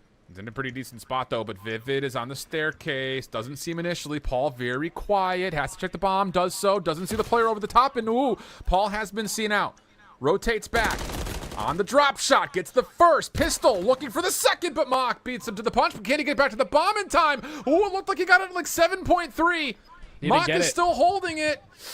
Oh, it's going to be real close. No, he does not. And Lore Gaming will clutch up the 1v2 from Paul and go up 3-1. That's unbelievable right there to Lore. Like, doesn't matter. Man disadvantage, man advantage. They still are going to put themselves in a position to most likely walk away with the round. Just great finessing plays right there out of Paul X. Some Call of Duty timing treated him very, very well at that as well. Because Vivid, he was throwing shoulders at those staircases in red. But he realizes that he works into the small room. Paul X checks the bomb, maneuvers his way through bottom ticket, wins the one-on-one gunfight. There's just not enough time for Mox to secure the defuse. That's a round that you definitely want back, but Lore clutch on up. Absolutely. Wow. It gets real close. But the movement not quite there in time to get the defuse. So 2 round the cushion goes. 2-2 split here for Lore Gaming. Very passive on their defense. Although Yuli just kind of waits to see if any other nades are going to be thrown. And he just gets right on forward on this cross through concrete. So Paul will watch over the top of him. Yuli's saying, I got this if you need to rotate back, because there is some noise being made here over towards red. And yeah, that's first blood. Cray's able to catch 2 real just completely unawares. Cray catches the first blood. Yuli trying to make up for it, and he somehow, some way wins that gunfight on the welly. He is going to get traded by Vivid, so still the man advantage for space. You cannot give this round away. And they know Craze is sitting somewhere in mid-map, so that seems to be the focus right now for Lore. Can they find him again? And they very well may. Clean shots onto Vivid. Craze trying to chase down the trade, and that's another moment where it's just, you're in a good spot. Bomb, the defense has to rotate over to you, but Craze is trying to red dot chase and gets punished. So now Mock has to clutch up a 1v2. At least he has the bomb to work with. Yeah, there's just situations where you don't always have to play the trade, that being one of them. Now that leaves Mock in a 1v2. He found the timing to potentially get this bomb down for free, but you see Arcides, he's in a position, he spots some Lore Gaming again. In the man disadvantage, clutch on up 4-1. Wow. I mean, what do you say? It feels like just another long list of things that we've talked about already where you just don't have to chase that kill out. You just don't. Ugh. Small little mistakes, but players trying to make plays. And that's not coming through right now. And now it's a huge gap for Lore Gaming. For space, this is a must-win round. Yeah, you have to do something together, man. Like, just read the pressure early on. Everyone save your nades if it's going to go over towards this B site. You at least know that Lore, in the first 2 offensive rounds, attack over towards that A site. But now with those nades coming over the top, the pressure's going to be at B. They have a read on it. Yep. And Paul is so far forward. A couple of tags. Scouts him out. Rival 9 up and in, and Mock will actually beat him with the MCW. So it is a decent trade here. Force-Base trying to recover. And 2 real over the top. Gets a look at Mock, but really not much else here as the bomb will rotate over, and they're going to try to commit for the plant. And this is good presence. This is going to turn into a good post plant here for Lore. Yeah, and it only comes down to 2 are just simply putting out shots to back down those players from those positionings. It opens up the bomb site. Now Force-Base forced to retake.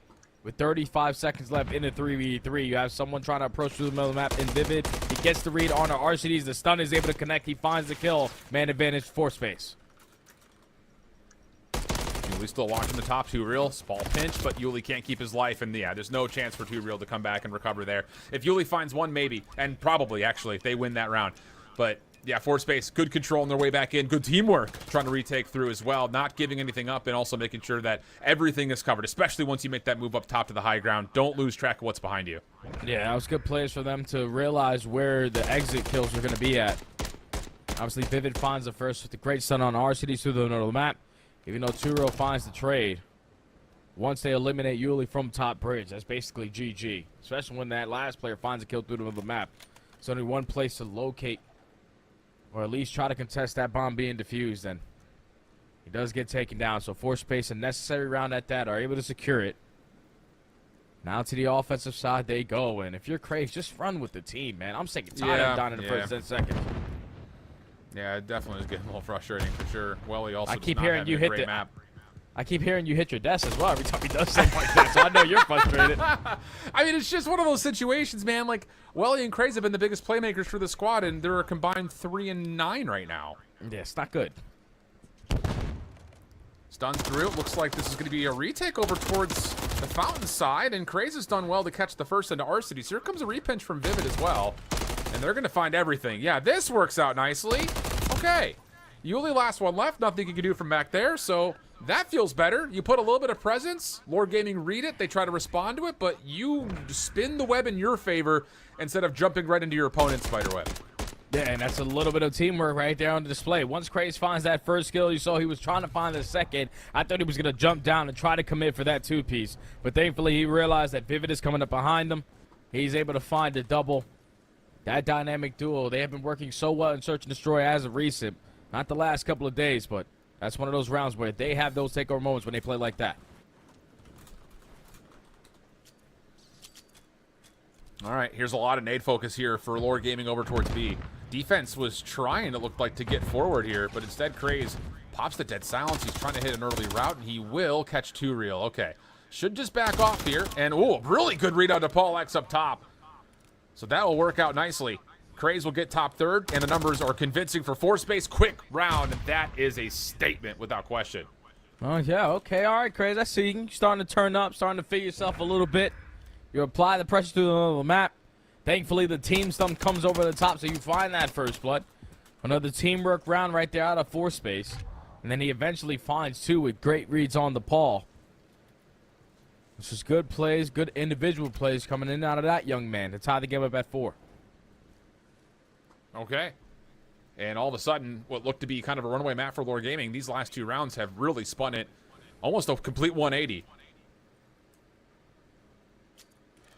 Do you keep the pedal down, though, if you're 4 space? They're trying for it. Nades for Lord Gaming. Not going to stop Craze on 4. Stun out. And he can just hold this. He doesn't have to do anything too crazy, but instead tries a challenge, and Lord Gaming see it, but Craze very wisely backs off and just holds mid-map. All right, so he's going to put himself in a position where he got turned on in round number 1. Hopefully he can make up for it here, but this is one of those slow rounds that I was talking about for 4 space. Just gaining early info. Unfortunately, Yuli finds the first blood, but Craze should be effective on the trade. He's able to find it, but the teamwork too strong for Lore. They get the trade, and Turo finds another one. It's all left up to one player in a 1v3, and Lore secure the round now at game point. Okay. And again, that's one of those moments where you look at it and say, if 4 space can get that first blood, ooh, maybe there's a chance to open up the map, but not quite the case. Lord Gaming, they get that read onto Craze, and their defense just kind of holds ground, saying, let's still wait for them to make the first play, right? And I think that's, you know, an important moment for Lord Gaming to continue to assert some level of control over the top of what has been a couple of loose rounds. And so now it has to be 2 in a row for 4 space, starting off on their defense. Need to see something from Welly here, I think. Just, he needs to start being active. Yeah, well, he needs to shut down that B site. Like, he needs to put himself in a position to where he can contest every single gunfight. And it also finds success early on. That's another first blood in the back pocket for Craze. Mock already finds a second 4v2 for 4 space.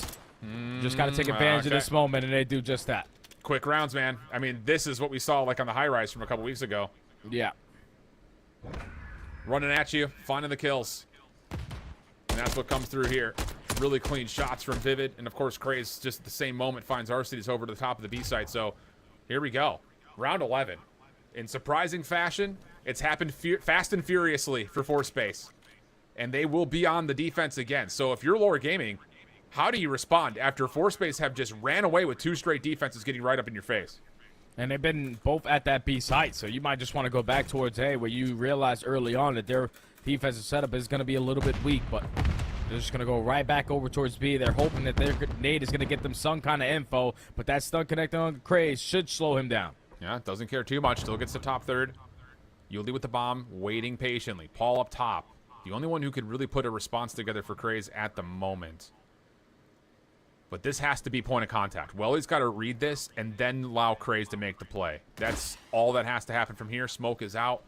Craze thinking about checking. Hasn't seen anything yet. Yuli's going to get a plant, but Craze should get an exit here. I don't know, because that smoke grenade is still going to be hot, but he's able to find that first bullet onto Yuli, and now just play your life. You don't have to do anything else. I'll watch this route, though, from 2 real. He's all the way around the back of the defense. This could be disastrous. First shots are clean. Doesn't have to make a follow-up play. He knows they got the post plant in their favor. Arceus has been tagged, but he's off the regen. He can see the bomb from this angle. Cray's able to take down Paul, but is that enough for them to hop onto the bomb? 2 Real now also drops. It's just down to Arceus, but he's got an angle for this. It just comes down to, can he actually find the kill in time? Cray's dealt with. Shots around the back, though. Mach finds the kill in force space. Pull out a search and destroy. Down 4-1. They win it 6-5. And it's one of those, if you blink, you miss the rounds they won, which is very stereotypical for the force-based search. And that was a much-needed search at that, Alan. You needed to build on something. You needed some kind of momentum to stand on, and they find it in the search and destroy. You come back from being down 4-1. You allow that ninth round to get away from you, but then the last 2, you just set the tone early on with the aggression. Wasn't the best start from Craze, but he ended it with a phenomenal finish. 2 first bloods in those final couple of rounds. That first blow was very impactful, too, because that's Yuli. He's their playmaker. The objective gets planted. You instantly find that kill, and everybody else from Lore are wondering where did Craze go, because we still got to account for everybody else. There's too many bodies when Craze is making plays like that. They're able to tie the series up at 1 exactly with force space needed. Indeed the case. Well, it's been a really interesting match to this point. Lord Gaming in control of the hard point really from start to finish. They started off the search the same way. And again, the participation across the board is pretty solid. Yuli not able to get as much done as we're used to seeing, but on the other side, a poor map from Welly and what was a poor start from Craze really kicks up. And it's just one of those things, like, it's same guy, just more experience. Those first 5 rounds, he was getting caught a bunch. And then, you know, the last 5 rounds, last 6 rounds we see, he's still playing aggressive, but he draws the line in the sand, and all of a sudden he becomes the X factor for force space. So really good stuff, and that's the player that we were really looking to see. Could he bounce back, not just after yesterday, but also after map number 1? And yeah, absolutely was able to. So huge for force space to tie this series up. Yeah, that's huge, man, because now with the series being tied, it's anyone's game. We're going into a high-rise control where the ARs need to be felt. Obviously, Welly didn't have the best performance in Search and Destroy, but it's Search and Destroy. He probably just wasn't alive or put himself in the best position to find a couple kills, but they still walk away victorious at the end. So now for this high-rise control, teamwork needs to be on point, like the same way it's supposed to be in hardpoint. If you have someone trying to go out there and make a miracle play, at least do it in sync with something that your team is trying to get done, because all this one-on-one, you can go play rank for that. We are here for Team Call of Duty, so show me some. Yeah, that's a really good point, really good distinction. As much as the game can feel very similar, it could not be further from the truth, especially at this level. So 251-41, 6-5, but it's a 1-4 bounce back comeback for force space. Now leading into the high-rise control, where once more, it's going to be kind of the same situation. Can force space continue to build chaos, or will Lore Gaming be able to deal with it, push them back, and create issues in terms of force space even finding opportunities in the first place? We'll find out. We're going to step away for a brief break, let our players grab a rest, and we'll be back with map number 3, the high-rise control, right after this.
Welcome back, everybody. We've got ourselves a 1-1 map count. A thrilling search and destroy. Down 1-4, four space. Able to pull it back. Win it in around 11, 6-5. And now a high-rise control. The swing map and mode combination for us. Which, again, it just feels like the same story played out in a different venue. What's going to find more success? The AR line for lore or the SMG line for four space? That seems to be the determining factor between all of these maps and between these two squads at the moment. Yeah, the SMGs didn't really have a good time on that map, number one, but their objective focus wasn't really there. Search and destroy, the SMGs take over, so they're able to walk away with that and tie the series up. But now playing a map like Highrise, I know for four space, we always talk about it, they can get their kills, but the objective focus needs to be there. When you have opportunities to earn segments, get the stacks going, don't continue to play for kills. Yep, you do the case. Okay. The other thing about this is if Lord Gaming get control of that high ground, you know what that looks like. You know what that looks like. They'll be on offense first, opening shots, actually tagging 2Real pretty considerably. He's going to stay here for a while down on HP, with the stun also denying the regen. So, for grades, we'll finally put him to rest. Yuli denied from up top, and here we go. Four space trying to get aggressive early, and it's working out pretty decently with all four falling immediately. Yeah, that's the perfect start of your four space. Continue with that momentum that you built in the search and destroy with a little bit of an early trap. Yuli finding that one-on-one gunfight. Now an avenue of attack for Lore to work their way through blue side, but Welly's still contesting over towards B Street. He's on 4 in a row, dancing with death, but still staying alive. Now Welly still holding his position for now. Lore Gaming out of the spawn trap, or at least the threat of a spawn trap. And this is where things can get really compelling because you've got Yuli in a spot that may run around the back or just pop up over towards the top. 2Real also scouts out Welly, and oh boy, this is how quick it can flip. Players on both zones at the same time. Vivid cannot do anything. He's just got to sit here and play his life, and that's a massive win just to keep his life available for this defense depending on what they want to do here off spawn. Yeah, now it's going to allow everybody else off the respawn to chuck your stuns, chuck your nades, and not allow that first segment to get complete over at that 8 point.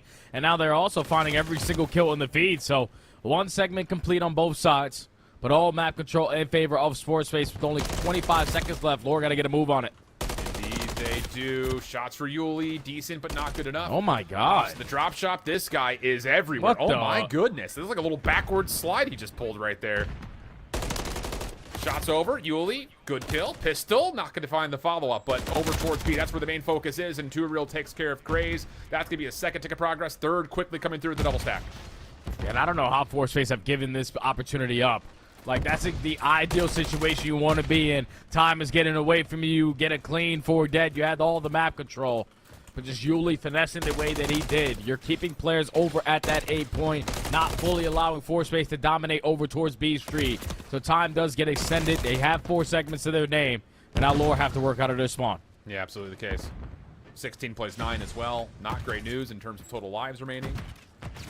And Force Space should just hold this defensive line. They don't need to do anything too crazy here. Just force these guys to come out of the windows, out-trade them, and put this round comfortably to bed. And looks like that very well may be the case. As there's just 40 seconds remaining. Vivid in trouble. Mach also stunned, but the Lore offense is split, trying to find more kills, see if they can get an entrance back over to A. Yeah, they're trying to make up in this deficit of kills. Arceus at least finds one, but a double out of Force Space leads to no more respawns for Lore. Vivid locates 2Real. Arceus is still holding on to top helipad, but now there's only 2 players remaining for Lore. This is a Force Space defensive round. Going forward, you have segments to make up for. Yep. Yeah, it's definitely one of those rounds you look at for Lord Gaming and you say, whoa, maybe you woulda, coulda, shoulda, but at the end of the day, 4 ticks of progress in your first offense is really, really marked. So Force Space, definitely the bar has been set a little bit above where it normally is. I mean, we often expect at least 2, sometimes maybe a full zone to get through, but the double pressure that comes through in the middle of that round, yeah, that's big time. So how are they going to try to break out a spawn with this? I think if you're Force Space, do you try to get the tick done at A first, or do you just pull your, normal orthodoxical hit and try to get the stack towards B and then give yourself more time to work with to eventually get at least one over on A? Yeah, I'd go for the early fight over towards B Street. So that's where you control a majority of the map. You win these initial fights. Welly finds the first 2Real there for the trade, but the nade finds a second. And that leads to 3 early kills in favor of Force Space. So you should put yourself in a position where you're going to have a couple players onto this point. You just got to hope that the trophy system still work. Yeah, I mean, the thing about this is you get a 4-man down. Honestly, I'm surprised that Welly's not just going to stop on over towards A here. They could have gotten some extra progress done on the A zone. 3 men stacked over on the B point. That's already 2 ticks done. But now here comes Lore. They're finding the kills across the middle of the map. 2 real up top denied. Big win by Vivid. And that can keep Craze on the point a little while longer. Contest didn't for a moment. Stun also lands, but good help coming over the top. Force space, you would have thought could have just gotten the extra 60 here, but they're looking for extra kills beyond the point, and that will be enough to get all 4 members off spawn, trying to get this last bit done. Yeah, but looking for kills, I don't know if that's the right play call. Like, when you win that one-on-one gunfight onto the player at B, you should have already put yourself in a position to extend this game clock. Now Craze is still finessing at bottom blue. Eventually works his way up towards B Street. He was on 4th Street, 4 kills in a row, but he eventually does fall. Now all map control in favor of Lore when 4th Street's had an opportunity to still maintain it, and now they're trapped. I mean, I'm not crazy, right, Jay? I mean, you had 4 players down, someone who could have stepped onto A. You had the 3 stack over at B with kills beyond it. It feels like they should already have 4 ticks of progress.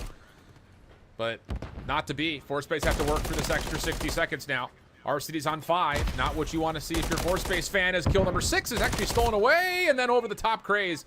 Good win. Shuts down the potential of RCD's getting streaks again in this series. Plus, he also does a little bit of presence over towards A to try to deplete. Oh my. Whoa. But to say stop the clock, but Paul X is right up in your face. And now he's on 7, making 8. Paul is moving. He's shooting. Now on 9 in a row, looking for double digits. As Force Space have been completely bottled up in their spawn.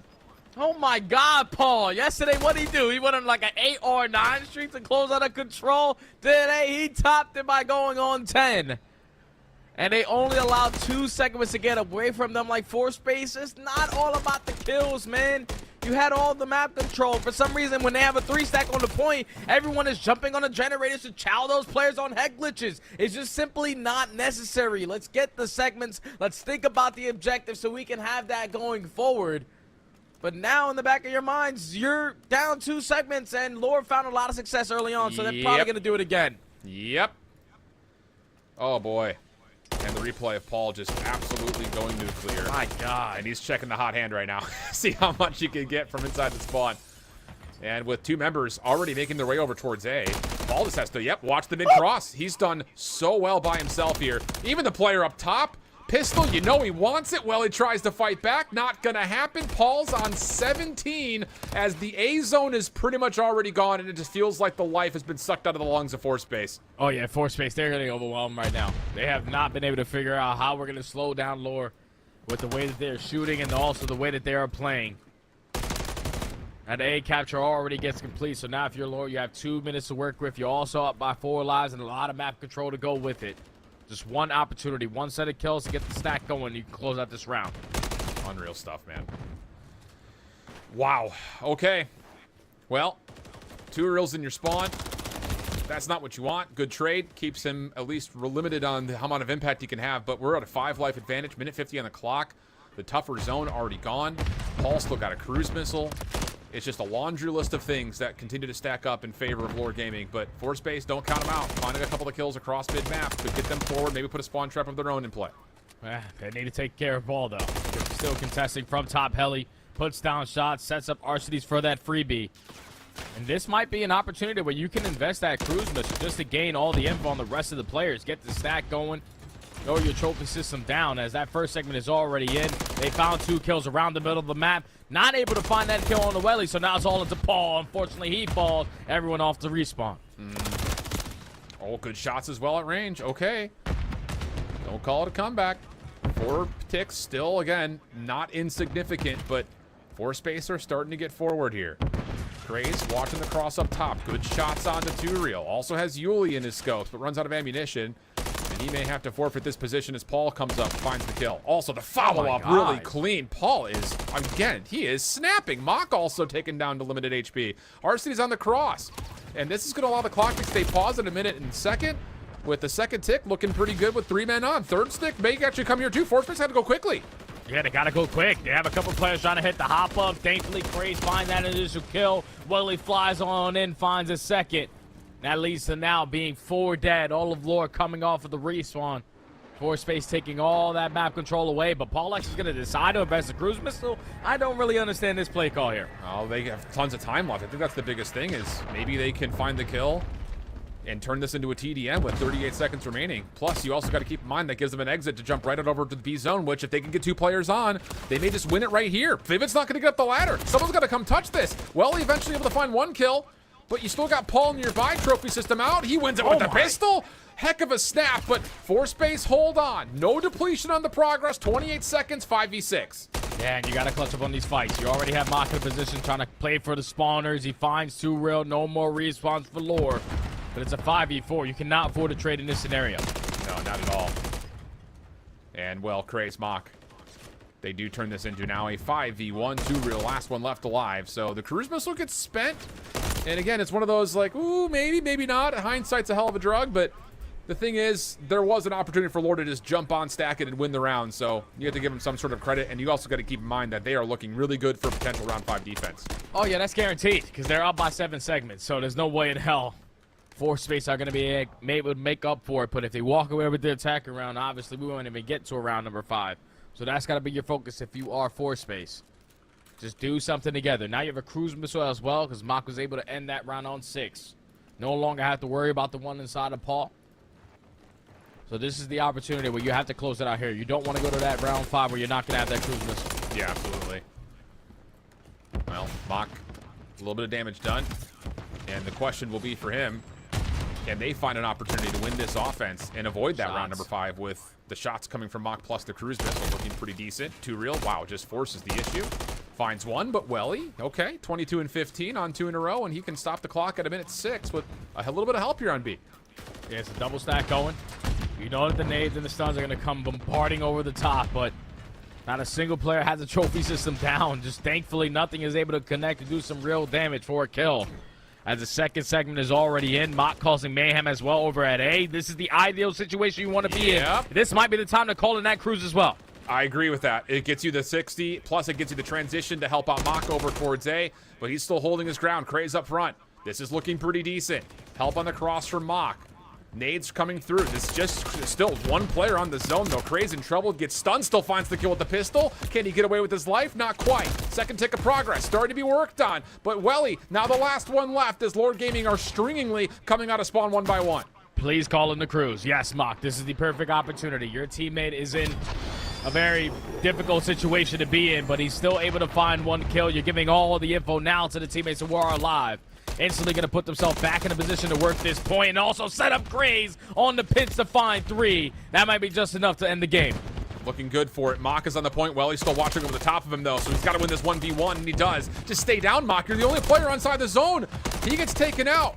But the numbers are so darn convincing for Force-Base. 19 plays 8, and it feels like a matter of time because Force-Base could keep reinforcing the zone. Welly on now, trying to put this game to rest. Yuli trying to find the kill. Can't quite secure him initially. He's on for the contest, though. Last second. Kill's looking good for Lore, and they're still hanging on. 16v5. Vivid traded out, and the defense can move up.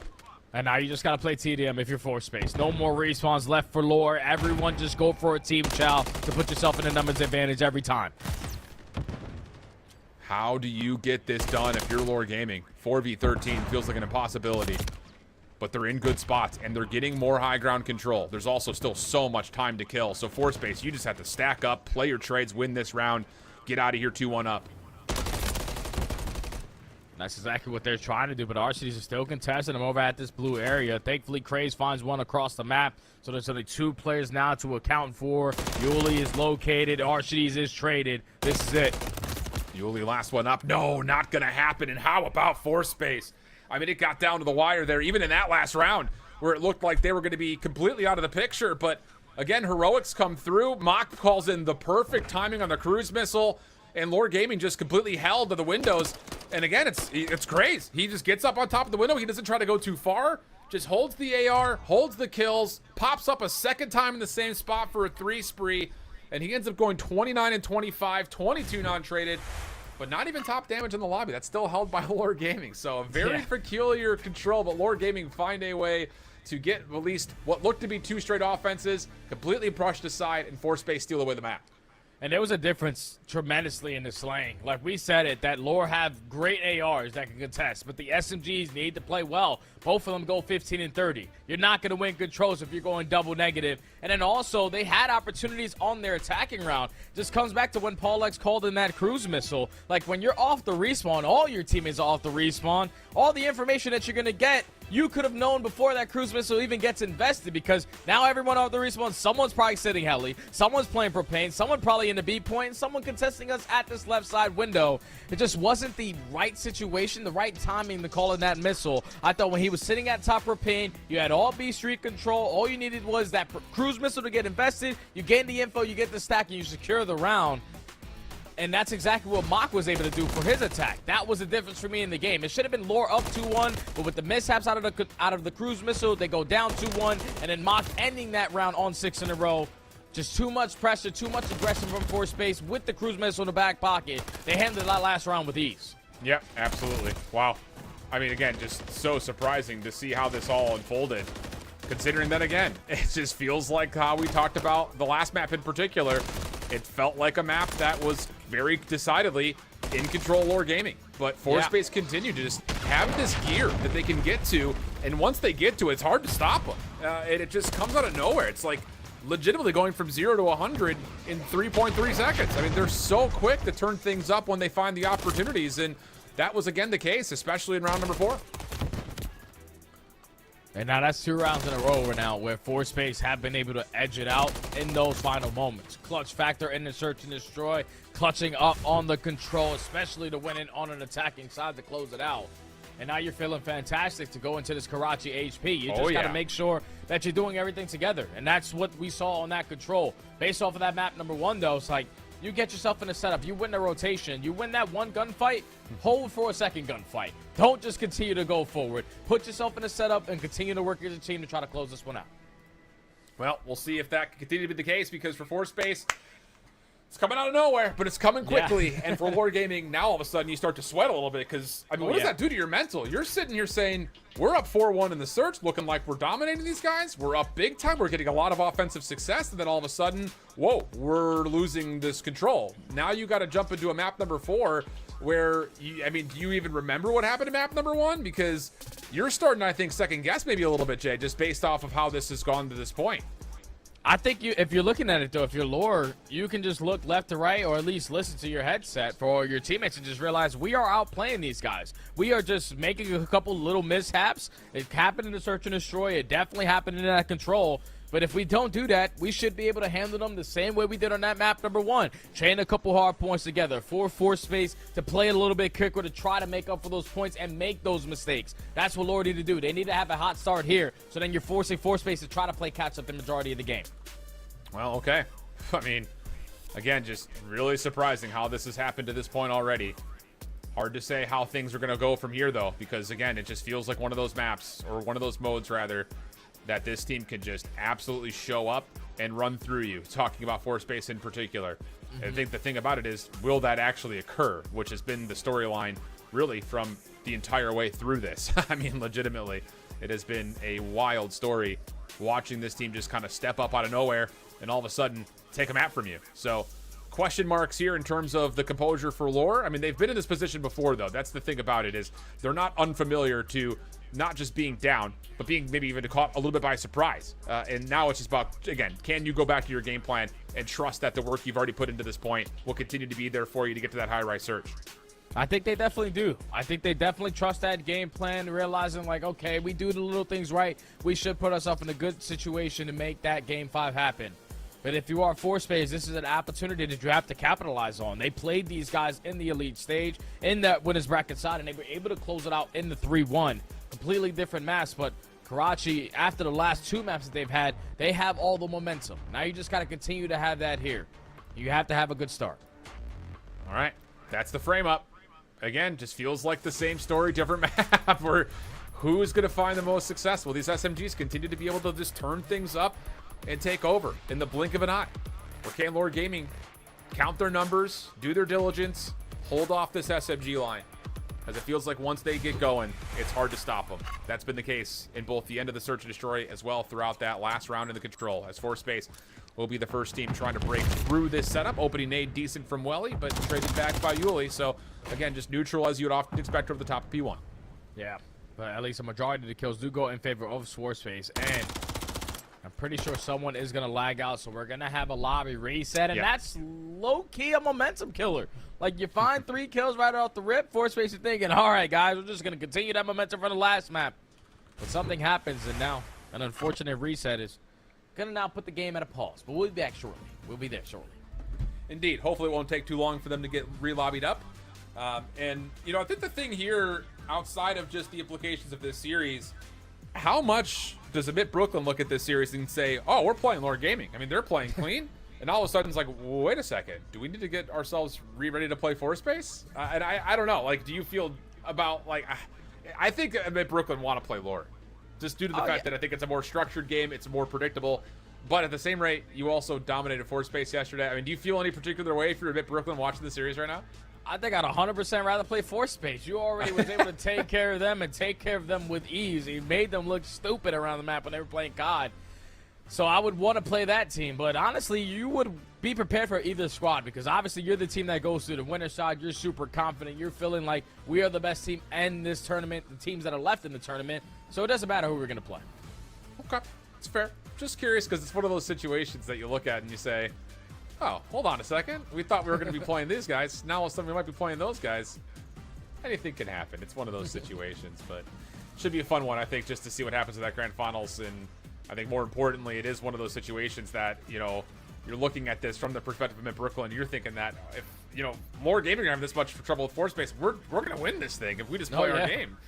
So it's one of those things that it's hard to really kind of frame up as commentators, like, you know, how does one team feel? It's not a tangible thing for us to actually go through, but it is compelling because I know they're talking about it right now.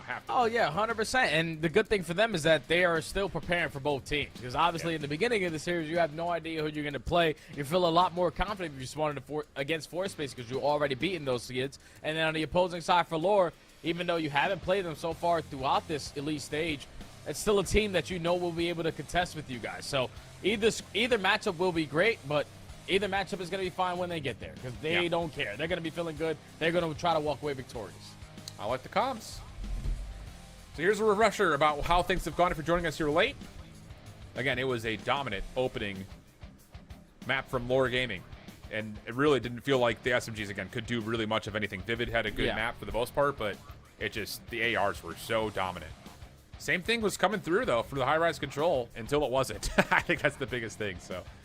Wow. I think, be interesting to see what happens for Space, Alan, right here, because I think we saw it in map number 1. They can go out there and get their kills, but their objective focus was 0 to none. Like, that's what we got to focus on. We're getting these kills, but let's do the same time working up our score. Because when you're allowing Lord to find breaks with ease, when they're seeing that hill white, that's exactly how they want to play. You flip the spawns, you put them in your favor, you're in the full advantage situation. So if you're Space, you're finding all the kills, just simply hop on the hard point.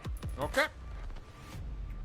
Well, we'll see, because we've also had a couple of maps here where we have not really seen the same presence from Yuli that we come to expect, and maybe there's a little bit of issue trying to track down these subs.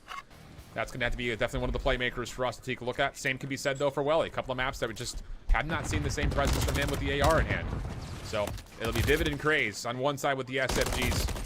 Too real. Trying to be the guy, actually, with an FCW to start to kind of match the pace, and Craze has already hit a bit of a route. RCD shutting that down, and it will be Lore Gaming still in the hard point for now. Yeah, way better start off for Lore. They started off with the initial couple of kills that went in their favor. Now they have all the map control to go with it, but Space right through the middle of the map, able to execute a break early on. RCD finds that kill onto Vivid. So more focus with only 20 seconds left is maintaining those spawns over towards Cafe. It's currently in favor of Lore, but with Space finding all these kills around the middle of the map, you have to apply the pressure at Noob. Yep, absolutely. And look at this, Welly denying the ladder drop from right now, and that's going to stall out this Lore Gaming rotation convincingly. Craze also looking to get in and early. Doors open, finds the kill on RCDs. Now into the back door, sneaks away, but not fully. Too real. Yuli finding kills. Welly trying to confirm the trade, and there will be a chance here for Space to have numbers first as they try to re-break into P2. Yeah, but Welly has to play these cutoffs because he knows that the close spawns are going to be at that red door. And he's found the time to work his way behind enemy lines. A freebie onto Paul for 5 in a row. Can he make it 6 onto RC's? A player is coming up behind him, but he is dancing. He's able to find that kill. Space with the break, and now with the cruise missile to go with it. Wow. Wow, what a start. And it's going to be possibly even more punishing with more kills coming from Craze. David on the cross. 2Real does get through, but he's going to need help. And yeah, Welly will find him before that happens. Vivid with the pistol. Now back to the MCW. He only had 3 shots, and he still finds the kill.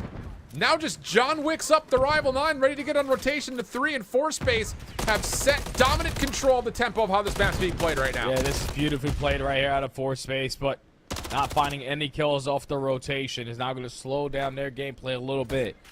But thankfully for them, in their back pocket, they have that cruise missile. So let's put a couple players in a good position, call it in, and then try to spawn these players out. Absolutely. Should be the case. And yeah, 2Real will definitely be isolated here. Good little step up from Paul. He actually finds Craze. So Welly trying to control this thing in towards the hard point. He actually finds Yuli on the outside over towards Market. That will force the spawns. Actually, wow, look where 2Real spawns. He spawns way out of the picture. So it's going to be a neutral hard point for now. RC's trying to hold the back door, and he's done well. Just needs help. Yeah, he just needs a little bit of help, but every time he's waiting for someone to help him, 4 space are watching the crosses. So they're able to execute a break. 2Real slipping behind enemy lines. Can he find anything else? No, he does not. So the final 20 going to go in favor of 4 space. But you can see Lore still trying to fight for those power positions at P4. You need top 3 to make your rotation easier at that P5 as well. Yeah, absolutely. Well, this has been a great start for 4 space, and it looks like on rotation, they are going to open up the door to possibly get some early time here as well. Craze will step in for the time being. Yuli, slow start, trying to find players over the top of the 3rd, and he is moving right now. A little slide up and over. Now backside Fountain down in towards Craze, who's waiting for him and does shut down the potential of anything further. Plus, also catches 2Real. So again, the SFGs for Lore Gaming just not really getting things going here early.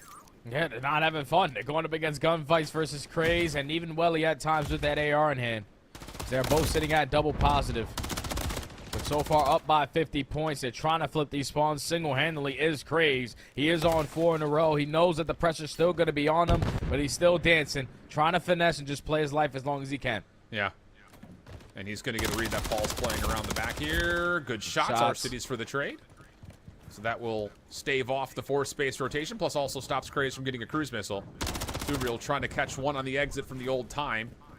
And actually, we'll maybe even pull another member for 4 space back. So yeah, he does well to get one, pull the defenders for 4 space away from the new hard point, and our cities takes advantage of top red. So yeah, the rotation going to be won by Lore with early time going to their way. Yeah, and they need to make up for some time. You're currently down by 40. You're winning the full rotation here at P5. You're already finding a couple kills around the middle of the map, but no success on the pinch. Welly and Vivid find 2. Now both of those players spawn out. This is the opportunity for 4 space to find another early break. Yeah. Oh, but Paul shuts down Vivid around the back. Hardpoint stays open for now. Paul still hunting, and he's doing well. Craze also drops. Now the help from Lore Gaming is here. Wow, I mean, Paul just snaps up with a pistol, finding more. I mean, goodness, does he need an MCW? He's just dealing damage with everything. 4 space still trying to split their way back into the hardpoint, but shut down. Lore Gaming still getting more time and bringing this game back to more level terms. And you take that. That's all on individual plays out of Paul X. The fact that he's able to find a double, still stay alive at this old hill, and continuously sulk up that hill time. That's just great play from him. He went into that hill down 50. Now you're only going to be down about 25 to 27 points. Off the rotation now at P1. Lore going to fight for those top 3 spawns, all for those power positions, but they're going to be a little bit late to the party. 4 space should be set up. Yeah, definitely feels that way. Lore Gaming in the time for now. 4 space actually just kind of losing the members they need. Yeah. To possibly pop this hard point open. I mean, you've got Mock trying to watch from bridge side just to make sure no one gets the top 3rd. And the kills will be there. So now here comes the collapse, a little later than we would expect, but it's still just as significantly potent. And 4 space will get past the 100-point threshold. Now it's just down to how this rotation goes the next 30. Yeah, but you need this 30 because you don't have the spawns for next. So you want to try to chain a couple kills together and apply that pressure. You can potentially spawn Lore all the way across the map. But you can see the route coming in from 2Real, just setting up this pitch through Junkyard. It's still going to stabilize the spawns. His teammates have the preferred side. If you could have found the 3rd to eliminate him off of that junk time, even better. But Lore just contesting at the old, winning no rotation over towards next. Still got to make up for time. Yep. Good shots from Craze. So Yuli will drop. That's the forward member here on this defense of the hard point. 2Real stepping into the desk, though. Essentially just replaces him. Mock's still worried about where Yuli's going to come through off spawn. A couple attacks over to Arcines. Can't quite track him down for the kill, though. So 4 space still looking for some sort of an entry. Damage on both AR players. That's enough for Vivid to start to make the play forward. Yeah, this is really well done for 4 space. Paul still finesses, finds the kill, gets away. Trophy tries to keep him safe, but Welly will secure the break, and there's still 35 seconds to fight for, and Vivid spawned out here, Jay. This is a great moment for Force Space. Yeah, this is the perfect moment for Force Space. You're winning a rotation over towards New, you're soaking up all this remaining hill time, and now all you have to do is catch a couple cutoff kills from Lore as they're working their way on out. Try to put themselves in a position to take that P3 away from you, but Force Space turning up to a whole different level. Welly sitting at 19 and 10, trying to hold down this position over towards Dunk. A little bit of HP, RCD is able to find it, and now Crazy, the only man here, gotta play life. Yeah, absolutely the case. He's done well to get the first. He's got help on the way from the form of Vivid. Trying to anticipate the next challenge, but Too Real just goes up and over. Vivid, decent transfer, but can't finish the second. So Lord Gaming save the rotation, if only just barely. Ball inside the hard point, already getting pressured. Couple headshots will tag. Welly, Semtex through. Paul in trouble, he will drop. Now it's just down to who wins these gunfights across this empty hallway over through tires. Welly will jump, find one, and get into the hard point. Mock on 5, keeping him safe. Yeah, Mock's playing fantastic. Just holding on this cross for his teammates. On 5 in a row, trying to pick up the 6 to earn their cruise missile. Is able to find it onto Yuli, but he was just hoping that his teammates stayed alive in the point, not committing on those gunfights while he was still holding on to that cross, because if you get all this junk time, he would have basically called game. Now they work their way back on him, but there's still players trying to contest it. Too Real dancing. He's able to find a double, and now he has to make it a triple for this final 10. Indeed the case. Craze. No, not going to find Too Real. So 3 in a row for Too Real. Scrap time going to go the way of Lord Gaming for the most part, but Mock blows him out of the water on the exit, and that's going to give numbers for Force Space on this rotation over to New. Again, with a 60-point lead, any second here early could really just put this game a bit more out of reach, and Vivid up top is continuing to make sure that Lord Gaming cannot even have a look at the hard point off spawn. Oh, this is perfect. You want to try to trap him in towards the backside of Milk Truck for as long as you possibly can. Both SMGs do fall, though. Now it's Welly's opportunity to fill that gap. Double positive, 2.0 KD. They flip the spawns, they take control of the back, and now they jump into the hill. Not good news for Lore Gaming. After such a convincing start in the first 3 maps, this is the first time we've really seen them dealing with some immense pressure.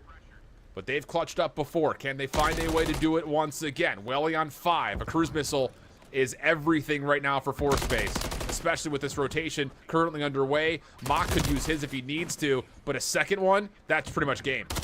Yeah. Gonna try to pick it up if you are Welly. He's still sucking up that remaining hill time, but they're already up by 80 points.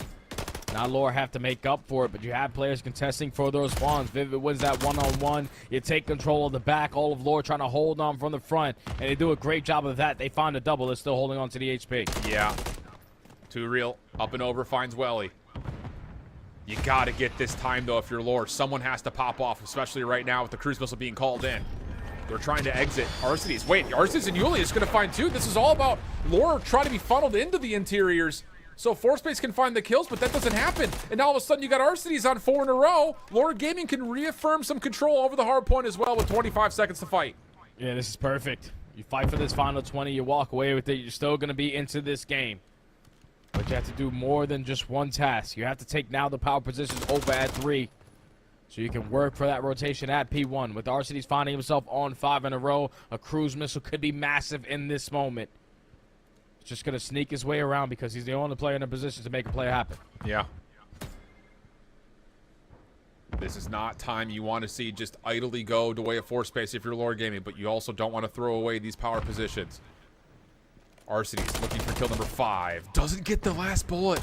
Paul steals it away. Oh! How different this map might be if Paul doesn't finish off that kill and a cruise missile gets earned by Arcides. That's his like 4th killing spree this series, and he hasn't turned it into 1 successful cruise yet. Yeah, that's tough, man. And now it's only 30 seconds to Force Space. They're able to close out this series. They can do it here at P1. Crazy some great shots, and they're able to succeed with the kill. At least the Lore finding 3 around the middle of the map, so the break is going to be good for the final 20. And if you're Force Space, this is where you got to just cut your losses. You cannot afford to lose these set of gunfights that spawn all the way across the map. Yeah, and it's just about, again, you can see it. Someone backing up and trying to anchor as best as humanly possible. Do not allow Lord Gaming to transition cleanly over to P2. Just get your opening 25, win the game here. Craze, good win onto Arcides, also keeps his life very valuable here in red. Watch the route from Too Real, though. He's going deep around the back of Force Space. They're going to be comfortable for the opening, and Yuli dropping is not good news. It has to be number 7 in Too Real. He's got to make a play. Well, he seems to have gotten a read on it. Yeah. Tura has yet to even approach the hill. It's the final 10 seconds at Force Space lead. You got to go if you're Lore. Not happening. He gets red. The hit has to come through red side. I don't even know if they're going to get there in time. Vivid holds the front door for the final 2. And in the first map in this series, Force Space look like their usual selves. From start to finish, in control, setting the pace, setting the tone, and surprise, surprise, a 1-4 comeback in the search, a miracle round 4 in the high-rise control, and then domination here on Karachi have Force Space right back in for a rematch with them at Brooklyn to the grand finals. That's just such well played right there out of Force Space, man. The ARs played phenomenal. The SMGs are setting the tone. The fact that Vivid drops 31 and 25, 5,500 damage between Arrival 9 and the MCW, that guy was making plays. I called it before the series started. You can always rely on Vivid to hit those routes, make those kills count, and completely be a game breaker. If you're Lore, you're going to be beating yourself up, though, because you had this series in the palm of your hand. Yes. You needed to clutch up on that search and destroy. Unfortunately, you fall short. You gave yourself a lot of opportunities in the control, and you choked that one away. But then when you get to this hard point, you were winning a lot of your rotations. It's just the setups weren't the best. Force Space were finding the openings, finding that initial gunfight, spawning that player all the way across the map, and then trading effectively to secure that hill and also secure the spawns. Yuli, another bad performance out of him. That's now back-to-back respawns where he just simply did not play like himself. But it might have just been too much to handle with the aggression and the pressure that Force Space were able to bring in that series. They closed it out in a 3-1, and now they have their rematch versus Omid Brooklyn. Unreal, dude. I mean, just not at all, I think, what we would have expected here, especially with how this series had started off. But hey, that's Call of Duty, baby. We are here for that, my friend. Wow, what an unreal series this was. And I mean that in every form of the word, because it was unpredictable, unexpected in a lot of ways.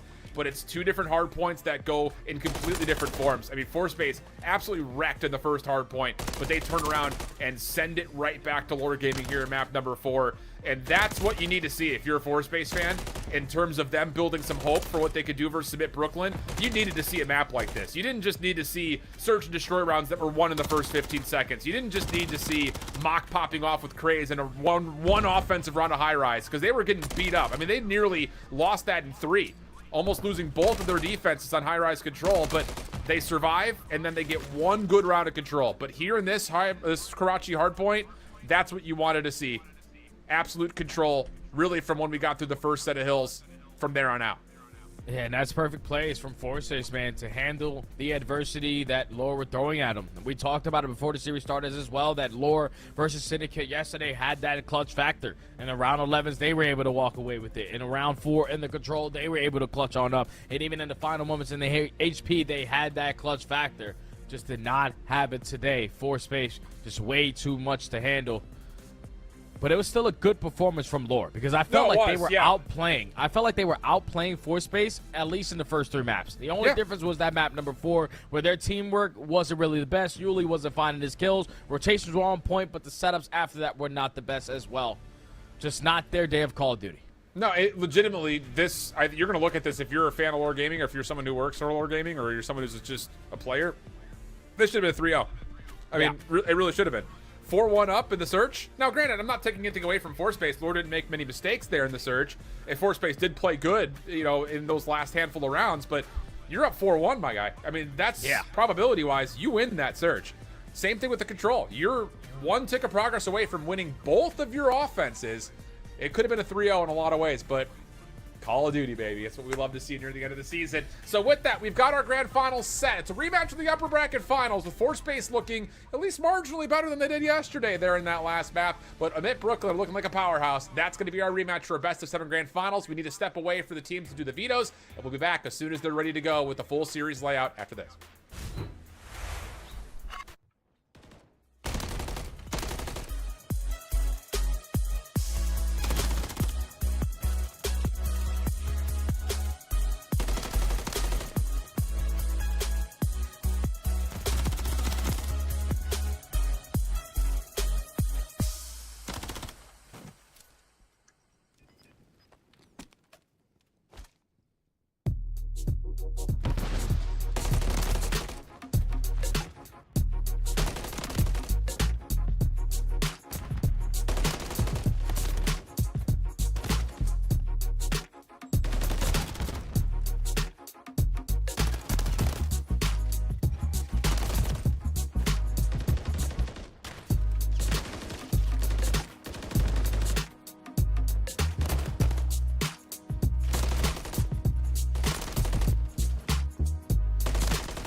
finals time. A rematch of the Upper Bracket finals. That's J Stud, the guy, the man.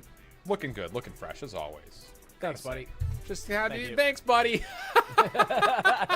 Too funny, man. But it is a rematch of the winners finals. Amit Brooklyn with the best of 7 now in front of them, looking to potentially do what they just did yesterday. And we were kind of talking about where the opportunities would be for Amit Brooklyn in terms of this series layout. I think at the end of the day, you try to do what you did yesterday. Put them on maps that are a little bit more wide open. Try to get more reads on this 4-space team. Don't let them catch you by surprise. Yeah, definitely don't let them catch you by surprise. They didn't catch you by surprise yesterday. You were able to handle them with ease. Every single map was a blowout at least 4 space. Call of Duty can be so day-to-day. Today has been their day. They turned up versus Lore. Some very close maps at that, but I know that they have been waiting to spawn back in versus Omid. Some people say it was a fluke. Some people say it was not real Call of Duty, but we're going to find out right now who wants it more. All right, I love that call. Wow, saucy, zesty, all the things. So, okay, see what we get here for these guys in terms of, again, the series layout overall. We expect some of the same, I think, overall. But I think it's one of those things that this 4-space team just turned up when it mattered most. And that will start to build a little bit of momentum. But the thing is, can you get 4-space onto a wide open area? And the first 3 maps are pretty much exactly that. Sub-base hardpoint. Not a map that I can say we've seen 4-space play yet. High-rise search, high-rise control, and at least a 6-star hardpoint. What's your thoughts? And this is the perfect game plan for Moment Brooklyn. They went back and they looked at the numbers, shout out breaking point. They were able to keep the stats all throughout this elite stage. They realized that, okay, 4-space, let's see what you're good at. And that is everything on Karachi. So you get rid of it on the hard point where they were undefeated. They were also undefeated in the Search and Destroy, sitting at 3-0. And even in the Control, they were also undefeated on Karachi. So Omid with the perfect game plan to just get their best map out of the way. Now you got a sub-base where they're undefeated, sitting at 3-0. 6-star, you've already been able to take care of it versus this squad. And then you got the double high-rise where you're feeling fantastic because you have AR players who turn up at any given moment. Yeah, I love that, Com. Yeah, it's one of those things that's going to put a lot of stress on the decision-making for the SMG singular here for 4-space. Yeah. That's the biggest part about this, especially to open up this series. I bet Brooklyn, I think the thing about this squad is, they're not exclusive to this conversation. We talked about Lord Gaming, in their last matchup, really finding a lot of domination with their ARs. Yeah, I bet Brooklyn have that, but they're also boating some very, very talented and very aggressive SMGs in their own right. So there is some element here in terms of who flexes better. Like if you wanted to put it just generally into, just one straight up, how do you want to play it? I think that's the biggest thing is both these two SMG lines need to be very, very collected in how they flex and what their decision-making looks like when they are rocking that third AR. Yeah, because looking at these maps, sub-base HP, you're going to need 3 or 4 MCWs. Even in 6-star, you're going to pull out 3 MCWs at a point. So SMGs aren't really going to be felt, probably besides the Search and Destroyers. You can get a little bit ratty in your situations, but this is going to be more about the ARs, holding down those power positions. So I'm expecting players like Vivid, who at times in his last series pulled out that MCW and was still putting in work to do it again here for them to stand a chance. Yeah, it's a really good call. Okay, so that's what we got. Cinematic fly-through. Let's hope we're just kicking this thing straight off and straight into it, because I don't want to wait. I'll tell you that much. We'll see how things go. I think just based on how Amit played yesterday, you do carry some favor for them, especially if Awakening and Cammy can keep doing what they do. Purge as well has been super flexible for this squad. And you know what ProLoot brings to the mix in terms of his ability to swap between both weapons. And Purge will find first blood. Craze, early route around the back, actually. Shut down by Awakening, and the hardpoint will stay completely neutral to this point. Yeah, hardpoint's still going to be neutral. At least if you're 4-space, you still have the preferred side of the map. Just now, someone's got to start thinking about that objective, because Omen Brooklyn, you will take this. If you can reinforce your way through the middle of the map, find a couple kills to go in your favor, and soak up that hill time with only 25 seconds left, that's the ideal situation to be in. 4-spaces need to put themselves in a position to play for some hill time. Indeed the case. Well, opening trades again. Just keep this hardpoint relatively open. Craze for 3, though. That's actually right over the top of the hard point, so that will work out for some scrap time here for 4-space. Working on the rotation, Mock is right up and behind, but does not expect that Purge is holding over towards the backside forklift. And with extra kills from the front, Amit Brooklyn are off to a perfect start here to P2. Yeah, that's a clean 4 dead. Now 4-space trying to find a way to break on in. Everyone spawning over at the warehouse area and Awakening in the perfect position to come up behind a couple players. He finds the first, gains the info, still onto the second, dances with them, and is able to find that kill as well. But with Awakening being way too aggressive up in this positioning, Force-Space get those back spawns, so they're going to have a better opportunity to break now. Yeah, absolutely. But the read is already here from Mid Brooklyn. They're maybe even selectively allowing Force-Space to try to hit this from behind. You've got Awakening on through the middle of the map. Here comes the hit from the front. Mock able to get over towards the backside of the forklift. But yeah, that felt pretty pre-designed by Mid Brooklyn, saying you can have those spawns back there. We're just going to take the hard point and then run over to P3 in the back. They also got to look that Craze is trying to threaten top snow. So this has been a really solid start for Mid Brooklyn. And it's the same thing. Like, Force-Space is having slow starts in HB. They've only played Subways one time throughout this entire Elite, and they did fall short. But this has been a bread and butter map for Mid Brooklyn. They're showing why, as Awakening is already on 5 in a row. If on a lot of time they're at that P2 to still be up by 60, you win the rotation over towards New. They're just so far ahead of the game right now. Force-Space, you can't be playing catch-up all game long. Yeah, that's very, very true. You do not want to be in this position early. That much is for sure. 76 plays 5. Force-Space finding kills. Awakening looking for kill number 6. Shut down. Vivid with the pistol will make sure no early cruise missiles tallied, and then turns it into a kill on the hardpoint itself. So spawns will move here. Great moment for Force-Space. Well able to win another gunfight, and all of a sudden you've got Vivid on 4 and Force-Space looking good for the back 30. Yeah, this is a good time to get, but you now, with 25 seconds left, you have to start maneuvering your way up through the middle of the map. Mock finding a double. Unfortunately, Welly runs out of ammo to keep his teammate alive. You're just more focused on trying to flip these spawns. With Vivid on 4 in a row, he's going to take his time off this rotation. Just going to try to leave an opening for his teammates to now work out a warehouse. Yeah, absolutely. Well, a couple of the trade kills do come through. Vivid now on 5, looking for number 6. He sees 2 different contestants, but he will find the 6 onto Purge. Knows that Prolude's down low, and this should be pretty easy isolation for Force-Space. Vivid just kind of holding him in, and the rest of the team will surround him. So great moment for Force-Space. Going to call the early cruise missile as well with rotation. Spawn is in, though, for the side of a mid. So this cruise has to try to get something out of the back of the hard point. At least he's giving them the info, though. They are keeping them off of that hill. They're finding the kills off of the exit, and now those 2 players are going to spawn all the way across the map. The ideal situation you want to be in. Someone in the objective still trying to fight for this final 30. Vivid eventually going to secure those back spawns with that first kill. But are you going to read the positioning still from Prolude, because he's coming behind you? Indeed the case. Well, so far, Oh Prolude, my yeah, God. okay. I was about to say, he looked like he was about to get traded out. Not happening, though. Purge, also, able to find one on rotation over to P5. So, decent moment for Force-Space. They're able to neutralize a lot of the time there over on 4, but the big battle is now right over the top of this tank at 5. And a couple of the kills for Force-Space will have them the numbers, but Cammy and Awakening are still in a good spot to fight off and keep this hard point neutral. Yeah, but at least if you're Force-Space, you have the side of the map that you want. You just got to make sure that these kills are a lot more difficult for Mid Brooklyn, not just free lines of sight through top window warehouse. And that leads to the early play coming in from Omen. You're not expecting to be in this situation if you are Force-Space, and now with 2 players spawning all the way across the map, this is the situation that Mid Brooklyn are going to take full advantage of. Absolutely they will, and so far, so good. Cammy, oh, okay, quick shots from Mock, not able to turn it into a second. And wow, Purge, hell of a snap. Good read on to Welly. That gets him on 4 in a row. And number 5, last bullet needed to take down Vivid, so a chance for Purge to earn a cruise missile for Mid Brooklyn here if he can find the 6th. And you could just continue to play the way that he is. You're holding that power position at top snow. You're forcing the overextension out of Force-Space. None of the kills going in their favor. They were fighting their way back into the game, but that's a flawless 60 hold, and Mid Brooklyn going to find themselves almost up by 100. Purge picks up the cruise missile. Him and Prolude, that dynamic duo, trying to hold down top comms. But who needs Prolude when Purge is shooting like that? 7, make it 8 in a row. This man cannot be stopped. Unbelievable Purge, now on 9. Transfer to Craze, perfect for the double up. And this is where, again, you start to feel the pressure of these wide open maps when you've got the flexibility that Mid Brooklyn do. Craze had a great start, but outside of maybe the first 2 hardpoints, he's been pretty empty in the last handful. Now trying to force something over the top of P1. Purge is just keeping him down, and that's just, again, the discipline for Mid Brooklyn. So good, not over-challenging, waiting for teammates to finish off on your damage, and it's looking really clean for Mid Brooklyn as Purge continues to put together streaks now on 11.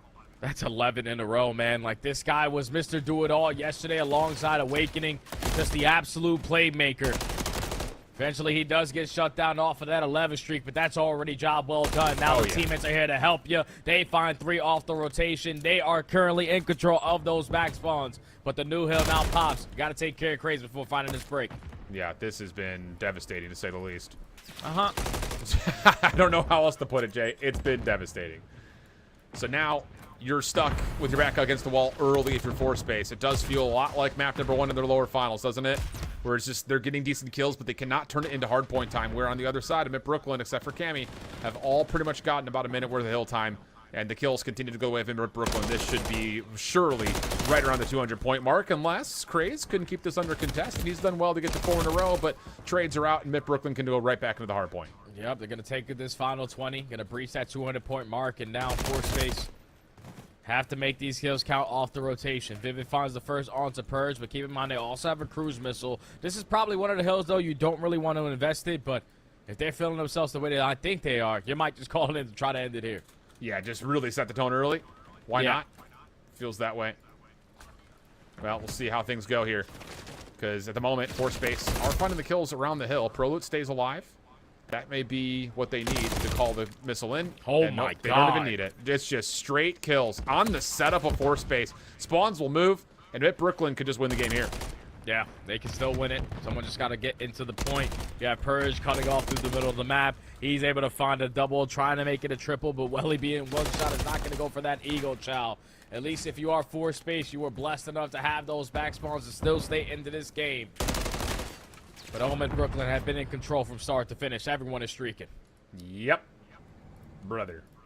I mean, This is one of nasty. those. This is one of the. Again, it feels just like the force space opening map in their lower finals, where it's like they're fighting, they're trying to make the right plays, but just when things start to break, Mid Brooklyn continue to find themselves on top. They're just not making the same mistakes, and you've got players putting together nearly double-digit streaks across the board. It's been perfect for Mid Brooklyn here on Subbase. And now they only need 20 points. You're already winning the rotation over towards new. You just got to isolate this one player on the Vivid. Purge is able to find that kill. Now only needing 19 seconds left. Screw it. Let's just let these cruise missiles start to rain on. Yep, why not? This has been a display, to say the least. Enjoy it, friends. This is pretty much perfect Call of Duty coming at you.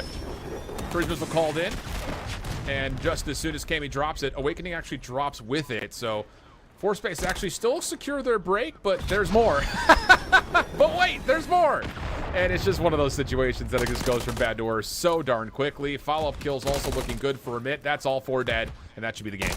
Yeah, that's going to be it. Force space just not having a good time. Hard points versus Omid Brooklyn have been a struggle. And Omid Brooklyn just came out and made a statement in map number 1. Just utter dominance on that opening sub base. They were undefeated at 3-0 before spawning in here. That now makes it 4-0. This has been one that's been treating them well all season long. Yes, sir, indeed. Wow. Not much you say about that besides, damn. I mean, legitimately, that is disgusting. Wow. Okay, so we were hoping to maybe see some reinvigorated force space gaming, but Amit Brooklyn, just too good. Flat out. Yeah. And again, you talked about it at the top of this. We need to hit it again because we didn't have a lot of time to really mention it, but that's just good vetoing process for Amit Brooklyn. Yep. Taking away the small maps, put them on a wide open map, set the tone, set the domination, and they do that perfectly. Yeah, the hard points are going to be a struggle for force space, so hopefully they're able to make up for it in the search and destroy and the controls.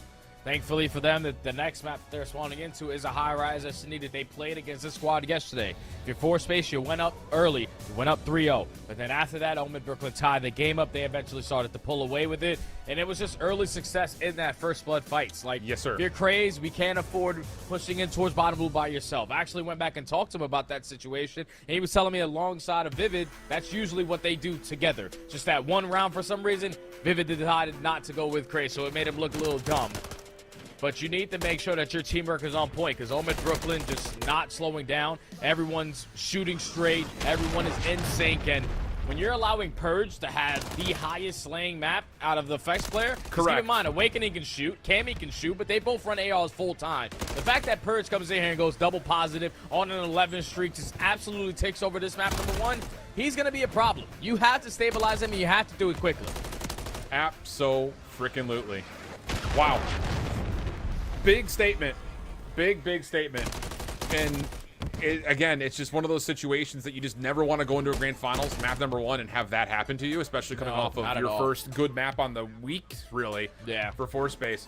So once again, Walmart, Super Target, whatever you want to put, real estate is for sale between those grid lines of the game flow.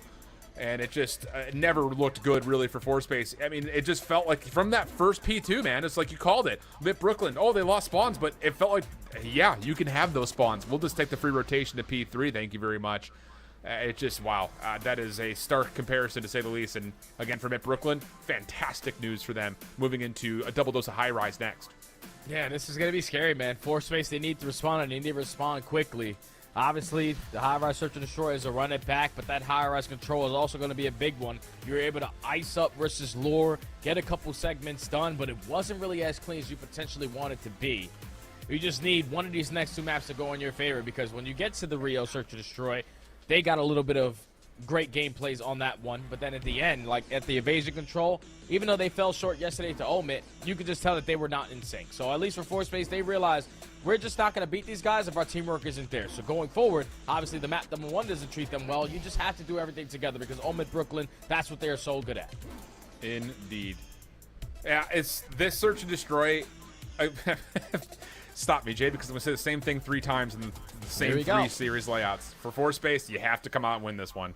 Got to have your game plan work out. And when we talked about the game plan, it's all about catching people by surprise, getting forward in spots you wouldn't normally expect. We don't see it often, and a lot of it comes from Craze. I hate that we keep bringing him up as the one guy, because it's definitely a full team effort, but if Craze is going to continue to kind of play wild and loose, he needs to turn that into first blood success. Otherwise, it just doesn't feel like this is a great opportunity for Forespace to tie up this series.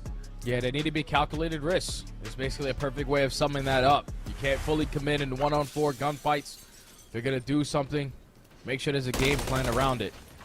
As we're going to be early on with Omid Brooklyn on the attack. Awakening contesting over towards B Street. Not going to give up that full map positioning to the opposing team.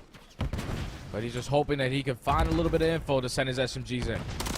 Well, so far, Grace, wow, damage in, but doesn't finish off the kill. And wouldn't you know it, Cammy's right there watching him the whole time while he's trying to cook up that nade. So, first blood looked good for Forespace. Doesn't come through, and Amit Brooklyn turned that into, again, what we often talk about, their ability to get a free first blood, turn it into a convincing 4v3. Mock-up top is going to be in a lot of trouble here as he drops right into the waiting arms of 3 Amit offensive players on A. And now in the 4v2, Vivid and Welly left the clutch on up. Showing a lot of presence over towards that B site, but Omid Brooklyn thinking about that objective at A. Usually do not see plays like this, but when you have all 4 players up, all the map control in your favor, you can start to think about that objective, but he instantly hops off. Awakening finds one as Vivid in a 1v4. Yeah, this is dangerous moments, and there's nowhere to go. That's the thing. Wow. Yeah, I mean, I don't want to over-embellish the point. That is just simply put, Craze needs one more bullet to get that first blood. He probably stays alive, and that whole round looks very different just off of that, but not to be. Cammy's got the good oversight, helps his teammates out. The exit is good, and the 4v3 comes through. And that's the same exact situation that happened with Craze in that S&D versus Lore. You're putting down shots thinking that the job is done, but he's eating a couple extra. Just not finishing your dinner. Ends up getting first blooded. And it comes back to haunt him. So Omit secure the first round. Now they go on the defensive side with Kame finding a double. He potentially has a trophy system in the back pocket, and that's going to lead now to them dominating over towards B Street with aggression. Yeah, and Purge on this angle is not going to go any further than this. Doesn't need to. Good nade, though. Awakening drops. That's going to put a little bit of pressure here onto Cammy and Purge, trying to keep their attention over the top of the site while also looking into the site. Cammy, though, has not been tested, has not seen anything. Mock, backside windows. Does he see Cammy? Looks like Cammy sees him. Shots are out. Problem is, there's players below you, and Craze will find 2. Well done here by Forespace as Craze turns that into 3. Great individual moment there. Forespace take a quick bounce back round. It's good plays right there to find that opening gunfight onto Awakening. Now you realize that the setup that they had over towards B Street is definitely not as strong as it once was. And then Craze with the perfect timing to work in towards the objective. Snips right underneath of Cammy's line of sight. And then as soon as Purge puts down a couple shots, he finds that kill, and then Cammy just not quick enough on the reaction. Ends up leading to Craze finding 3 to close out the round. So all defenses so far. Offenses, my bad. Yeah. I knew what you meant. Everyone knew what you meant. We're watching. So 3 in a row for Craze, and here we go. Immediately right down the gut. Lots of nades being thrown over towards this top staircase.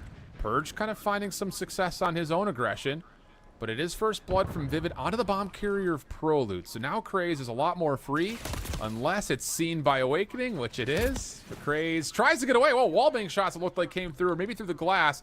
Awakening able to find the counter, and Purge also gets his aggression out. So we've got ourselves a 2v2 after everything's all said and done in the opening 30. Yeah, Vivid found himself a double so far on the round. Now in the 2v2, that bomb's still going to be a very difficult spot to maintain. But if you are on with Brooklyn, that time starting to get away from you, Cammy potentially gonna hit the route back through the underground of his spawn.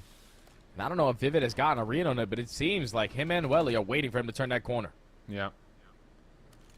Well, timing's going to be everything here, and Vivid is still worried about the player in the spawn. The beatdown works. Okay, Cammy drops.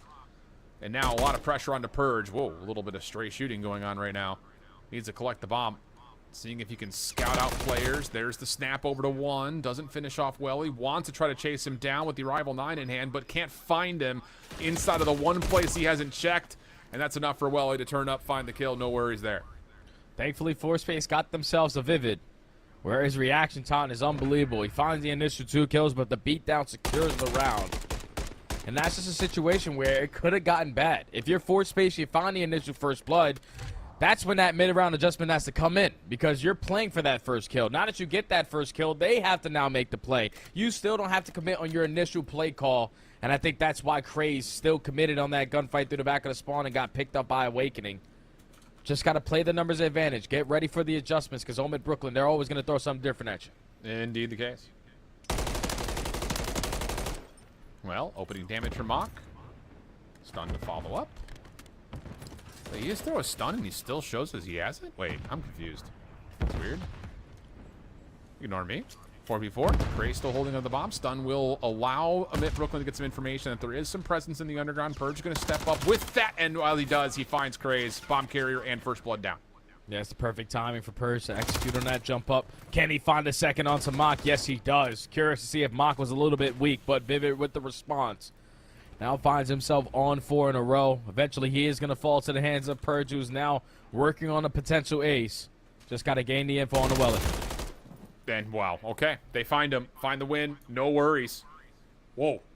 I mean, that is one of those rounds that you look back on and say, that's just, again, stun check, good utility, good execution on the information that you gain off of what you bring into battle with you. So, Amit Brooklyn, again, just kind of continue to show. We talked about this earlier tonight where, you know, teams that are out there like Lore and Amit both do this, where they're not trying to just force something. If you get the info, then you make the move. It's good protocol, search and destroy. It's exactly how you want to play it.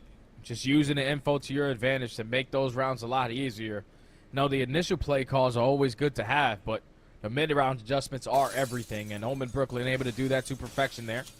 It was back-to-back offensive start, back-to-back defenses in the final 2. It's now Purge on 3 in a row. Obviously, he had himself a phenomenal map, number 1, and just based off of what ground he's able to take here, confidence is still going, and he's going to be the playmaker again. Yep. Well, at the moment. Okay. Mach gets some sort of a spidey sense tingling. Turns, finds the kill in the nick of time because Purge looked like he was about to find not just him, but maybe even a second. So force space with the first blood.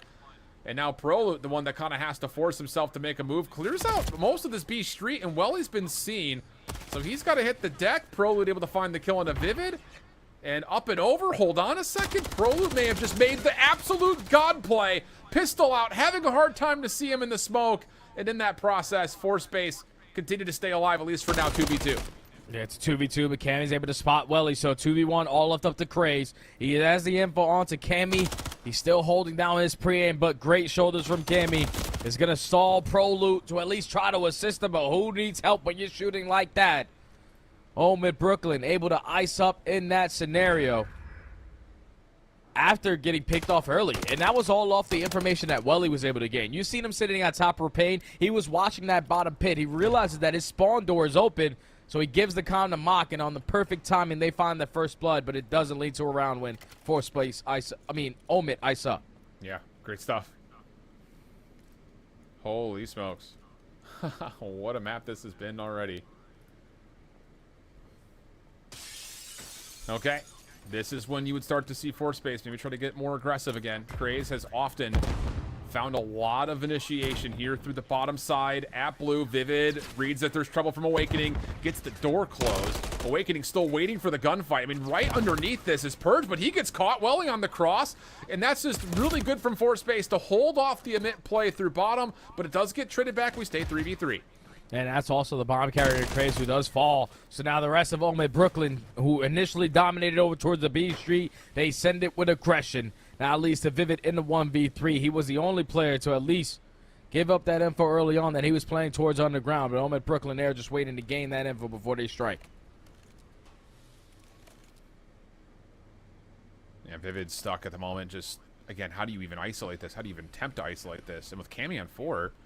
do you consider just possibly even just, if you don't see good info, just wait the round out? This is a tough 1v3. Definitely don't want to allow Cammy to get to 5, tell you that much.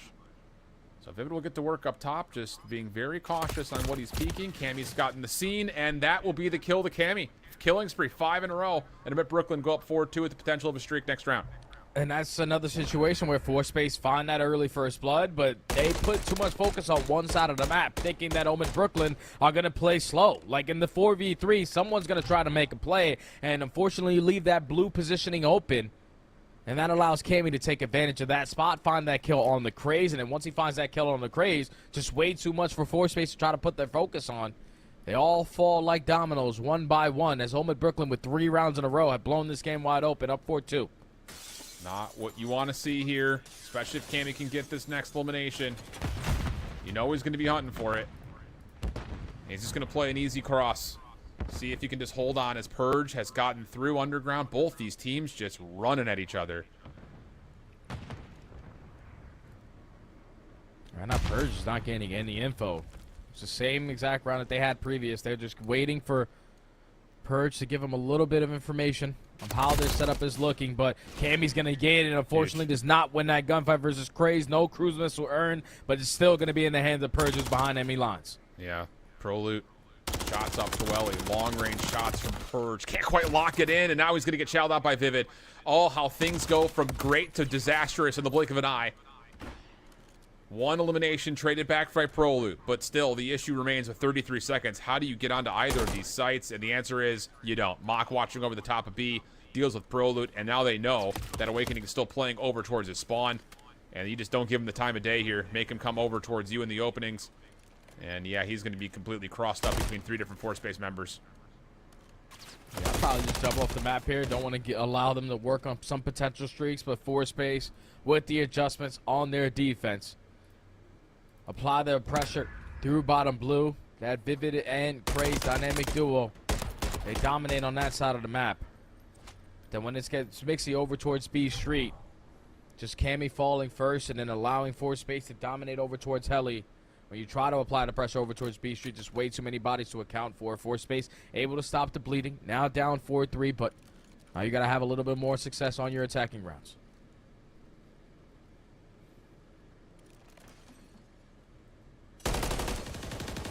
Nothing on the cross here, at least not initially.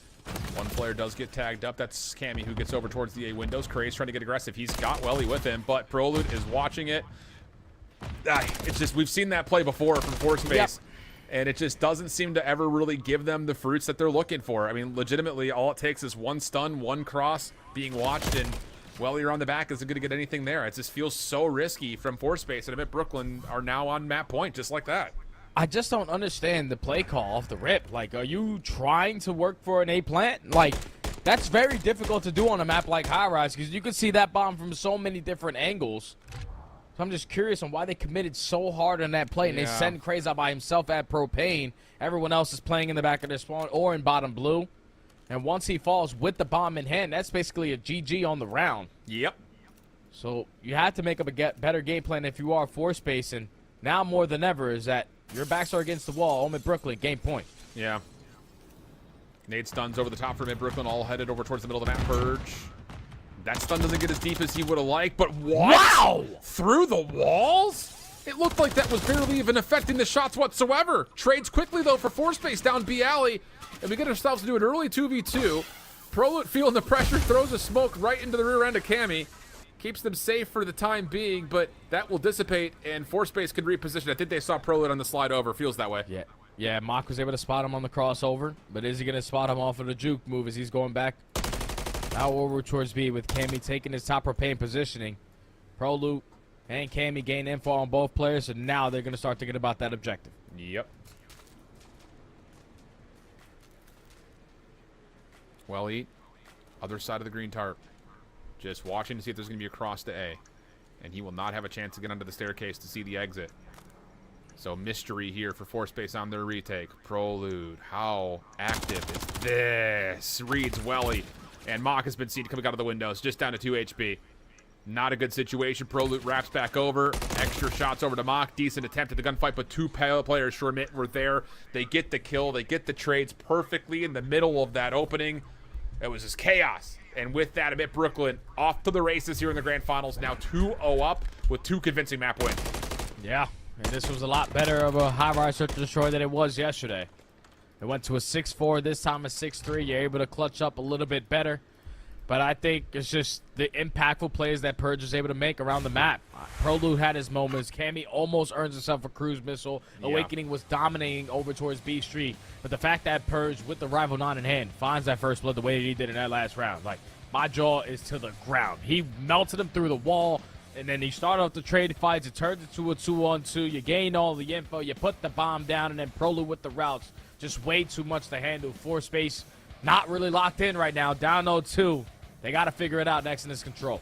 It's just one of those things that, like, I think ForceSpace is playing better than they did yesterday, but Yeah. it's not enough because Amit Brooklyn are playing legitimately perfect Call of Duty right now. Like, I'm telling you, you could load these guys in this weekend, and they'd beat some squads in the CDL with how they're playing. Especially Boston. It's okay, we didn't need to go that far, but especially Boston, yes, indeed. It's just they feel like a squad that is legitimately, I mean, it is as good as we've seen in the CDL, flat out. I think the only thing that's really different is, like, yeah, there's the right protocols, the right mid-round adaptations, but they're also getting away with the quote-unquote challengers plays of, like, Purge just running through and just not being seen by ForceSpace. Like, that stuff happens in challengers. It doesn't happen all that often in the CDL, but I think outside of those little random points, the help is great, the coordination, the comms are on point. This Mid Brooklyn team is looking disgusting. Yeah, the teamwork is there, man. Like, every time we're thinking that their backs are against the wall, they have a crossfire set up to keep someone alive, or just a communication to give those early comms to find success early on into these rounds. They're just looking like a well-polished team, and if they continue to play like this, obviously, they're going to guarantee themselves a top 4 placing with these pro points because they're already sitting at number 2 or at least around in that top 4. But just the way that they're playing, the way that they are handling some of these teams, it just looks really, really easy for these guys. Yes, it does. There's no other way to put it. It is looking very easy for them. Wow. So we stay on Highrise. We go to the control. And again, we were just here. So we know what the problems were with this ForceSpace team. They almost lost 2 offenses. It was 5 control ticks that were earned by Lord Gaming, but they held off and suddenly found a way to win around 4 offense. But the overall, I think, stereotype you could label over the top of all this, the umbrella term, is the fact that Lord Gaming was winning that map until that one break moment where they weren't. So for ForceSpace, there are some fundamental things for them to talk through to make sure they're good to go versus a mid team that looks very, very good at the moment. We'll head to a quick break between map 2 and 3, come back with the high-res control. Don't go far.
Welcome back there, friends. It's been all Amit Brooklyn to this point. Jay's vibing with it. I mean, we're watching good Call of Duty, at least from one side of the phone, and that is always what we're looking for.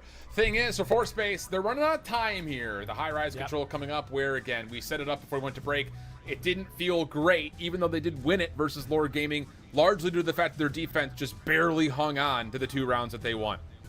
Yeah, and this needs to be a map where they respond. If you go down 0-3, you're just not feeling comfortable. Because I'm already seeing players from Force Space tweeting about connections and all that good stuff. We know that online Call of Duty can sometimes be very, very frustrating. But you needed to prepare yourself for this moment. You played against this roster yesterday. You knew what the connection was going to be like. You knew what they like to do when it comes to that host exchanging. But you got to put all that stuff aside. You are fighting for a bigger picture thing. You need to make up on these points so you can put yourself in the top 4 position. Currently, you find yourself down 0-2, but this high-rise control, it has to be a W for Force Space. Defense has got to be a lot better. You got to find the same success that you found early on versus low on your attacking rounds. But if you allow Omid Brooklyn to walk away with a couple segments, best believe they're going to be able to walk away with those attacking rounds. So you have to make sure your defense is on point. Yep. Could not agree more with you, my man. So here we go. Let's see what we get. Force Space will start off on the defense. Need it to be better than what it was versus Lord Gaming. Welly, good first blood. Chased down by Purge for the instant trade. And with that, Prolude's already on the B zone with Purge helping him already. This has already been a good start for him at Brooklyn. It is fantastic. You already got players in towards the objective. They're still finding kills around the middle of the map. As they are maintaining this map control, the first segment is about to come in. A couple players from Force Space trying to throw the stun. They're trying to contest them early on, but Omid Brooklyn just way too heavy on the reinforcements. That's 3 dead, and now you're in a trap if you're Force Space. Yeah. I mean, this is what we were worried about. I mean, we were talking about it while we were kind of on break there. Force Space is already losing full about how the servers are acting at the moment. 100%. And it looks like they are just sitting here hoping they can find kills. And Amit Brooklyn just do not give a toot. Legitimately. Already an extra 60. Kills are looking good. Awakening on 4. And you've got high ground control on Heli. Mock down to a bullet. Purge can't quite find it. The stun may do the job, actually. Semtex behind it. That will work. I mean, Purge looks like he was born with Modern Warfare 3 in his hands right now. He's all over the place. He can do no wrong. Now he's going to find himself on 4 in a row. His teammates is on 5. 23-16 already in lives remaining with 1 minute and 40 is still work this objective at A. Purge is always just in your face. He's making it a triple. That's another clean 4 dead. And Force Space is not showing any lifeline right now. None. Absolutely no life whatsoever. And that's going to be A gone. Oh, boy. I mean, This is awful. what do you say, Jay? Legitimately, I've been doing this for a long time, and I don't think I've been this flabbergasted on a broadcast. Yeah, I don't even know, bro. Like, I've obviously been on the broadcast side. I've been on the player side. But if you get whooped like this, there's nothing you can really do. You're just sitting there like, we're trying our best. We're doing everything we possibly can. We're playing the map how we like to play it. Just they are completely outclassing us every single step of the way. Well, that was a round of control. Keep in mind, that was an offense, too. That was the fastest offense I've ever seen, Alan. I mean, outside of, like, what? Like, early Carolina, like the beginning of the year? Yep. Those guys couldn't hold on to a zone to save their lives. And Purge is just trying to ego chow now. I mean, that's all that was. Prolute right behind him. Craze Vivid, couple of kills.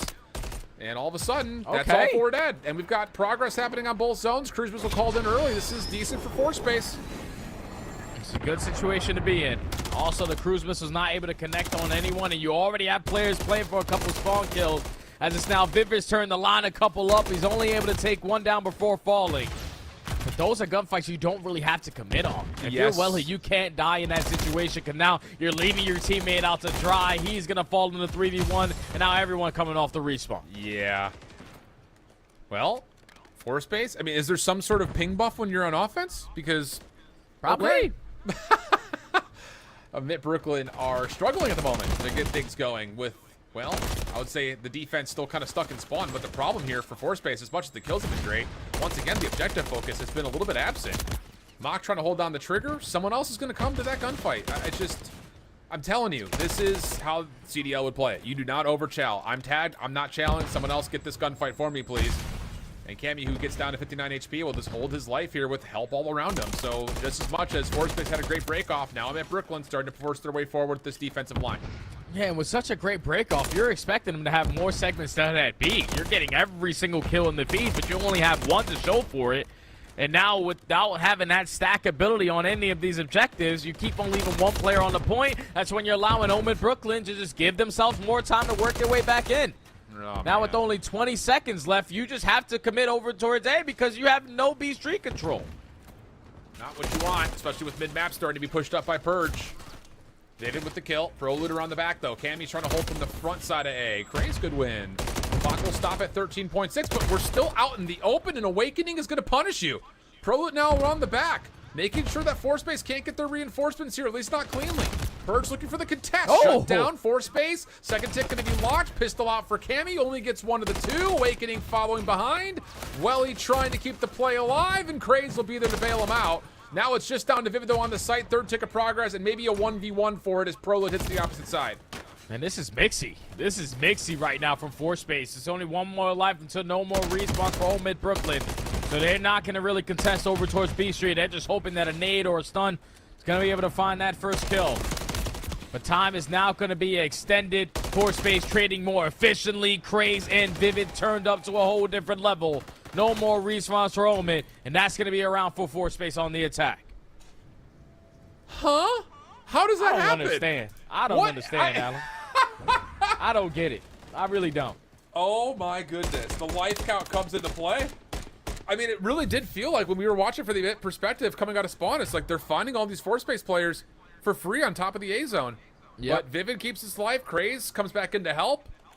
And that's enough to get the extra 60, and that life lead that was being pushed up by a Force Space in the opening breakoff ends up being the difference maker. I mean, we're 8 months into this title, my guy. I don't think I've ever seen a round of Control that looked anything like that. Hell no, because Force Space looked like they were playing for the kills. And Omid Brooklyn gave themselves a lot of opportunity to take the map right on back with a whole bunch of single stacks. It's just not able to put themselves in a position to trade effectively, and already starting off into this round as Force Space find the initial 3 kills, you're going to be slowing your attack. You got to waste a lot of time here just working out of your spawn. Nice shots from Vivid up top on Heli. Prolute trades through mid-map, keep him at Brooklyn on the B zone for now. Craze hunting it out. He's on 5 in a row. So now an opportunity for kill number 6 and maybe a cruise missile for Force Space to swing this map back into their favor convincingly. But amid Brooklyn, a couple of kills again individually through the middle of the map, and they're right back on their way over towards this B zone. And if you're Craze, just play for 1 kill. You guarantees that cruise missile in the one-on-one gunfight versus Purge. Also able to find the second onto Cammy with the Semtex. So efficiently trading, even if it's individual, still applying pressure. Is going to be Omid Brooklyn though over towards B Street side. They do get cut down by Welly. Craze off the respawn finds the third. And I don't know, Force Space just giving himself a lifeline. It's just 3 kills on one side. You think it's about to be a full team wipe in progress, and then all of a sudden, Force Space turn it around, do the exact same thing again. Clock becoming an issue here for Mid Brooklyn. Craze now on 3 in a row again. Down low, he's got Prolute in his sights, but has to try to keep his life a little while longer, wait for a little bit of help, and Welly will provide it. How quickly this map has turned from Amit Brooklyn running all over Force Space to now Force Space having 2 dominant rounds back-to-back? Challengers is crazy. Yeah, this is nuts. But it's still not going to be done because even with 5.5 seconds, Omid Brooklyn able to find every single kill in the feed. Now you get your trophy system down. You're hoping that you can complete this point before that cruise missiles come in. I think they're going to be able to do that. And the cruise only gets 1. What in the heavens? Force Space still finding kills, but Amit Brooklyn have gotten the extra 60. 55 seconds on the clock. Awakening cannot get out from the smoke residue of the cruise missile. I mean, this is just constant action. I can feel for our ops team right now. I imagine J-Pros and Q are sweating trying to keep up with the action on this map. Brother, because it's so hard to keep up with. Everybody is shooting bullets. Everybody's in a gunfight, even when you think that they are not. But now with only 35 seconds left, does Omid Brooklyn have another hoorah miracle moment in them? Try to get this round in their favor. Trades are better for Force Space. Great corner played out of Welly to just play his life. Now Omid Brooklyn, with only 5 lives remaining, this is looking like it's going to be a Force Space defensive success. Yeah, it should be. But I hesitate to call anything for certainty with this matchup the way it's been going. Nice win by Welly. Pops in, pops out, finds the kill. Does get away just barely. Awakening not able to find the kill. Vivid says, I'll step up, see if I can find that. Nope, not going to happen. 1.5 in the clock. Awakening can stop the clock here. Craze, not caught on the slide. He's behind the play. Turn and burn. Oh my Purge is God. up for it. First tick of progress could come through here. Stun out. Shots back from Awakening. There's the first What? tick. Purge gets 2. Pistol What? gets the third. 0.4 on the Oh, clock. hell no. 2v5. Awakening still holding. Purge looking for a cruise missile. Earns it. Second tick of progress on the way. Awakening still alive, but a Semtex gets him out. I don't know if they got the second tick in time did. before he gets the kill. It looked like he did. I really don't know what the hell this map is, Helen. I have never seen Highrise Control play like this. We're talking about not finding success for about a minute and 20 seconds of the round. But in the final 5 seconds, all of a sudden a 4 stack is on B. You're able to get 3 segments. Then even in a 2v, whatever the hell it was, you're able to clutch up and complete 2 segments over at that A point. Now 4 space in the back of their mind thinking we should have been able to have a shutout defense, but now we have 5 segments to make up for. Oh my God. Jay Prosh just sent me a gif of that gif from Airplane where the guy's wiping the sweat off his brow. This is straight chaos. And finally, we have a moment of pause here where the first kill comes 20 seconds into the round. So 29 plays 28. Amit find the first set of kills, though, for their defense. Welly up top, looking to win Elevator Alley, but he's been pushed off in 4 space. Try to get some work done through mid, but Amit Brooklyn, they set the control here at least early. Yeah, they have the map control in their favor. It's already 35 seconds wiped off the game clock. Cammy somehow, someway finds a double. Some very clean shots onto Welly. And now he's just going to continue to be a nuisance. Another one in the back pocket. Unfortunately for him, he is going to get traded, but still, your teammates contesting around that middle map is going to make it a lot more difficult for 4 space. Absolutely. Again, that moniker of how many ticks they need. Set to 5. Mock around the back.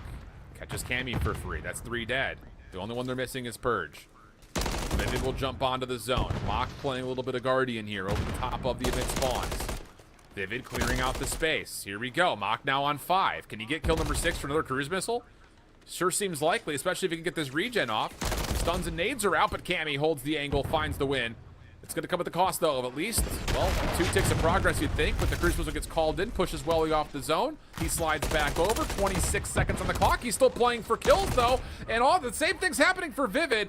3 members will drop for 4 space. Craze stopping the clock on A, while at the same time Vivid making the final bit of progress over towards B. This is exactly how you need to play if you are 4 space, just being a nuisance everywhere around the map, forcing the setup from Omen Brooklyn to continuously be spread. But the nade over the top from Prolu is now going to allow his teammates to work into this objective.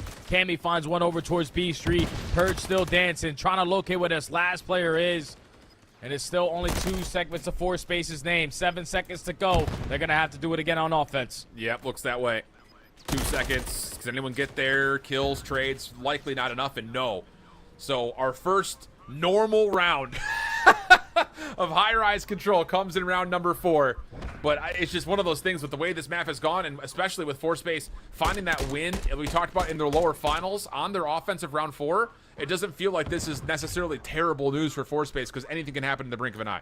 Yeah, but you're still going to be beating yourself up to be in this situation because you had a potential shutout defensive round. And the final couple of seconds, you will allow a miraculous play to come in from Omen, and they walked away with 5 segments. You should be the team in this round 5 going on the defensive side, but now you need to have one of those chaotic attacking rounds that you showed in that early first one for them. And you have to have a good start off because if you allow Omen Brooklyn, especially Cammy, who was already on 3 in a row, for them to find a couple kills and then put you in that little bit of a trap, he earns himself a cruise missile. That might be just enough to call game. Yeah, very well might be. And the opening kills for Amit, once again, dominate through B Street. And Vivid has been seen outside blue, but catches Cammy while the jump up was happening. Prolu looking to force the issue through the offensive pit. That will work out, but you've got a 3-man stack here on A because of this. I mean, this is going to work out for some significant progress. Nades are starting to land. Craze will drop around the back through bottom blue. That's trying to be picked up by Vivid, not going to work out. And it will be just 1 tick of progress. The second was close, but it is being depleted. Yeah, that second segment not going to get completed, but at least if you are 4 space, you have worked your way out of your spawn already with Craze finding a double. But instantly able to put himself back onto that A objective. Prolu on 5 in a row, trying to make it 6. Perfect read onto Vivid, and that leads to all 4 dead again. Yeah. Now Omen in a perfect setup. This is not what you want to see for Force Space whatsoever. They have no tools to get them out of this. They just have to win these gunfights, and Amit aren't even bothering trying to get them in the spawn. You got to come out, hopefully with your hands up, because Pro is just gatekeeping over the top. Welly, good win. That provides at least some sort of an exit for Force Space, but there's still so many defensive members they need to shrug off, and Awakening and Cammy are still in firm control of that B alley. There's just no ground for Force Space to work with here. Yeah, 25 seconds left. This is going to be the last hurrah. And Omit Brooklyn, they are making it very difficult for them to even have a last chance. They are still keeping them trapped. Finally, Vivid is able to put one on the board, but with only 15 seconds left, Prolu still contesting. Awakening finds a double. That's going to be it. Omit Brooklyn are going to go up 3-0. Wow. I mean, you're not going to see another high-rise control like that for the rest of the year, friend. Hell so no. Count Hell yourself, no. count yourself lucky or maybe cursed, depending on how you look at it. Wow. For a grand finals matchup in the last season of Challengers Elite, I don't think any of us would have expected that map to play out the way it did, especially considering how it opened. But regardless of how it happened, Amit Brooklyn find a way to get the win. And now, like you said, 3-0 up. Looking at another hard point where it just feels like, again, for Force Space, what else do you have to do? You've got a really good stretch there in the middle, and then all of a sudden, round 4, round 5, you get completely blown out. Yeah, that might have been the worst high-rise control I've seen all season long. CDL, Challengers, does not matter. The first couple of rounds were the worst stuff I've ever seen. Like, it doesn't even make sense. And I know everybody that's watch partying this, especially all the pro players that are watching that, they're saying, wow, that is some awful Call of Duty. I learned absolutely nothing from that situation. But the final 2 rounds were sort of normal. Like, Force Space doing what they needed to do on their defense, even though they gave up 5 seconds with only 5 seconds, or 5 segments with only 5 seconds remaining on the game clock. Yep. That's not how you had it written up. But in that final round, Omid Brooklyn dominating on the defensive side. That's how it's supposed to look. Only one segment the opposing way, but just, again, the playmakers making plays. Purge always in your spawn. Prolu being a nuisance. Cammy dominating with the AR, and then Awakening always putting down shots. Just better teamwork on the side of Omid Brooklyn. I felt like Force Space gave himself a lot of opportunities, though. Agreed. It's just another situation where we're always playing for the kills. The kills do not matter. Get on the damn point. Now you find yourself down 0-3. You need to try to complete the Ultra Mega Super Reverse Sweep.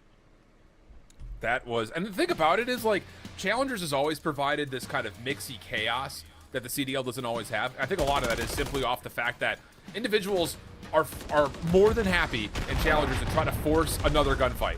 And yeah. sometimes that works out and everything gets blown up because of it. Other times it doesn't work out at all, and all of a sudden the other team just completely flips the script, especially that is very evident in Control. But Purge is just, I mean, he is making a statement, man.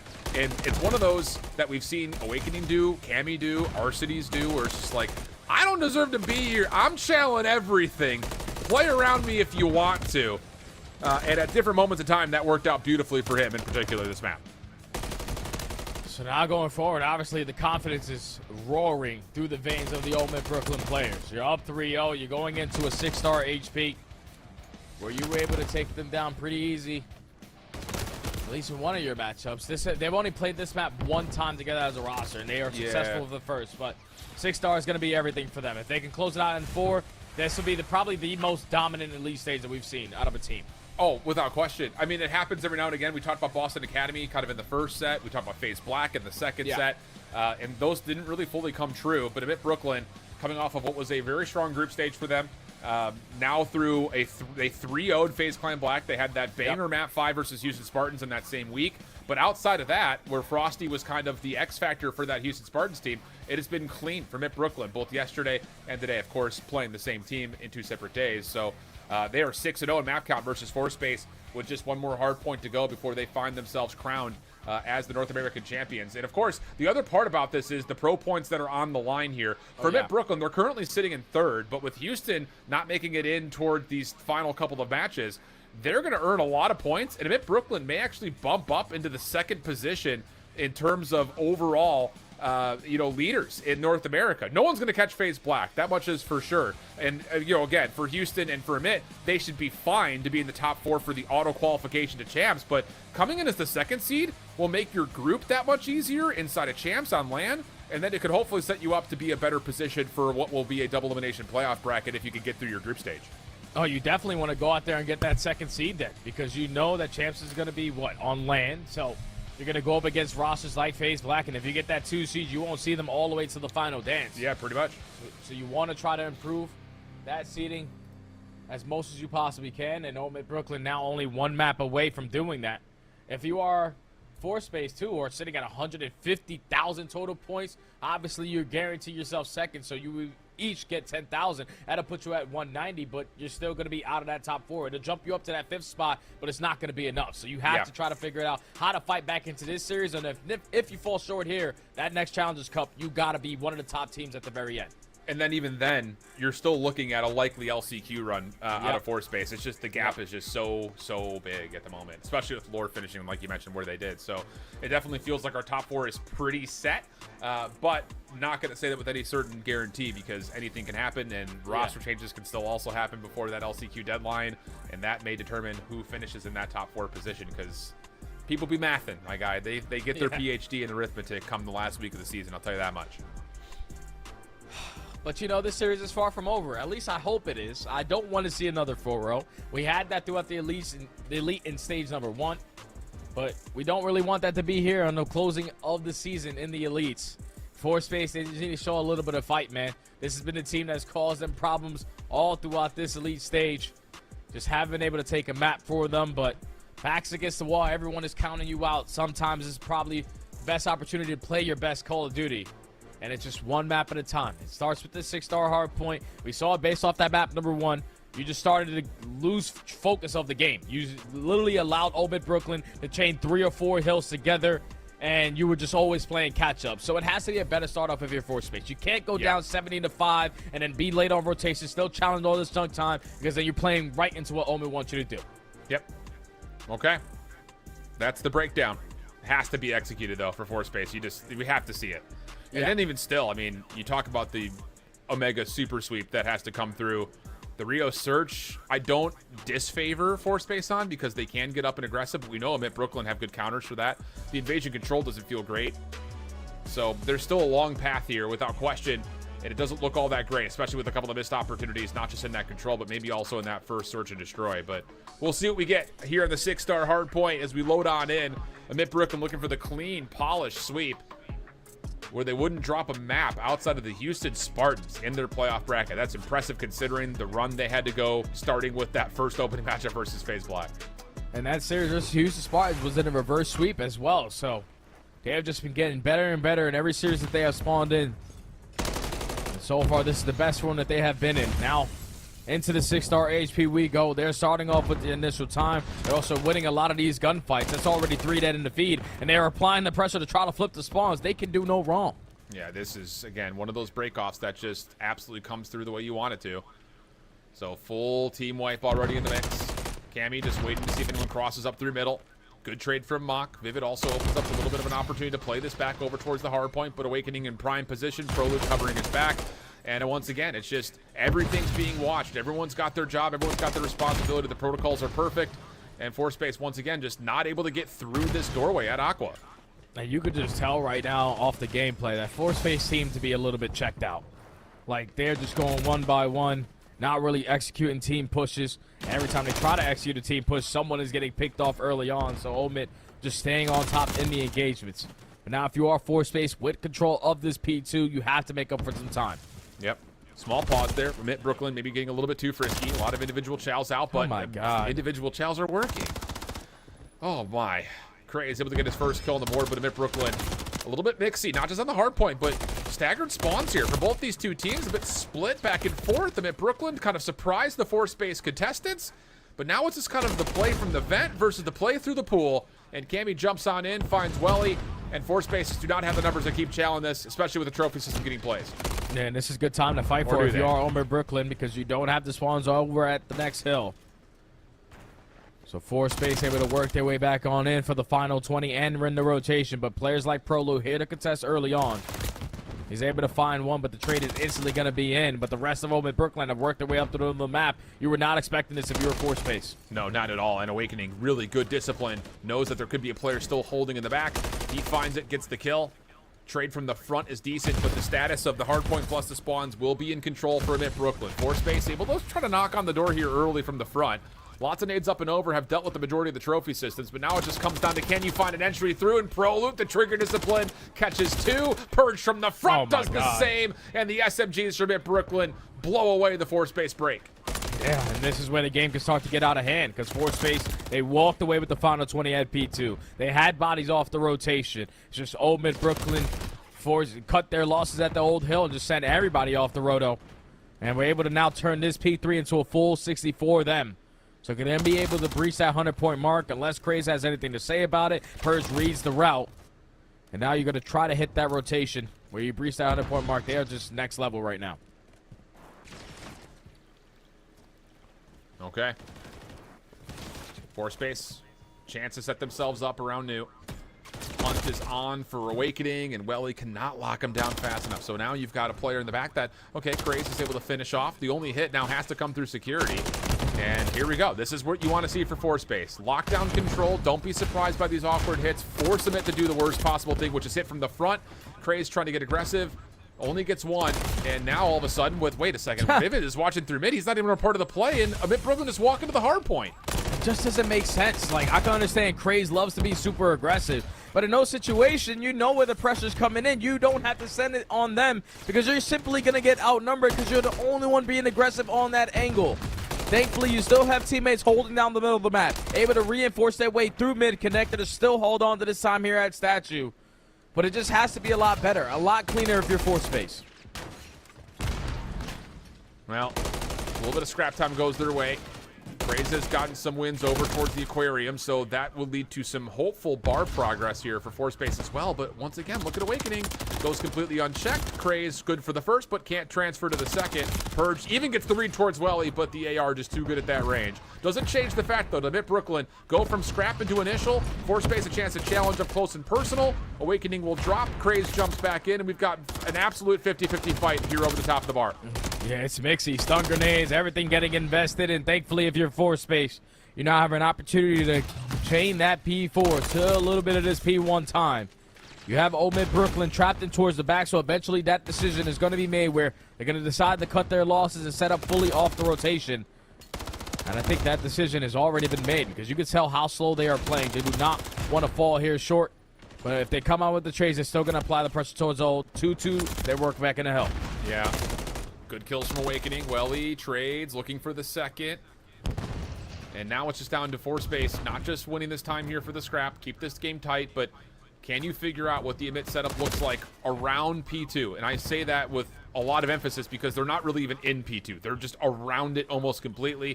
Decent opening trade. Craze also finds Purge, and now the numbers can start to mass up for Force Space on this break. Yeah, but if you're Craze now, you got to wait for your teammates to attack from the front before you decide to go. Just the positioning that you just worked so hard for. You're not going to be able to use it for anything. You don't wait for your teammates to assist you in those gunfights, and unfortunately you lose the trade battle, and it's still Old Mid Brooklyn holding on to the hill. Yeah. Plus the reinforcements with a quick spawn. Proloot also working on rotation back around the back. And with the spawn still up for Brooklyn, they can keep fighting this off as much as they possibly can. Good wins from Vivid, though. Purge, I think he got stuck and doesn't make a difference while he finds the kill either way. So now it's just down to Proloot. He's gotten behind the Force Space setup. And, well, you can see Force Space is kind of hunting for him, and they do find him. So, okay, a little bit of scrap time for Force Space, plus the rotation pending they could stop Candy from coming around the long route. Yeah, this needs to be a full 60 right here at a Force Space. They know where the pressure's coming in. You still have Welly coming off of that Old Hill, giving the comms that no one's attacking over towards water. So focus on the overextension and focus on the middle of the map. Because now that's where every single player from Old Mid Brooklyn are going to attack from. It's already been 15 seconds uncontested, trying to make it more. Yeah, well, he needs to get back to this play, though, at the same time. He is so far away, or does he? Nice shots from Mock. Vivid, unfortunately, steps in front of his way, but yeah, there we go. First 30 seconds, good for Force Space. Now Welly can cut off the reinforcements, and he almost finds two. Should spawn up in a good spot, though, if you're Welly. Force Space from the front now, going to be tested, as here come Met Brooklyn on the jump, plus one player on the pinch. Kill still coming through, and Force Space have found themselves a lifeline back into this game, just down about 20. They're right back into this game. They needed a full 60 hold here at P3, and they have gotten it. As now with Mock on 5 in a row. Not a single player from Ome still going to contest here, and you're already going to win the rotation over towards New, while Welly is still cutting off that middle of the map. Force Space have flipped the switch. Almost a tie game, but that's such a huge one-on-one gunfight that Vivid loses, and now leads to Ome winning the rotation at New. Mock is on 5, though. Keep an eye on him. If he can get this cruise missile, it could be huge to allow Force-Space to play a little bit more greedy over some of our hard points, then use it for rotation. Cammy in the corner, dealt with. There's the cruise called. Awakening down low almost also gets tallied up, but the kills are good, and now Brooklyn, from what was a tie game, have already gotten back to a 20-point cushion. Yeah, but now this is where that cruise missile is going to get invested. If you're Omid Brooklyn, just try to play your life to the best as you can. Potentially push out a couple players towards security, but they're just going to decide to hold. Have one player eat the cruise missile and then reinforce their way back on in. Purge effective on the trade. Purge is able to find a double, and that's a lifeline where Omid can work their way back in. Just completely mitigates the entire cruise missile. 1v1 with Proloot in the mix, but Cammy steps up and stops that from occurring. Vivid drops, and that will be Brooklyn surviving through the cruise missile and never really losing time on that play. So they're going to be really close to the 200-point mark. Good exit kills here, though, from Force-Space, looking to rotate over towards the bar. And now they have mid-connector. Can they just find his trade on the Cammy? He goes with the switch with the weapons and still somehow, some way, walks away with a double. So when you're thinking that Force-Space have the numbers, had the rotation in their favor, Omid Brooklyn just finding a couple clutch kills to instantly find that break. They breach that 200-point mark. They can still win here at P1, but Force-Space ready to contest. Oh my gosh, Purge, Cammy, how good was that little duality play between them? Awakening, the last one up, gets a read on the Mock and also has an idea that the rest of Force-Space have to be hitting through the U-Haul, but the kills are decent. Hardpoint goes neutral for a time. Cammy playing backside DJ Booth. Help nearby in the form of Proloot and Force-Space, who desperately want time, try to get onto the hill, but they're going to be pushed off, and Brooklyn can get well over 230 points here. And if you're Force-Space, you know that you can't give up that P1 time because it's almost going to be game for Omid. But now that decision is already going to be made. A full setup here at P2. You have to be ready for the first push coming in. Well, he finds that first kill. But you just need a full 60 here. You need to chain it to that P3. Yeah, absolutely the case. And again, no cruise missile for Mock anymore, so they have to do this the hard way. Can someone get on the time, please? Finally, Force-Space. Jump on in. First couple of kills are decent. Purge, slinking, looking for kills. Pops up, finds one, gets away. Awakening right here with them. Here comes the break attempt now from the front. Both players finding kills. Pistol out. Purge and Cammy combined for the elimination. And with that, there's the break and likely the game. Purge trying to shut down the close reinforcements. Gets one. Can anyone touch this in time? Cammy's watching through vent. That kill is going to be good. And Brooklyn will sweep Force-Space not once, but twice. A 7-0 total map count as they will be your North American Season 3 Challengers Elite Champions. Congratulations to Omid, man. They just completely outclassed Force-Space in all the matches that they had throughout this elite.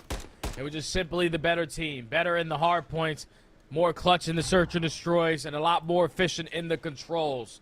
Force-Space were just not ready for this matchup. You throw anyone else in front of them besides this Omid Brooklyn squad, we probably have a better series on our hands. But the mental strength that they had yesterday, I thought they were going to develop and say, all right, that 3-0 was a fluke. Today, we already started off great. We take down Lore in a very close series. But in that grand finals, Omid Brooklyn just completely ran over Force-Space from start to finish of that series. Like you said, they are our elite Stage 3 champions. And they get a better seed now, don't they? With all them points that they just earned? That's a great place for Omid. I'm no math scientist, but based on how Houston finished versus where Brooklyn finished, I would imagine that there should be a jump, at least for now, for Brooklyn jumping into that second position. And they were only 28,000 points behind initially. There's going to be obviously some delineation between the points that Houston gets versus the points that Brooklyn gets, but you know, I would say on first take that if they're not above them, they're very close, and that last cup could mean a lot in terms of winning that second seed back. But I mean, the thing about it is, regardless of the seed, this Brooklyn team is playing very, very clean, very polished COD. Some things going wrong, and maybe I think, you know, the quick swings that we saw from Force-Space were a little bit of a byproduct of some over-challing because players are just feeling super hot. But I think outside of that, looking to see, like, you know, what you can get away with if you're Brooklyn, I'm talking on the individual scale, they are looking really damn good. And I don't care if they come in as the 8th overall seed, the 2nd overall seed when it comes to champs. I'd be terrified to see this team in person. Yeah, because if you look at the roster that they have on paper, every single player is playing with a chip on their shoulder. Like, they all started in the CDL besides Proloot. Proloot's probably thinking the Heat got snubbed as well. But all these guys deserve to be in the Pro League due to what they're able to do on the map. You throw them down to challengers, this is how easy they're going to make it look. You were just praying to God that CDL is able to expand a little bit, get a couple more teams added so you can get players like this into the league. Because when they play like that, you could just tell that they were coming out ready to rock and roll. Like, even though they were sitting calm, cool, and collected, knowing that they were going to be the last match of the day, they were ready. They were putting in the scrims, they were putting in the work, they were putting in the time. And that leads to a success at the end. A clean 4-0 sweep does not get any better than that. No. And again, the totals pretty darn convincing. The high-rise control, well, you could choose to forget about that one if you want to. That was chaos. Absolute bloodbath over high-rise control, but everything else, pretty much from start to finish, all in control of them at Brooklyn. So a hell of a championship for them. Definitely, like we talked about, in prime position to steal away that number 2 seed from the Houston Spartans. I think the other thing we got to keep in mind is, you know, because Frosty finished out the league, does Frosty get the points for that placement, or does Spart? Like, I don't really know how that works, if I'm being honest. And that could also play a difference maker, because Spart's going to be back on this team now that accuracy is back in form for Minnesota. So there are some questions in terms of how many points does Houston get after finishing top 8 overall. Yeah, that's going to be tough, man. Obviously, Spart didn't play the last couple of matches for that team. And I would assume that he's not going to get those points. If you're not in the matches, if you're not the guy that's finding a couple wins throughout the elite playoffs, there's no reason why you should get those pro points. It should definitely go to Frosty, and he could potentially find himself a roster, but it's home at Brooklyn. That's what we need to focus on. They were just flawless on the day, and they just continue to leave me at a loss of words with the way that they were playing all throughout this playoff bracket. And I need to correct myself. I said top 8. I meant top 6 for the playoffs for Houston Spartans, as they dropped to the SGP Syndicate yesterday in 3-0 form. And that comes after, again, that first week of playoffs, that 4th total day of this Challengers Elite stage. They almost beat this Brooklyn team with Frosty in the mix. But the week that, or 5 days that transpired between that matchup versus the one that Brooklyn just played versus Force-Space, they looked like they grew beyond what I think most other Challengers teams would expect to grow. I mean, across every single mode, they looked polished. Obviously, 7-0 map count versus Force-Space between the winners finals and the grand finals. But for Force-Space, hey, you know, there was improvement from yesterday to today. You come out, you beat Lord Gaming, you finish second. That's going to do great for them when it comes to overall seedings for things like the LCQ for them, but also the prize pool overall. Instead of the 10K, they come away with 16. The 24 grand reserved, though, for our champions in Brooklyn. Yeah, when Brooklyn deserve that, man. When you're playing COD like that, even though sometimes it's not the prettiest, especially on that high-res control, you're going to be the team walking away with the most money and the most points.